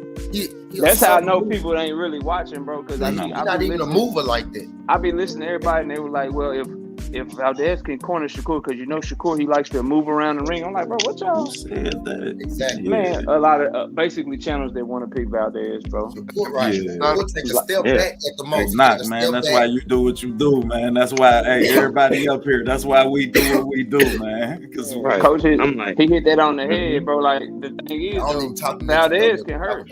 Yeah. Valdez can hurt Shakur. You know what I'm saying? It just depends on if he can hit him. So, he got a shot in the fight. He got a shot in the What's fight. What's good, St. Louis Knicks? Okay, I got you. Yeah, I had to wrench him up too. He got that new undocumentary or something. Okay. Yeah. Uncommentary. Yeah. Okay, then St. Louis. I got you. All right, let me go to my other device and go ahead and welcome you back to Slapahoe, Texas. My wrench game. You know what I'm saying? That's what I call it. Slapahoe, Texas. You goddamn right. So it's all one word. Slapahoe. Yeah, Slapahoe. Yeah, Texas. Like Tahoe, Slapahoe. Oh, Johnny Q, you ain't Navajo. Navajo. I wish a nigga would Boulevard. We got a street out here in Dallas called Arapahoe. I really do. Yeah, that's where I live at, y'all. No cap, that's the area I live in. Up there, I'm glad you said that. That's where I live. Arapahoe, Adelia. You know what I'm saying? Go everywhere, though, don't No, Beltline go everywhere. Bro, Beltline is like all over the city, bro. Like, you ain't lying. You tell somebody, yo, I live off Beltline. You could be talking about Cedar Hill, DeSoto, Addison, Plano, everywhere. That's why I be over there. Out of you said Addison. Hey, is y'all's Martin Luther King Boulevard in the hood? Of course it is. It's right down the street. It's right down the street. Ours right in the middle of the hood. Ours right in between two of the biggest hoods in the city. Now, bro, for real, OT, no cap. Everybody Malcolm X be in the hood, bro. Everybody's, bro. They shady for that shit, man. Yeah, that is fuck. It is. It's crazy. My King Park nigga was like 5 minutes away from me. Our college right in the hood. UC in the middle. UC and Xavier right in the middle of the hood. For real, UC is right in the middle of Compton. It's crazy. Yeah, but it's different now though out there. Yeah, there you go. It's gentrified like a motherfucker now. By USC, all that shit is gentrified now, brother. Mm-hmm. It's different. Hey, Knockout. Great show last night, my guy. Great show, man. Appreciate that, bro. Appreciate that. Gotta say that, bro. Man, salute to you on your birthday. That was a hell of a show, bro. Bro, I'm cool with listening to, you know what I'm saying, the Bud Troller Dykes, man, but sometimes that shit get too. I had to step back for a second. Like I was about to hop on the panel, and I'm like, bro, you argue against a brick wall. You know what I'm saying? Ain't no lot of sense. I came through knockout. I was about to get I'm on learning that. But I ain't even get involved in it tonight. I gave up on that shit, bro. I can't. I be trying to exercise patience, bro, but like I be thinking I be talking to real people, but I don't. Man, I got a lot of fucking patience, man. I run out of patience for that. And he was like, "You got the patience of a pack mule. You never get rattled." I'm like, damn, I ain't got time for that shit. I literally will state a fact, bro, and then they'll state a fact. I'll agree with them on purpose because it's true. And then I say a fact, and then they can't never just concede to shit, bro. It should be crazy to me. Like, man, whatever.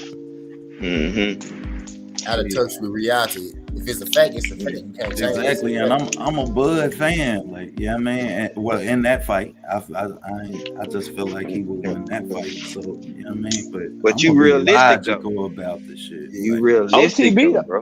OTB don't even say shit when we had a conversations about like Earl ducking and shit. He don't even say shit because he know I be speaking facts. The only time he'll chime in is when we actually get to talk about the fight and shit. So he literally sitting there listening to them dudes. You wouldn't even know OTB above him until you ask him. Bro, he don't give a fuck about numbers. He don't give a fuck about the contract. Is the fight happening? Okay, now let's talk about why I feel. But I'm gonna break down some film on a fight that ain't happening for. Like, not only that, like y'all know, man, we out. Like, we out. Well, you hear where we from. I ain't speaking on what no man say or his pockets. You hear Terrence Crawford say Earl Spence ain't ducking him, and you see Earl Spence call out Terrence Crawford, and Terrence Crawford call him out, and you believe that they won't fight each other. I got some shit. It's the people that hear that shit and see that shit. You good, bro? Feel like, don't think nobody won't fight and shit, or they think somebody ducking shit. That's just like, bro, are we serious? We should be past that who ducking and shit. We should be past that really at this point. We should be, but I keep seeing it everywhere, bro. You got both of them guys talking the same language right now. That's what we need to be focusing on. Both of them guys saying we fight next. Bud said I ain't moving until Earl, and Earl been saying, nigga, you know, I want to strap. He came out and said it again. Hey, I want Bud Crawford next. I'm going for the straps. And nigga, these folks making means back and forth. They want to fight. So the fight gonna happen pretty much. It's up to, you know, the folks up top, I believe, really. To earn this shit out. If you got Bud winning that, shit, bro, cool. You got him winning that shit. If you got Earl winning that shit, cool. You got him winning that shit. Matter of fact, I got content taken up for both of them because people trying to insinuate that they on steroids and shit, bro. So it ain't no hate or nothing. We just got to keep it real. Them dudes ain't ducking each other, man. Exactly. You know, dudes ain't ducking each other, bro. They want to fight. And even them dudes DNA, really. And when we gonna get an announcement? That was the fuck I'm talking about. Facts, Coach. They probably, you gotta think they probably gonna wait till after cause Steinhill Charlo. It don't really make sense to announce. You know what I think? OTB at Charlo Castano. Yep, could be. I don't even think that, y'all. I think they waiting to see what happened with Canelo and Bivol and see what Canelo gonna do in September. I think that's the big domino they waiting to fall, because if he beat Bivol, they gotta wait to see what date he gonna choose in September. Yeah. And then they gonna be able to, all right, are we gonna do it in September or we gonna push it to October? Cause like we can hate on the man and shit, but the man is a huge star, bro, and he gonna have a lot of eyes on him regardless of who he fighting. So do it for October. They got it. What the fuck, Bud and Earl? That ain't nothing compared. And Earl got a lot of Mexican fans too. Jay. He do for real though. I can vouch for that fight Saturday. That fight too. Let me speak, bro, on it, because he fouls there too though. That fight, the 16th, bro, full of Mexicans, bro. Bro, it was about even, dog. You know what I mean? Yeah. It was about even, bro. Yeah, I was there. You was there, Coach? Coach was there too, yeah. Coach. Am I lying, y'all? Yeah, Coach was on the floor. It was hella Mexicans. No, I was Coach was sitting up there with Dak Prescott and shit, man. Oh. Right. Michael Irvin. I knew you were somewhere. Michael Irvin and Dak Prescott called Coach. Mm-hmm. Hey, It's gonna be a great fight, man. Like Yeah, we've been waiting on it, we've been clamoring for it, bro. And we just want to, you know what I'm saying? We just want to see that real smoke, bro. I You know wish what I'm they saying? bring it back to Texas. I wish they put it back down. Nope. But I know. Nope. Shut up, knockout. I know they. Nope. I know they ain't. But I wish they put it. I wish they put it back down. I'm Because actually because EJ win, they're gonna say what? that he cheated. Nah, fuck that. I'm thinking about that 80,000 that's gonna come. If 40 came for Ugas, I know we can get another half in that bitch. For that. Nigga, I want that hoe. I want that hoe in Terrence Crawford mama house. God damn. No excuses. That's what I want. I don't want no Backyard? excuses, fam. Yeah, put it at his mama house. Make sure she can front make yard. a meal. All that shit, bro. In the front yard, like the old days. Yeah, I want no excuse, bro. I'm tired of this shit, bro. If Terrence Crawford win, I know what I'm gonna do. I'm gonna give that man all the credit in the world, bro. But I know what's gonna happen if Earl Spence were to win in Texas, or if Earl Spence were to win in Dallas, or some shit like bro, whatever that man need to have to feel comfortable. Sign the contract and feel like he got the best chance possible, bro. That's what if Earl Spence win on the moon, they still gonna talk about it. So just to make the most money off it in general. But I want it to where they don't need, like, because if he went, let's say he went in Dallas, right?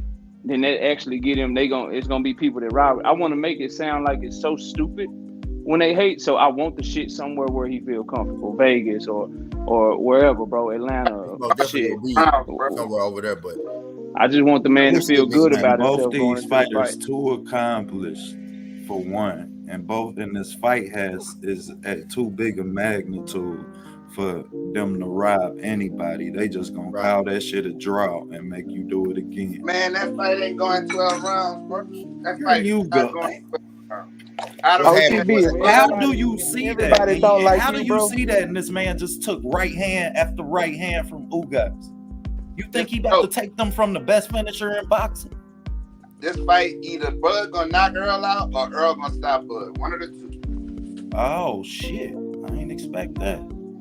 Listen, all I know is if I'm running track and I'm running 100-meter dash and I'm beating a bunch of high school people, or I'm beating a bunch of college people, does that make me the best track runner? Because I can beat people in college or I can beat people in high school.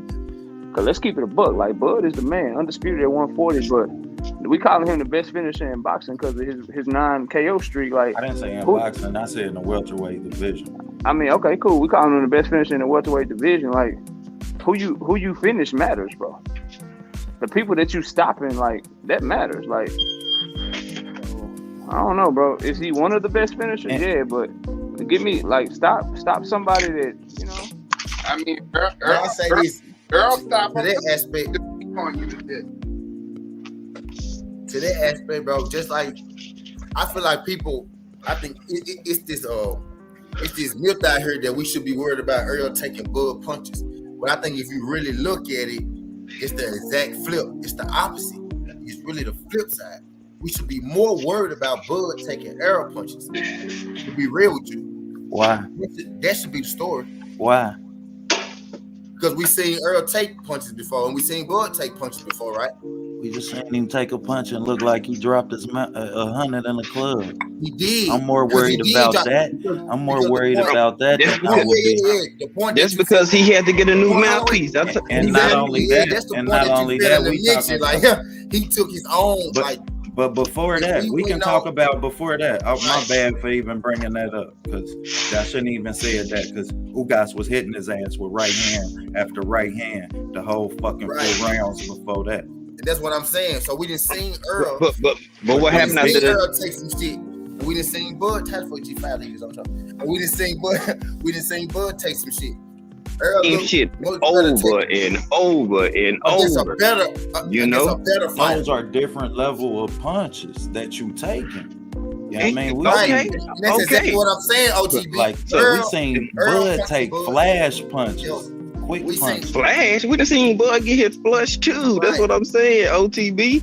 Like, come on, green beans hit him flush and he dropped, bro. Like, we done seen you get him flush. You know what I mean? We seen Kell Brook out jab Bud. Them was jabs. Out jab Bud. Yeah, and I was already cut. You know what I'm saying? So it's like, it's one and the same. The worry that it's really Bud fans. Like, y'all tell us oh, we gotta be worried about Earl taking Bud shit. When I feel like it's the other way around, and I feel like that's where the biggest difference gonna come in. Disconnect is. I got it going 12. I don't. But I don't. I think it go 12 too. That fight ain't going 12, bro. That fight ain't have to going. carry Somebody one gonna of them get out on stopped. the stretcher. Somebody gonna get stopped in that fight. They got too much dog and too much pride. Yep. And Somebody they getting stopped. gonna hit each other. And whoever getting hit the most and getting beat up, they not gonna be like, yo, I'm finna use some lateral movement. No, the person that's getting beat up, they gonna try to bite down because they such a dog. And the fight it's not going 12, bro. I ain't making my official pick yet, but I can guarantee. I ain't making my official pick either. I can guarantee that shit about to be that fight a ain't chess going match 12 for rounds, 6 bro. to 7 rounds. It's not though, bro. It's not though. It's gonna be a chess match for a minute and a half, and then once Bud realize that he getting out jabbed by Earl and switch southpaw, a fight gonna break out, bro. That ain't a fight. Yeah, that's what I think. I think it's gonna be. I give it by round 4. It's gonna be straight fight. I don't even think round 4 because the type of fighters that we got, bro. Number 1, Bud pride, and when he turn to southpaw, he gonna try to turn up. Number 2, we got to think about the mental aspect and the emotions and shit with these fighters, bro. Earl been hearing all this shit. Bro, he ain't come like what he did with Ugas, like Derrick James ain't that game plan against Ugas. That was the game plan for a reason. It give you an idea of what they gonna try to do in the Crawford fight. They don't feel like Crawford can fight on the inside, bro. You can tell. That's why that's how he's training. Go look at him hitting the mitts after the 2 days. You know when he went to train right after the fight and shit. You'll see uppercuts. You'll see inside hooks, bro. They training to get inside and turn this shit into a dog fight, bro. This shit gonna be a chess match, maybe 1 round. And then when Bud keeps trying to walk Earl in the shot, if Earl's able to get inside on him, bro, a fight gonna break out. And if Bud can bang with him and get him out there, that'll happen. Earl he walked through him. But I'm with Coach on this shit. That shit ain't going 12 rounds. The fight breaking out ain't no like I don't see that being an advantage to either. If a fight break out, I'm grilling with the person who finished. Shit. What? I feel that I ain't mad at that. But if a fight break out, I might want a fight to break out. I got the person that break bones, bro. What we going by? I mean, we going by. Okay, Bud got the 9-fight streak, right? But Earl did knock out 6 top 10 heavyweights in the last. Top 10 welterweights in the last fight, and he got a high knockout percentage. You know what I mean? So the power is that's what I'm getting at. The myth that this power thing just exists with Bud is just that. It's a myth. That power is just even. I just don't want to say that, bro. Both these dudes go get hit with some shit. Hell nah, T. I can't. In the Earl, it's even, bro. Bud is not a harder puncher than Earl Spence, bro. The Earl that fought not a harder puncher than Earl Spence. And the Earl that fought Danny and the Earl that fought Sean Porter, bro, he wasn't thumping like that. Like what? Y'all need to go watch some Chris Algieri, Leonard Bundu. Who go, bro? He back 12 rounds, he back thumping shit, bro. With Earl and don't get broke up in some fashion or form. He back thumping shit, bro. Like straight up and down. Like his power.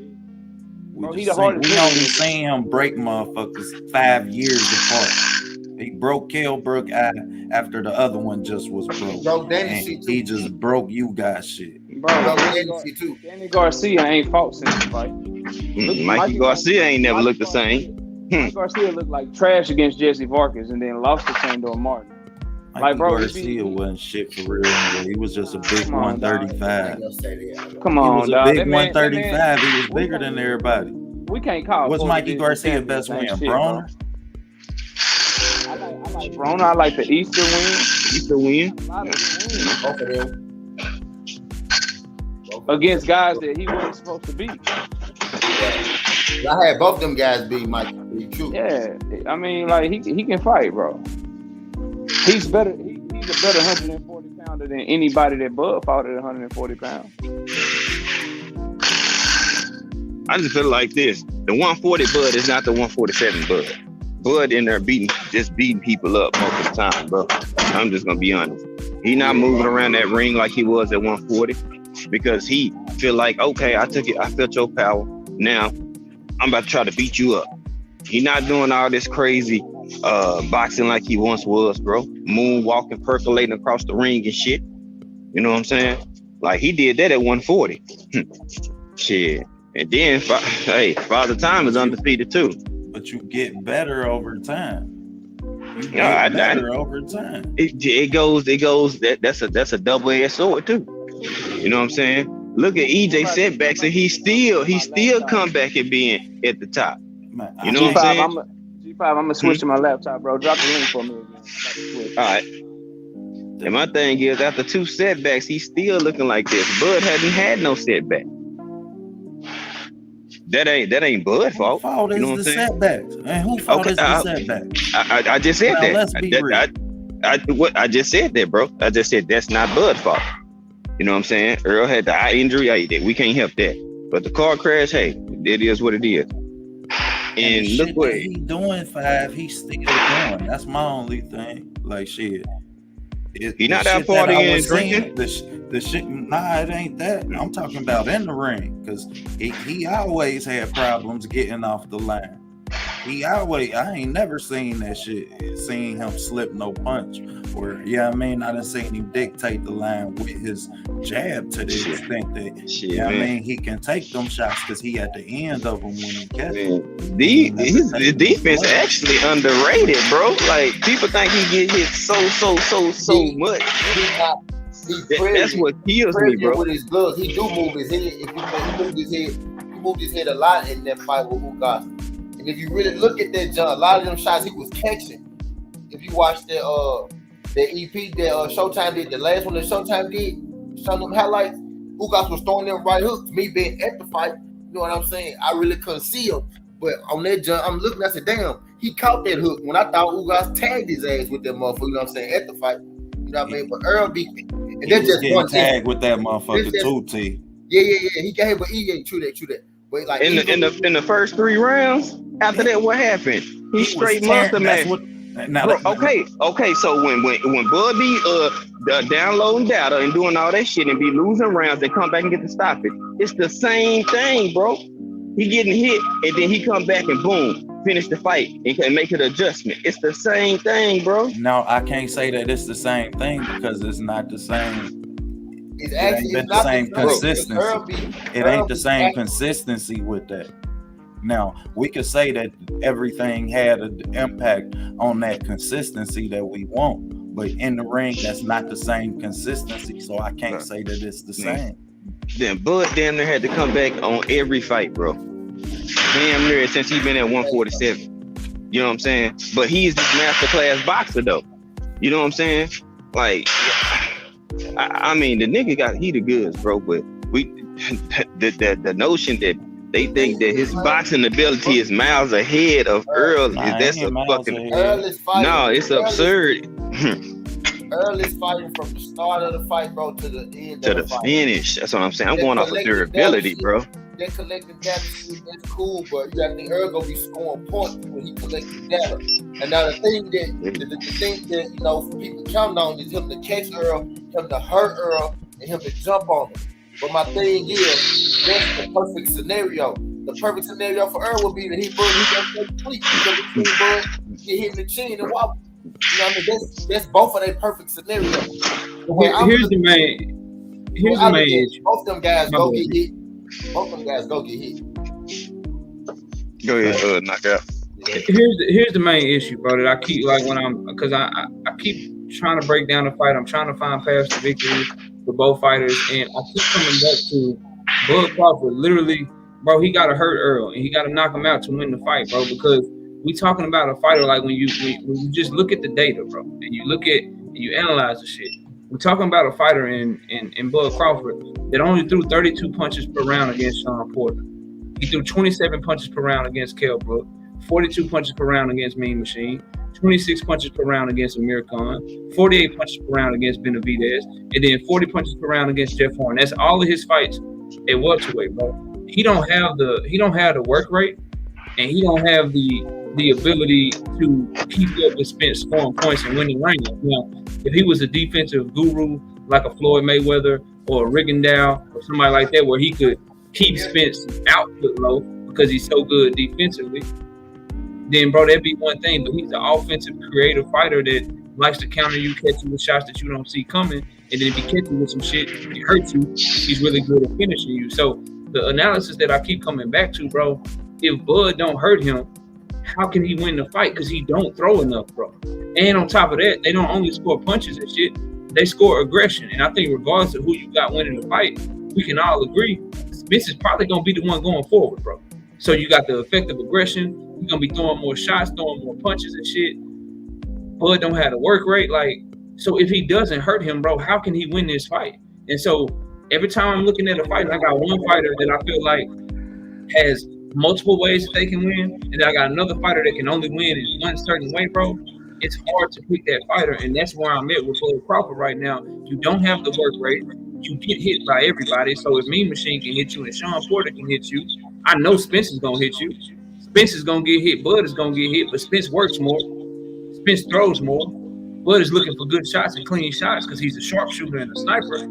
If he don't hurt this man, what are you gonna do, bro?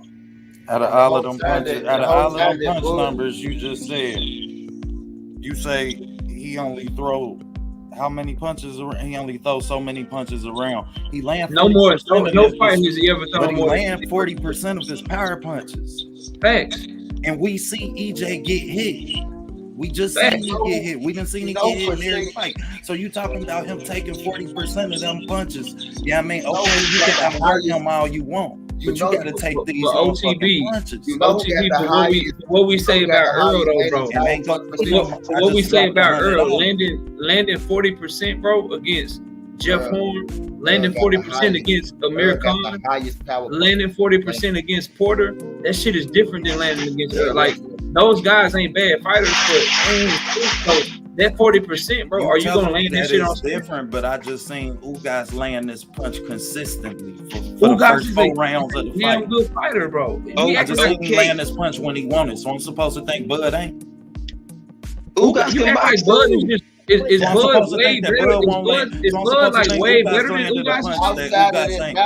Outside of that mouthpiece incident, bro, he never hurt Earl Stone. Earl did nothing to Earl. But he landed his punch, is my point, and his punch is a power punch. Okay, and he took him though. But also, bro, when we dive deeper, like Ugas had angle advantages and shit that Bud not gonna have. So that right hand, he had the angle for it because he's going against a southpaw. That the jab and shit, he has angles for it because he's an orthodox fighter fighting a southpaw. Bud ain't been good from orthodox since he stepped up to welterweight. So all that shit that Ugas was hitting him with, Bud is not gonna have them same angles, bro. Because he's gonna. You telling me that shit like you seen Errol Spence knock out a southpaw? You ain't seen him even fight no southpaw.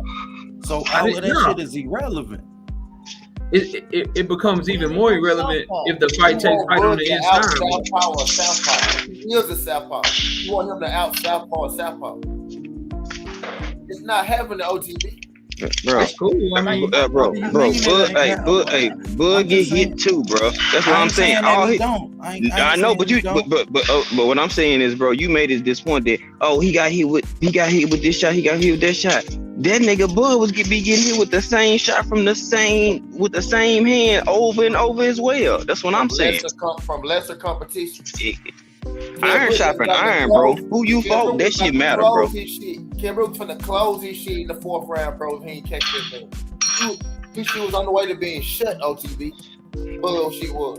Because he wanted to stay in that orthodox southpaw. That's what I'm saying. Orthodox stance, he can't deal with the jab. He goes southpaw to deal with the jab. What does Errol Spence work off of? To get off his right. It ain't for him to defend it. He go to southpaw so he can get his right off. Exactly. That's how he eliminate the jab. He southpaw against a natural southpaw. Man, look, bro. Who got better skills, bro? Erickson Who got better skills, Erickson Lubin or Sebastian Fundora? Who's more talented? Come on, man. I'm just asking, who's more skilled, bro? If you go by the skills, who's more skilled, bro? I got a video coming up about the exact thing we talking about right now. Who do y'all think is the more talented fighter, bro? Lubin is. Okay, why didn't he win that fight? Because Sebastian Fundora was able to dictate pace and get the fight where he wanted. Yeah. All right, bro. Right. So all this sharp shooting shit, landing 40% of your shots, that shit ain't gonna mean nothing. Spence is able to get the fight where he wanted. And somebody gotta convince me, and I haven't met anyone that could. Somebody gotta convince me that if 5'7", 68 arm reach Sean Porter can get on the inside, have success with no jab at all. No jab at all, ain't got no jab. You mean to tell me a longer, stronger fighter with a damn good jab get the fight where he wanted to? Like, I mean, all right, bro, like that's cool. But I'm gonna have my brother OTB. I'm gonna have you on the channel doing some damn push-ups, bro.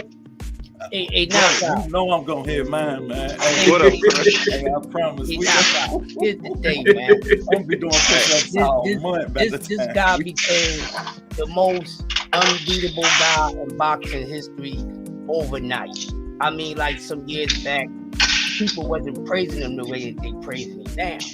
But see, they keep missing the point because they talk about, they celebrate what he's doing, and they not really being honest with what he's doing it against. And this is what I talk about. What's the statute of the resume? What's in the resume? This is my thing. People don't want to go under the surface of the resume. So when you are a elite fighter and you fighting dudes 2-3 levels below you, you're gonna be able to get those things off very easy. And see everything, and they talk about this power. Listen, he's not a one-punch guy. Stop it. Or if he could take his punch, he could take his punch like this dude got a granite chin. Can he take the other man punch? Everything I hear is Errol gonna be able to handle this? But ask yourself this, because y'all gotta worry about Errol Spence strengths too. We hear what y'all saying, but y'all ain't hearing what we saying. So what I'm saying is, and I'm gonna say this one more time for y'all that got that much confidence in Bud Crawford, get at me, and I don't want to discuss nothing no more, man. Chris trying to get bits and shit. Chris, I want on the bit. I'm having a push-up only show, Chris. I thought I'd be going hard. Chris be going hard. I'd be going light compared to Chris. Damn sure do. Hey, hell nah, I ain't going for that because you just said the difference in competition. Mikey Garcia ain't beat shit at the welterweight division. Fuck is he? Fuck Sean Porter got the brakes beat off of him by Kell Brook. His best win gonna be, goddamn it, Adrian Broner. When the history books look at it, let's be real. When we look at this shit 10 years from now, them 2 wins ain't gonna mean shit. Hey, OTB. Nah. We're gonna shit on Sean Porter when that Clarence Crawford best win. They're gonna be more than Jeff Horn and I don't think that's Terrence Crawford best win. I think that Delorme, when he was undefeated, is Terrence Crawford best win.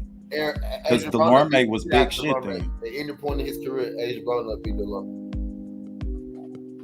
Damn. Nah, not right now.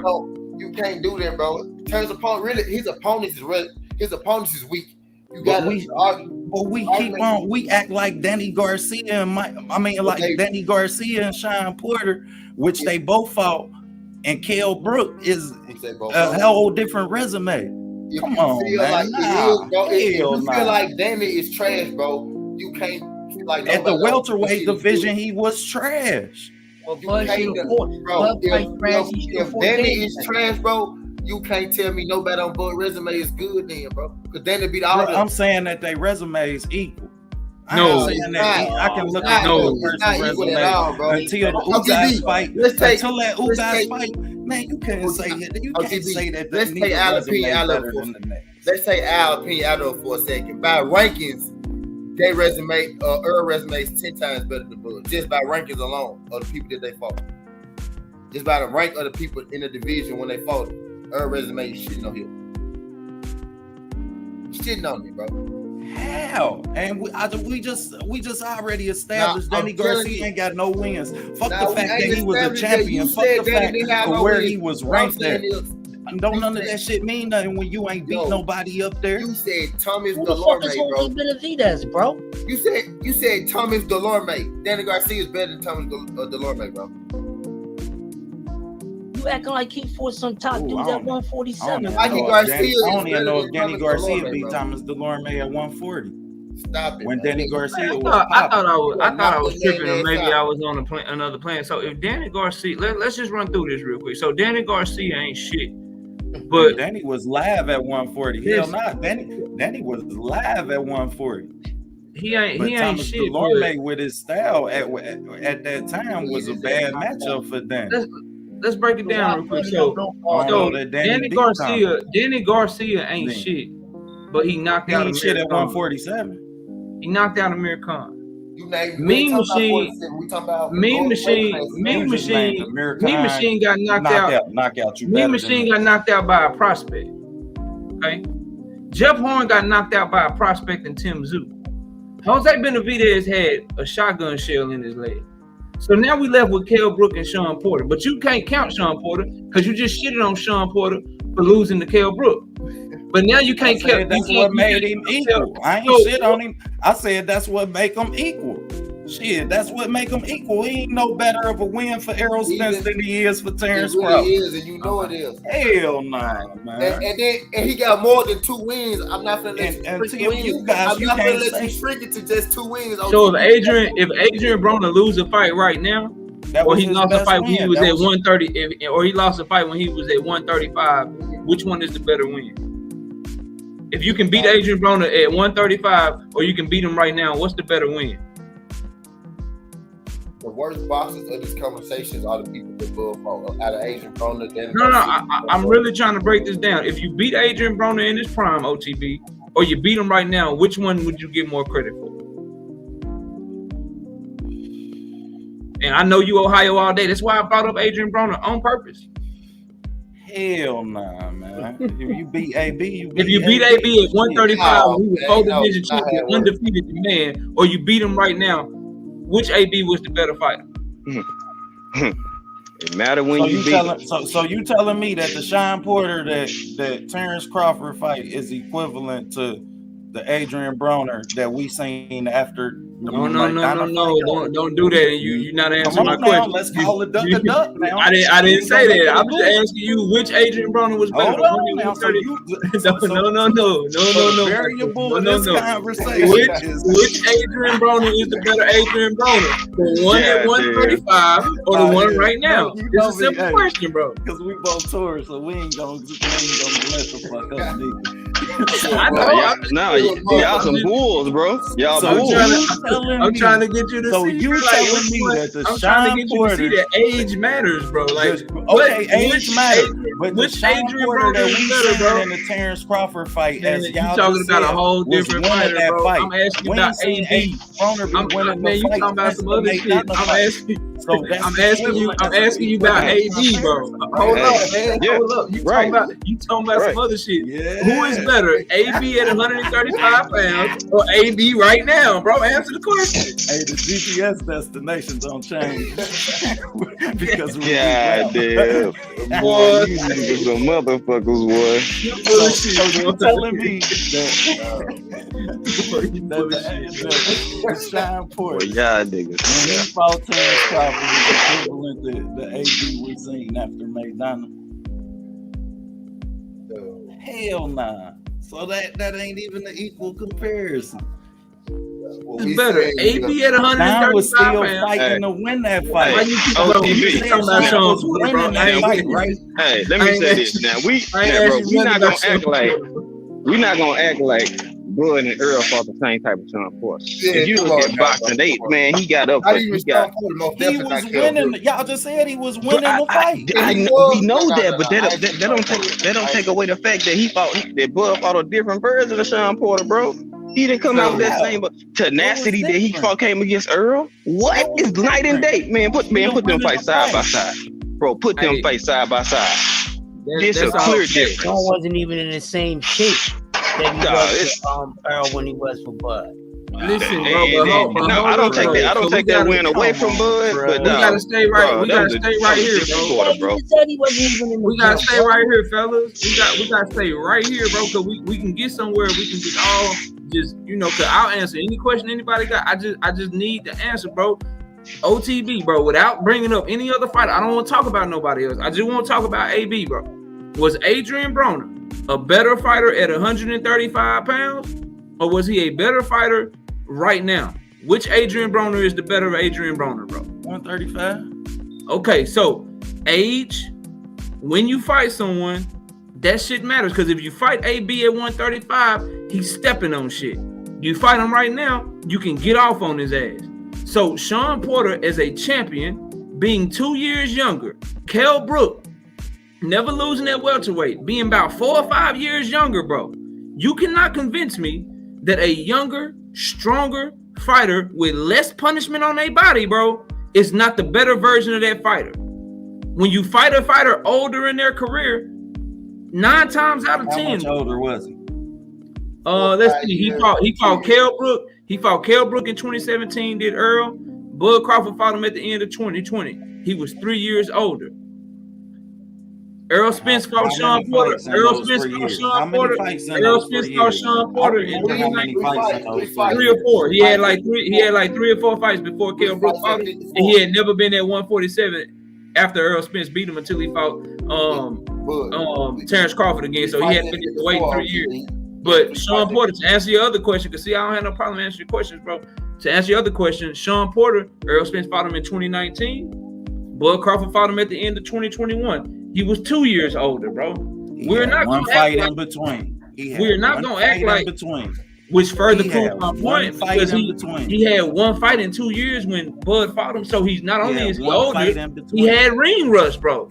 He had been inactive. So that proves my point even more.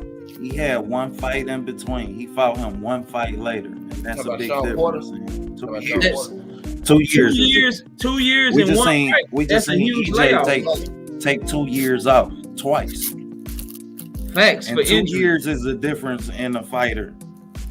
And yes, it is. Come on, man. We better than bro. If Errol Spence was this dedicated, against Mikey Garcia, bro, he washes him. 2 years. If he was this dedicated against Danny Garcia, he washes him because he was a younger. 2 years later, y'all telling me Sean Porter was a whole different fighter 2 years later. It's what he was doing at the time of the fights, man. It's how hard he was working at the time of the fights. He was at a desk job when he got that Bud fight. He didn't even know he was getting that fight. He tried to fight Bud a year earlier. They told him, hell no. He fought for Mellon to close out his career. He came back to fight, but he said this. I just felt. He said, damn, I didn't know I was getting this fight. I wasn't ready, but I can get ready. And I guess his PR team told him to take the tweet down. Because I saw the shit. Because I'm on Twitter. Knockout on there too. Well, we all know. That man said he wasn't ready. Because he really was low-key. He was chilling. He was really chilling. He was getting into his commentary.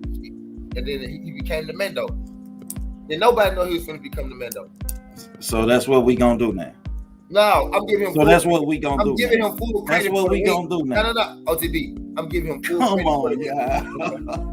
I'm giving him full credit for the win, but it's a different win, though. It's a different win. I ain't talking about OTB. Hold on. Hey, I'm not even tripping. But Terrence Crawford beating Thomas Delorme, he beat a better version of Thomas Delorme than Jerron Boots Ennis just fought, bro. Like these is just facts, homie. Like it is what it is. When you fight him matters. Like him beating Thomas Delorme and stopping him when he stopped him is much better than what Jerron Boots Ennis did. Because when Jerron Boots Ennis got a hold of him, he had already lost multiple times. It had been years later. How can that logic apply with AB? How can that logic apply? You know why that logic can't apply, because Can we not agree that arguably some people had Sean Porter winning that EJ fight until a knockdown? Some people did. Yeah, of course. Cool. My point is that, and later on in the Terrence Crawford fight, was he not still? Did some people not have him winning that fight? Yeah, they had Bomac had him winning the fight. It's no different when the outcome was the same with both fighters. The outcome not gonna be there all the time, bro. EJ's not those two fighters. The champ is here. I mean, that just mean that Bud Crawford was struggling with a lesser version of Sean Porter. I mean, I don't know what it was the same outcome. Hey, that you the know what's best funny version though? of your fighter. That's what we getting at LTB. Like he fought a lesser guy. How he fought a lesser guy and the outcome was the same at the point of the time. But the guy that he had that outcome with was way older. That's what he was 2 years older. Look, I ain't even so much making on the age shit. Bro. We I'm break it still down these fights all the time. Kenny. And we look at these fighters and we do these predictions and shit. What we do is we always look at their activity, bro. Now all of a sudden we gonna act like Sean Porter having one fight in 2 years and then fighting Bud. We not gonna consider that shit, bro. Like, come on, dog. Like, stop it, bro. Like, your activity matters. It keeps you sharp. It keeps you in camp. It keeps you working and shit. If you have one fight against Sebastian Formella in 2 years, how the hell that get you ready for Bud Crawford, bro? Come on, dog. Like, he was retired. If he was never mandated, he would have never fought again. Because he ain't fought again since the mandated fight. He ain't fight since Formella. He got mandated. He ain't fought again. Ain't no difference in the outcomes. The outcome is the fighter, bro. The outcome is in the 10th round, when EJ knocked his ass down, he was arguably winning both fights. So you can't tell me that it was no difference in the fighter. Who fought the better version of now, me? If one person watched it and the other person, then I can see, okay, that ain't the same motherfucker. Yeah, cool. we ain't never. Who fought the better version of me? This. Machine? Who fought the better version of me? Machine? Terrence Crawford or Virgil Ortiz? Because the Mean Machine that Terrence Crawford fought had never lost a fight, had never been stopped before. But the Mean Machine that Virgil Ortiz fought had been stopped by Terrence Crawford. So which one was the better version of Mean Machine? What's your point? Because Sean Porter had lost before he fought both of them. Who fought the better version of Mean Machine? Terrence Crawford or Thomas? Or Virgil Ortiz, bro? I don't get what the point I say Terrence Crawford fought the better. I say Terrence Crawford fought the better version. What about you? Of course, because he was undefeated. But when it comes to the conversation that we having and we talking about Sean Porter, he already had lost. He was also younger. He was also younger and had never been stopped before. Hold on. Well, even if you don't look like that, the biggest significance of the Bud versus Sean and Earl versus Sean Porter and Bud and Earl versus Kell Brook, Earl beat them when they had the belts. When you got a belt, bro, you gonna put up your best fight. I don't give a fuck who you are. You can sue me if you don't agree with it. When you a champ, bro, you want to keep that belt because it give you a little bit more status in the game. So of course you're gonna go balls to the wall, so you don't lose your strap. Whether you had whether you was a champion or so, you think it's better. A person gonna fight harder for that champion, for that belt, or for that zero. Shit, now, I mean, it's they fight for that. But so you can't use Sean Porter in this instance. Exactly. Hold on. You can't use that when it comes to Sean Porter because he already had lost, but he was a champ though. Okay, but he was a champ though. That's my point. He had a belt. Nigga, that means something. That's a piece of undisputed. If he didn't get his shit, we wouldn't even be talking about Earl and Bud for undisputed. You know what I'm saying? So my thing is, bro, he beat them niggas and took their belt, bro. He went over there and beat Kell Brook, took his belt and came back. He did something Sean Porter couldn't do. Kell Brook had just got beat the fuck up. Who fought the better version of Jeff Horn? Was it Terrence Crawford or Tim Tszyu? Knockout. You got it, bro. I know. I need the comparisons, bro. Because we've already established that, but it's irrelevant at the point. Because all these fighters that already took a loss. Like, this is why it's relevant, bro. Let me bring it home. Then I'll step off of it, bro. Let me bring it home, then I'll step off of it, bro.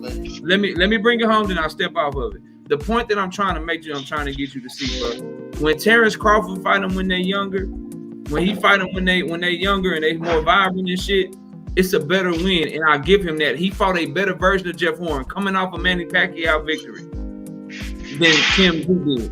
He fought a better version of Thomas DeLorme than Stanley Onis or Deron Boots Ennis did. He fought a better version of Amir Khan than Kell Brook did, bro. Hey, Kell. Because he fought them when they were younger. So if that logic applies to him, bro, and we give him that credit and we give him that props because he beat those guys first when they were younger, when they were more hungrier, bro. We can't turn around and then say, well, nah, bro, Spence don't get no credit for that. He fought him when they was younger, but shit, I don't give a damn. He fought him when they was champion, but I don't give a damn. Nope. Terrence Crawford fought the same versions. We can't do that shit, bro. They was undefeated. All right, man. These motherfuckers that already got beat the fuck up. Them being undefeated, like what we saying that was a better version, not an undefeated version. We said that was a better version of themselves. They was still. Just because you lost the case. Right, I ain't saying that it wasn't okay. It was a better version, but the outcome was the same when he fought him and when he fought. The outcome was the same. It was a better version when one got. I can't say nothing was better. So I'm doing this shit all wrong, then. I should be giving Gary Antoine Russell the same credit for beating Victor Posto that I give Terrence Crawford. I guess I'm doing this shit all wrong. Maybe I'm doing it wrong. The dude that just beat Julius Ndungo, he deserved just as much credit as Terrence Crawford deserved for beating him. The no-name prospect that we don't even know his name that just beat Julius Ndungo like a month ago, he should get just as much credit as Terrence Crawford got for beating him for undisputed. Since we don't care about age, since we don't care about when fighters fight each other, then let's just give everybody the same credit, no matter when they. Matter of fact, if Mike Tyson come out of retirement and fight Tyson Fury, let's give Tyson Fury the same credit that we give Gary he ain't the same. That's different, man. He 50. Come on, man. Ain't the same, bro. The age don't matter. What are you talking about? We talking about 2 years difference. We talking about 2 years difference, man. Okay, well, with that being said, man, get out of here, man. This ain't 38 to 40 neither. We talking about the context of what he was doing. Shouldn't get no credit for beating Sean Porter. I'm going off of what you saying. We talking about that's the case. Bud shouldn't get no credit for beating Sean Porter. I've just been sitting back listening to everybody, bro, like I normally do. I mean, this is the thing, and I think we should move on from it. Some people just not gonna give people that credit because how they feel about their fighter. That's why. No, I can't give him no extra credit. If that's what ain't gonna happen. We're not gonna give Bud no extra credit. Understandable. That was my point. Shit. When it comes to resumes, I can't give neither one of them no extra credit. No. Now I gotta get EJ some because he just beat you guys. You guys was the variable in the but other than that, I couldn't give him. I couldn't give them neither one of them resumes no extra credit. Hey. All right, knockout. Be good, bro. Appreciate you coming up, man. Salute, not. So when they beat each other, then they shouldn't get no extra credit if that's the case too. Oh no. So if one of them stopped the other one, then they don't deserve no extra credit for that? Nope.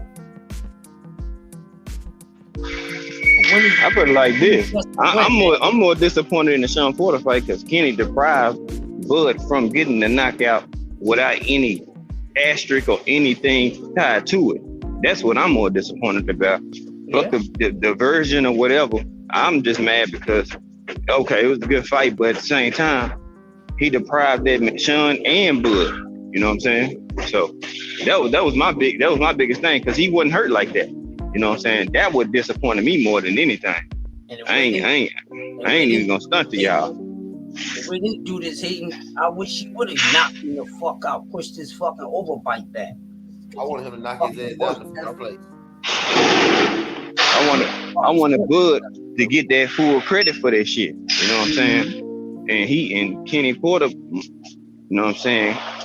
Diddy bopping motherfucking ass. You know what I'm saying? I was gonna stop it regardless of how it looked like, bro. That talk right there, you tainting Bud's wins. I was stopping the fight anyway. We was already planning on retirement, bro. Well, you shouldn't even told your son to take the fight then, my nigga. How about that? You shouldn't even had them took the fight. Because now you got people like, oh, well, you know, Kenny stopped it, Bud did it. You know what I'm saying? That's what I didn't want. No, his daddy bet on him to lose in the 10th round. That's why Sean ain't talking about it. my Ohio guys, man. That man daddy cashed out on him, dog. Yeah, I don't like that because I just wanted to see. It was frustrating, man. He was supposed to let Sean get up and get knocked out like he was supposed to. Bro, you can't come in with haggler shit on then go out like that, bro. Exactly. You know what I'm saying? That shit just don't add up, bro. And then he banging on, man. He might have been. He get full credit for it. Man, he might have been frustrated, but give Bud his credit for that. No. I'm not saying. I'm not saying he don't get credit. I'm talking about just the extra rumbling in the background. You know what I'm saying? Like, oh well, well Kenny did this or Kenny did that. I wanted him just to stop the man, and that's it. You know what I'm saying? No towel thrown in. If he threw in a towel, I wanted the man to be like his faculty's gone. Then he's like, yeah, he can't, he can't go no more, y'all. Like, yeah. Ain't no point in having that because they ain't took the moment from everybody there. He took the moment from us as the fans to see that shit. He took the moment from Bud. He took the moment from Sean. He gave the moment to himself. That nigga threw the towel in, walked in the ring, and said, "I'm happy for you." And remember, T, they ain't really even want that moment. Like, they ain't even want to get in the ring with each other. Shit. No. People made them fight each other. Bob made this shit. Yeah. That's my only thing. Other than that, it's like I don't really give a fuck. Hey, he got the win, he got the establish cool. Now they did want that moment. Sean Porter was trying to fight Bud at the top of the year, at the top of 2020. If I ain't mistaken, he trying to fight. Remember, because Bob said he'd give him $1 million. Sean said, "Nigga, I ain't taking no $1 million." Sean said, "I only come to the table for $1 million." You know that shit? He said, "You got at least start at $2 million." Type shit. Sean Porter was trying to get that fight, but they had went away. They had got away from it. And then they mandated them motherfucker out of nowhere. He was like, "Oh shit." Because them two wasn't gonna make it happen. They ain't want to fight each other. Bob wasn't gonna make it. It wasn't until Bob want that fight, man. He wanted to Bob. They done know each other since USA camps, though. You gotta remember, man. Both of them was on the Olympic team all of them years. They've been rocking against each other. They ain't folks would have fought each other. The folks would have fought each other. It was Bob. Everybody didn't want that shit to happen. It was Bob, bro. He ain't want him to fight because he lowballed Sean. He gave him a big. But as soon as he realized Bud was finna leave his ass, then he mandated him. You know what I mean? Because he knew Bud was out the fucking door. He's like, "This nigga ain't signing back because he ain't said shit to me. It's finna be his fight." he said shit to me yet. He said these last fights nigga ain't gonna come back. He's like, I got something for his ass on the way out the door. He gave him Sean. Bud supposed to knock Sean out. Bud did knock Sean out, but his dad was supposed to let this shit happen, bro. He supposed to let this shit. Even Sean Porter was mad. He let him get knocked out. He was supposed to let that man get, bro. He was supposed to let him meet his fate, goddamn. It was your fate that night. He was supposed to meet him. Niggas like, I don't even say that shit because I give him credit, but we wouldn't even be able to say, "Oh, well, he ain't really knocking out Kenny with the talent," even if we joking, because I said joking all the time. You know what I mean? I give him credit for it, but I was mad because I wanted to see Sean sleep. Because I felt like if Bud had hit his head with a couple more of them guns, the way the fight was going, we was going to get a highlight reel. I wanted a highlight reel. We all knew that, man. Daddy see it first, man. I wanted a highlight reel. You know what I wanted?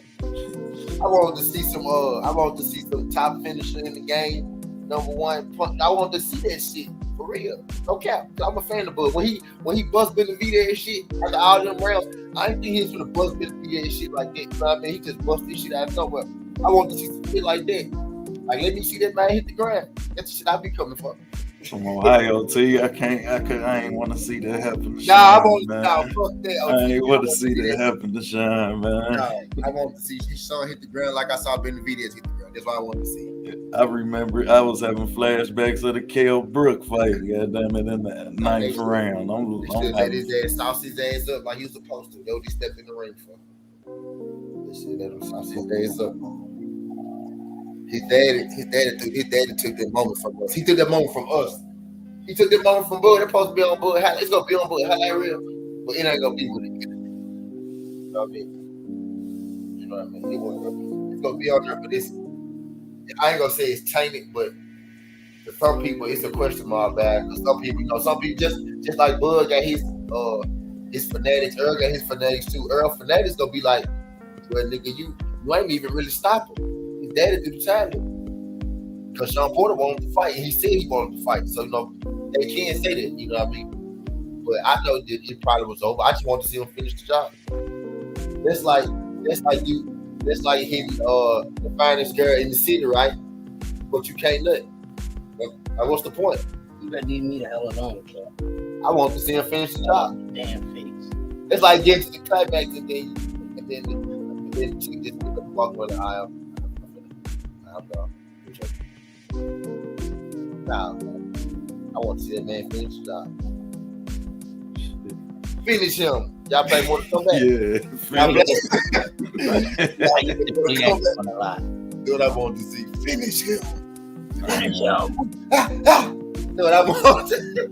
Man, he was damn sure 2 away from it too. I ain't want to see though. that. Now he was one letting him get up 1 round away from. And I wanted to see it. That's why I'm mad. I don't even care if you give me whatever. I want to see. I want to see what I want to see. I saw it come. I said, oh yeah, it's gonna be good. Yeah. Wait, he threw a towel with the towel? Nah. When I seen he hit the mat and I seen the towel, I was glad. And in my head, I kept saying, like, man, I knew I was gonna see this all along. Like shit, since they announced that fight, I ain't want to see no towel. I want to see the ref being like, I want to see the ref holding him like a baby. When the ref hold the fight, I want to see the ref holding him like a baby when the fight went out. That's what I want to see. That's what I want to see. He said Bud was about to decapitate. That's exactly what I wanted to see, a decapitation. He took that from a man. Tommy Hearns ain't lighting up on Roberto Duran. He ain't lighting up on him. The ref ain't say, hold on, nah. The corner ain't say, hold on, nah. Now actually Tommy Hearns winning this fight. But when Sugar Ray hurt Tommy Hearns, referee ain't had no sympathy for him. Sugar Ray put his ass out. I mean, you gotta let them folks get that shit put out. You gotta let them folks. You got to, but you gotta give a fighter that shot, bro. The folks fighters, that's what they really want. To be real with you, they want this. I know you gotta protect the fighter. All that, man. Them folks get boxing all their life. Them folks get knocked out one time in their life. Ain't gonna hurt them. Shut the fuck up, T. OTB, that shit ain't gonna hurt them. Let him go to sleep. 3 other people went to sleep that night, and you want to save Sean Porter. Hey, right. My thing is, if this your last fight, man, let me go out with a bang. Shit, win, lose, you draw. Saw what Wilder did. Fuck it. You saw what Wilder did. Let that shit happen, bro. Wilder said, "Don't you throw in no motherfucking towel. Don't you throw shit in. So I'm gonna knock this nigga out. Even when I don't look like I'm gonna knock this nigga out, I'm gonna knock this nigga out. Believe it." And that's why I fuck with Wilder. He said, "Dog, I'm gonna knock this nigga out," and he damn near did. Every time it looked like he didn't. Every time like Wilder was about to get put out, he ended up knocking that nigga down. Y'all tell me I'm lying. No. Sometimes you gotta just let fighters fight, bro. You gotta let fighters fight sometimes. Sean Porter, one of them dudes, bro. You ain't gotta protect that man. You fucked up his cachet.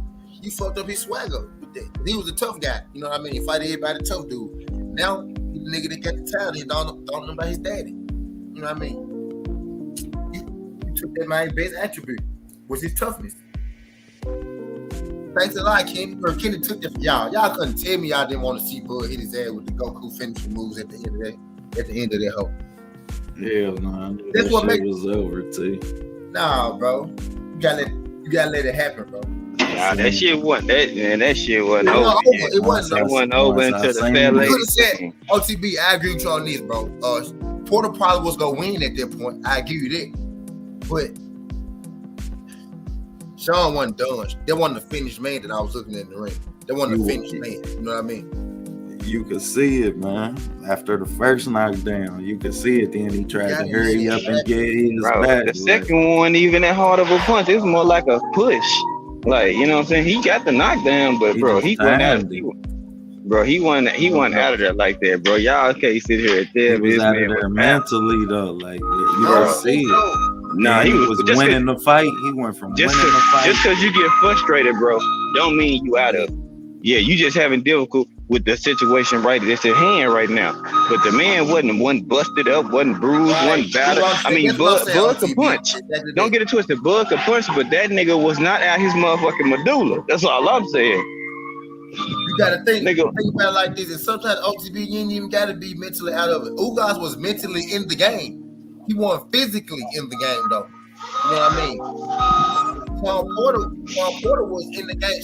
I think Sean Porter daddy just pulled the trigger too early. You know what I mean? That was like a stick up, and then the nigga. No, that's bad now. That's bad now. So when we seen Sean Porter hit all on the man and shit, I feel you, bro, but you gotta let him work through that, bro. He good enough fighter. So he a good enough fighter, bro. He been in enough wars with enough people, bro. Bro, when you hurt, you're not beating on the mat, bro. Exactly. You trying to regather your faculties, bro. I didn't see him hurt worse than that, bro. That's all I'm saying. If you that hurt, bro, you're not gonna be banging on the mat, bro. You're gonna be trying to say that. Kell Brook really hurt him. You know what I mean? Really. Yeah, Kell Brook hurt him. Earl knocked him looping one time. Kell Brook fight, you damn near wanted that fight to get stopped. Nah, I ain't gonna say that. Shit, he was bleeding. Because he was game though. Sean Porter was still game. He was taking them punches and shit. It was just too much blood. He couldn't figure him out. But he was still in the game. He was in the game though. Jabbed all night. Yeah, he couldn't figure him out. He couldn't do shit with it. Yeah, Brook did a lot of excessive holding too, though. Just real quick though. Yeah, Brook jab game underrated though, just in general. Oh no, he got a mean jab. Now let's talk about it real quick though. Another one let's talk about it. Let's talk about it real quick though. Kell Brook. Let's talk about Kell Brook real quick. He out jabbed. I ain't say he beat him. He out jabbed Triple G for the breakdown, right? And Triple G got a hell of a jab too, by the way. He out jabbed Triple G. He out jabbed Earl Spence before the breakdown. Yeah. He out jabbed Terrence Crawford before the breakdown, and he out jabbed Sean Porter and whooped his ass. Yeah. And man, he got a hell of a jab, bro. Yeah, it does. And it's strong. It's strong too. The jab strong too. Brook ain't got no sorry ass losses. He ain't got not one dookie loss. He ain't got no loss where you be like, oh man, you garbage. You gotta really think about shit before we speak on Kell Brook. Sometimes, you know what I mean. He ain't got not one garbage nigga, not one average nigga beat Kell Brook. Nobody average beat Kell Brook. You had to be top level guy. He ducked somebody though. Who? Devin Alexander. 3 times. Kell 3 Brook times. Shout out to Devin Alexander too. I just talked to Shotty the other day. He's supposed to check in this weekend with us. But yeah, he ducked Devin Alexander 3 times. Kell Brook bitch ass did. Signed for the fight twice and pulled out of it. Who you having that jump? At the time, Kell Brook probably would have beat him. He was so damn scared of Devin Alexander that before he fought Tim Mosley. After the Amir Khan shit, after Devin beat Amir Khan and shit, they were supposed to hit after that. And Kell ducked his ass. I think Kell probably would have beat him though. I don't know. Devin a hell of a counterpuncher, man. And back then, boy, Devin was hot shit. His power didn't carry so much when he got up to welter. Yeah, once he got up to 47. He still could box with him, but his power didn't necessarily carry like that. He was good though. I ain't gonna hold him. Yeah. He was good. He had his day. I say he had his time where he wasn't no slouch. Like you can't. And that just go to show how ducking people, man. Once you duck them, once you duck somebody, man, it ain't never good for that fighter after that. You wanna know what I be saying though, and understand what I'm saying. I ain't saying everybody duck somebody or it's cool to duck somebody, but you know it's always somebody out there that can tell you one boxer that a good great fighter didn't fight that was should have. You know what I mean? Facts. So that's what's so special about this shit. Yeah, so I don't necessarily think, you know, because you didn't fight somebody, you know, you a ducker, but it's always gonna be somebody somewhere that you couldn't get in the bitch, you know what I mean? You know, I say this, a lot of people might not like, a lot of people don't like this when I say this. I feel like Jamal Charlo gonna be that fighter for Canelo, no matter how you feel about it. No matter how you feel like he win or he lose or he draw or whatever. He ain't never fight that dude. You know what I mean? For whatever reason. Never gonna fight that dude. That's how the history books gonna remember. And it ain't even saying Canelo lose to him. It's just that it's gonna always be that one fighter after a somewhere or somebody. You know what I'm saying? That show, I'm sure I'm gonna tell the story. He ain't want to fight him. You know what I mean? So it's gonna be somebody out there somewhere that some fighter ain't want to fight. And I ain't flied, you know, and they probably ain't flied. Somebody can literally sit here and tell me how Floyd ducked Paul Williams. And Paul Williams said Floyd never ducked me. But people could, you know, I didn't see it. They put timelines together where these people could have fought. I'm like, damn. But then Paul Williams would be like, well, no, Floyd ain't ducked me.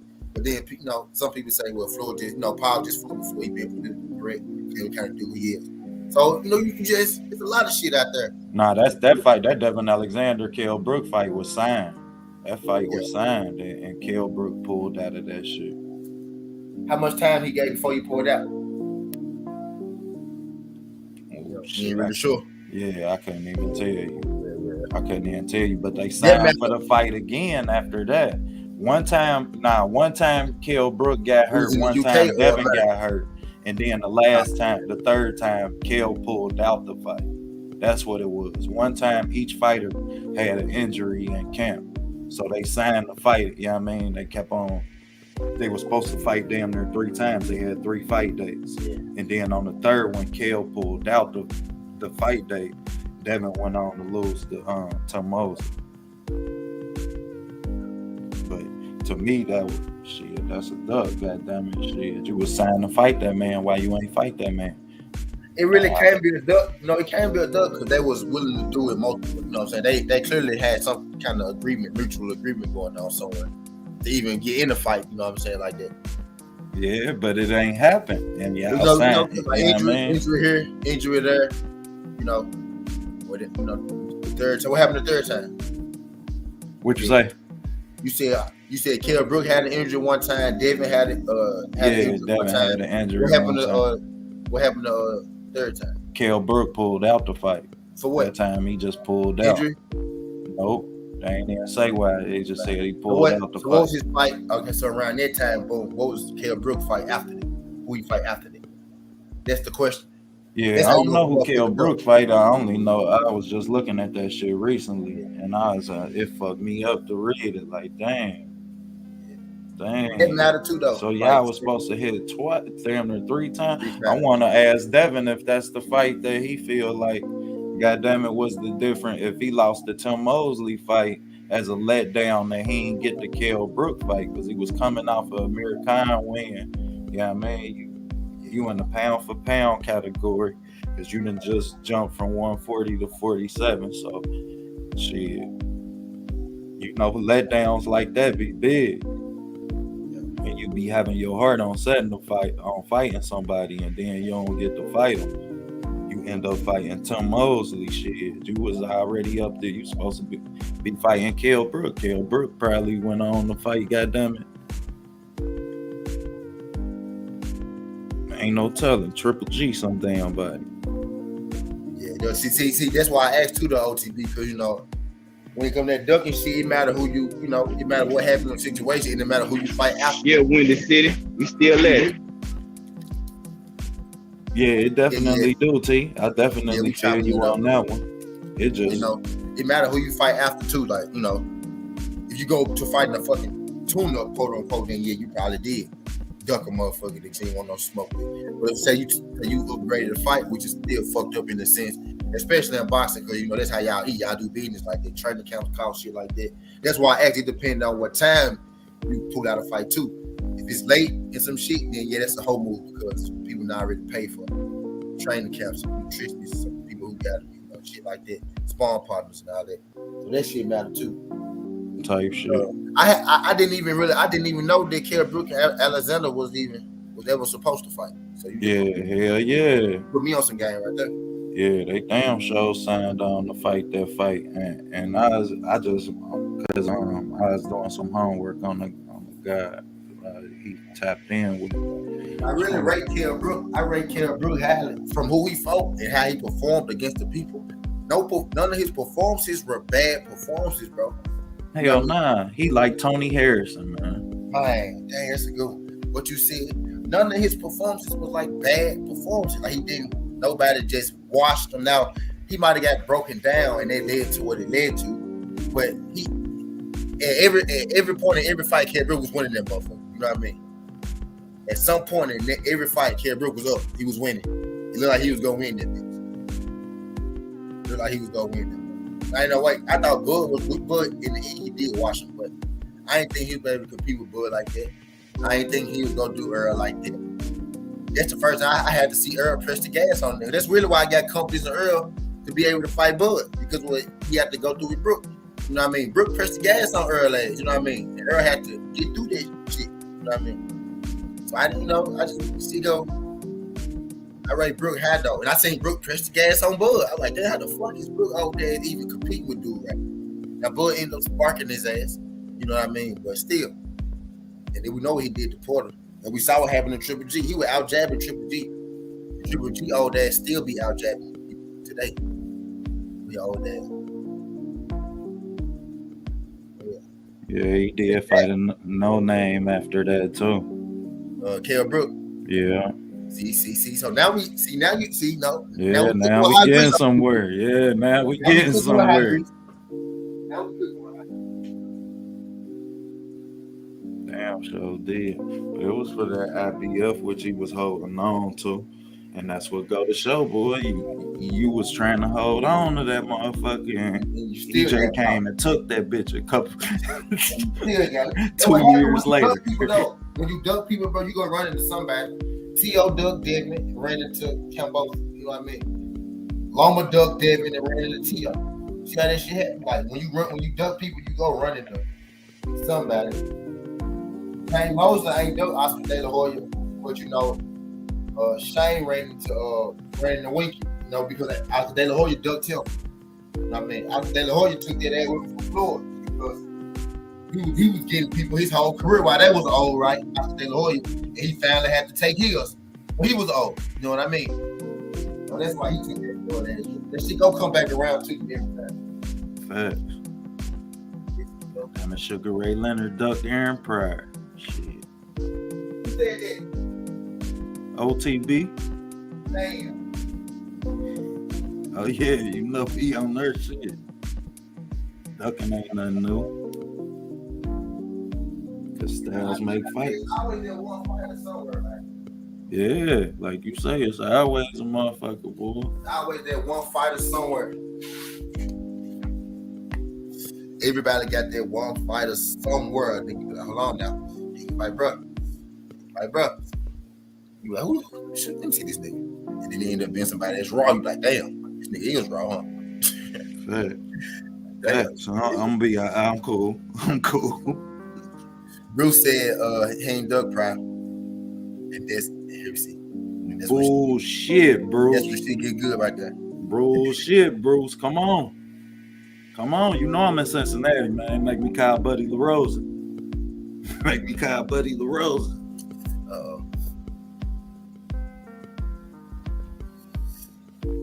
Yeah, they saying Sugar Ray goddamn it 550 and 750. Let me make my best for that. I probably miss him. So I'm on her shit. I've been treat this shit like you have shit fast since you rolling this motherfucker.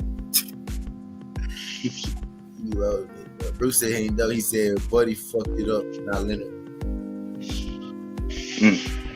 Bruce, you know you been around, you would know. Buddy fucked that money up after the goddamn it they was trying to get the fight the first time. They sent that motherfucker 2 contracts. Shit, they had a chance to sign that fight before all that legal shit started. Not only that shit, they fought 5 pounds away from each other, and the amateurs and all, goddamn it, shit. Hell nah, you knew you was gonna have to see that man. Who you having to fight? Come on, man. T, you know I'm in Cincinnati. You know Aaron Pryor. Fuck Sugar Ray up. I can't even ask you. You don't count. Your vote. You really don't heard what Tyson said about Pryor, man. Sugar Ray, man. Aaron Pryor pushing down on press conferences and shit, talking about some man. When we gonna fight? What's up? What's up?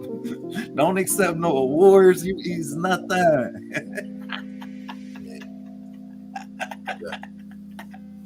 Hell yeah, Sugar, man, Aaron Pryor was gonna fuck him up. Sugar knew it. Aaron Pryor was undefeated. Yeah. Hawk, best finisher at 140 ever. Boy, that was a bad motherfucker. You want to watch somebody and be like, boy. I seen a couple highlights on him. Man, watching Aaron Pryor make you want to punch on somebody. I can't watch him, boy. You ready to punch on a motherfucker over at grocery store.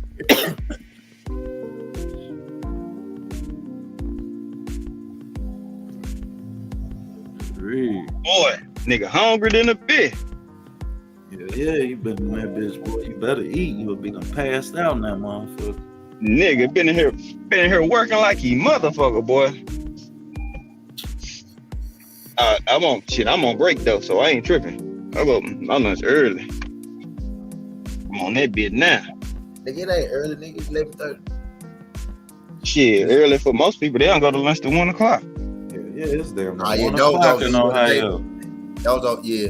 Some people do like taking their break late as hell, so it kind of make the day go by faster in their mind. I used to do that. I go ahead and get my eating in early, so I ain't got to worry about I get by midday. Yeah, by right now. Belly. Yeah, by right now. I said, yeah, by midday, by right now. Yeah, it's 11:38.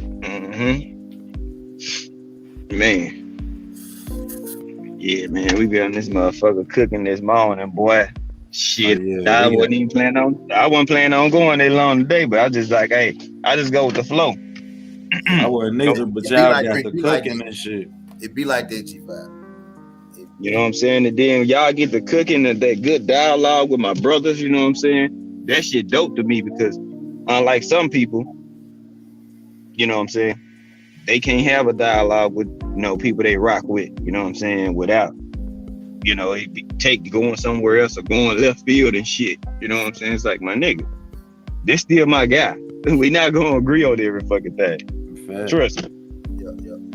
Do that make OTB less than a person because he picked Bud? Hell no, that's still my nigga. Yeah, make OTB. We gonna argue every day until the fight. We gonna bet all of that shit. Y'all still the brothers. Yeah, make OTB less than a person because he picked Bud. Right. I'm like, bro, if you have a beef that starts because a nigga you picked, like you team Spence and your boy's team Bud, you was a whole ass nigga. Right. That's like me beefing with Coach. That's like me beefing with Coach because I got Benavidez. He got Benavidez and I got Andrade. Yeah, you know what I'm saying? Niggas getting mad and losing their mind because you said Bud gonna be Spence, or you said Spence gonna be Bud. Bro, grow a pride nuts and grow the fuck up, bro. It's not that crucial, my nigga. I'm not that vested like that, bro. I just want to see the best fight the best, and I want to see a good ass fight. Point blank period. And that's how we don't leave no stones unturned in the lake, man. What? I see Mike Big still in here. What up, Tim Muzzy? What up, Dre? I'm out, y'all. I gotta take care of some shit, man. Somebody get the keys to the Cadillac about 4:30, man. I'll jump on with you. All right, shit. I'm finna get ready to end this bitch too. Y'all go ahead, get y'all last words, man, and shit. We gonna go ahead and wrap this bitch on up, and y'all, you know what I'm saying? Hey, man, get y'all day going, man. It's always a cookout on this joint. It's always burning. Always a pleasure, my G. Just check me out over at 7T. Make sure you subscribe to his channel. Make sure y'all should subscribe to my channel. Start checking out some of the content I'm bringing along. Pretty sure y'all enjoy it. Have a blessed day, and I'll see y'all later. I'm out. Appreciate you letting me use your platform, G5. Oh man, y'all know, man, y'all already know what it is. You and Chris, OTB, Knockout, Ricky. It's just certain D-Free, DP Rocker, Opulent. It's certain people, bro. They, you know what I'm saying? Y'all my regulars, bro. You know what I'm saying? At some point, I'm gonna see y'all up here. And I was telling Clea the other day, you know what I'm saying? A nigga then redefined that circle. You know what I'm saying? Redefined it and I ain't gotta worry about other fluffy shit. You know what I'm saying? I ain't worried about it because I already know what type of time y'all on. You know what I'm saying? So, nigga, it's a good feeling knowing that shit. No matter the niggas you got on your panel, you know what I'm saying? They legit. You feel me? And I ain't got to worry about what they talking about. I'm comfortable to go to work and let y'all cook. for 15 minutes till you come back. I be trying to stretch your shit out anyway, because I know you need them watch outs and shit. So I come here, bring out. Oh yeah. I already know. You know what I'm saying? That's all love. I tell, like, you know what I'm saying? That's how I view it, Mike, bro. That's just real nigga shit. You know what I'm saying? I don't ask them to do it. Shit, they know where we at. Shit.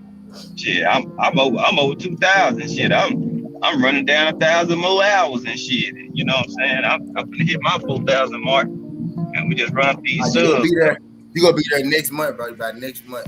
Shit, hell yeah. That's the plan. You gonna be there by next month. We'll work on subs, and we getting closer and closer to 500. So I'm almost just work on 500, hack away at 500 more and shit.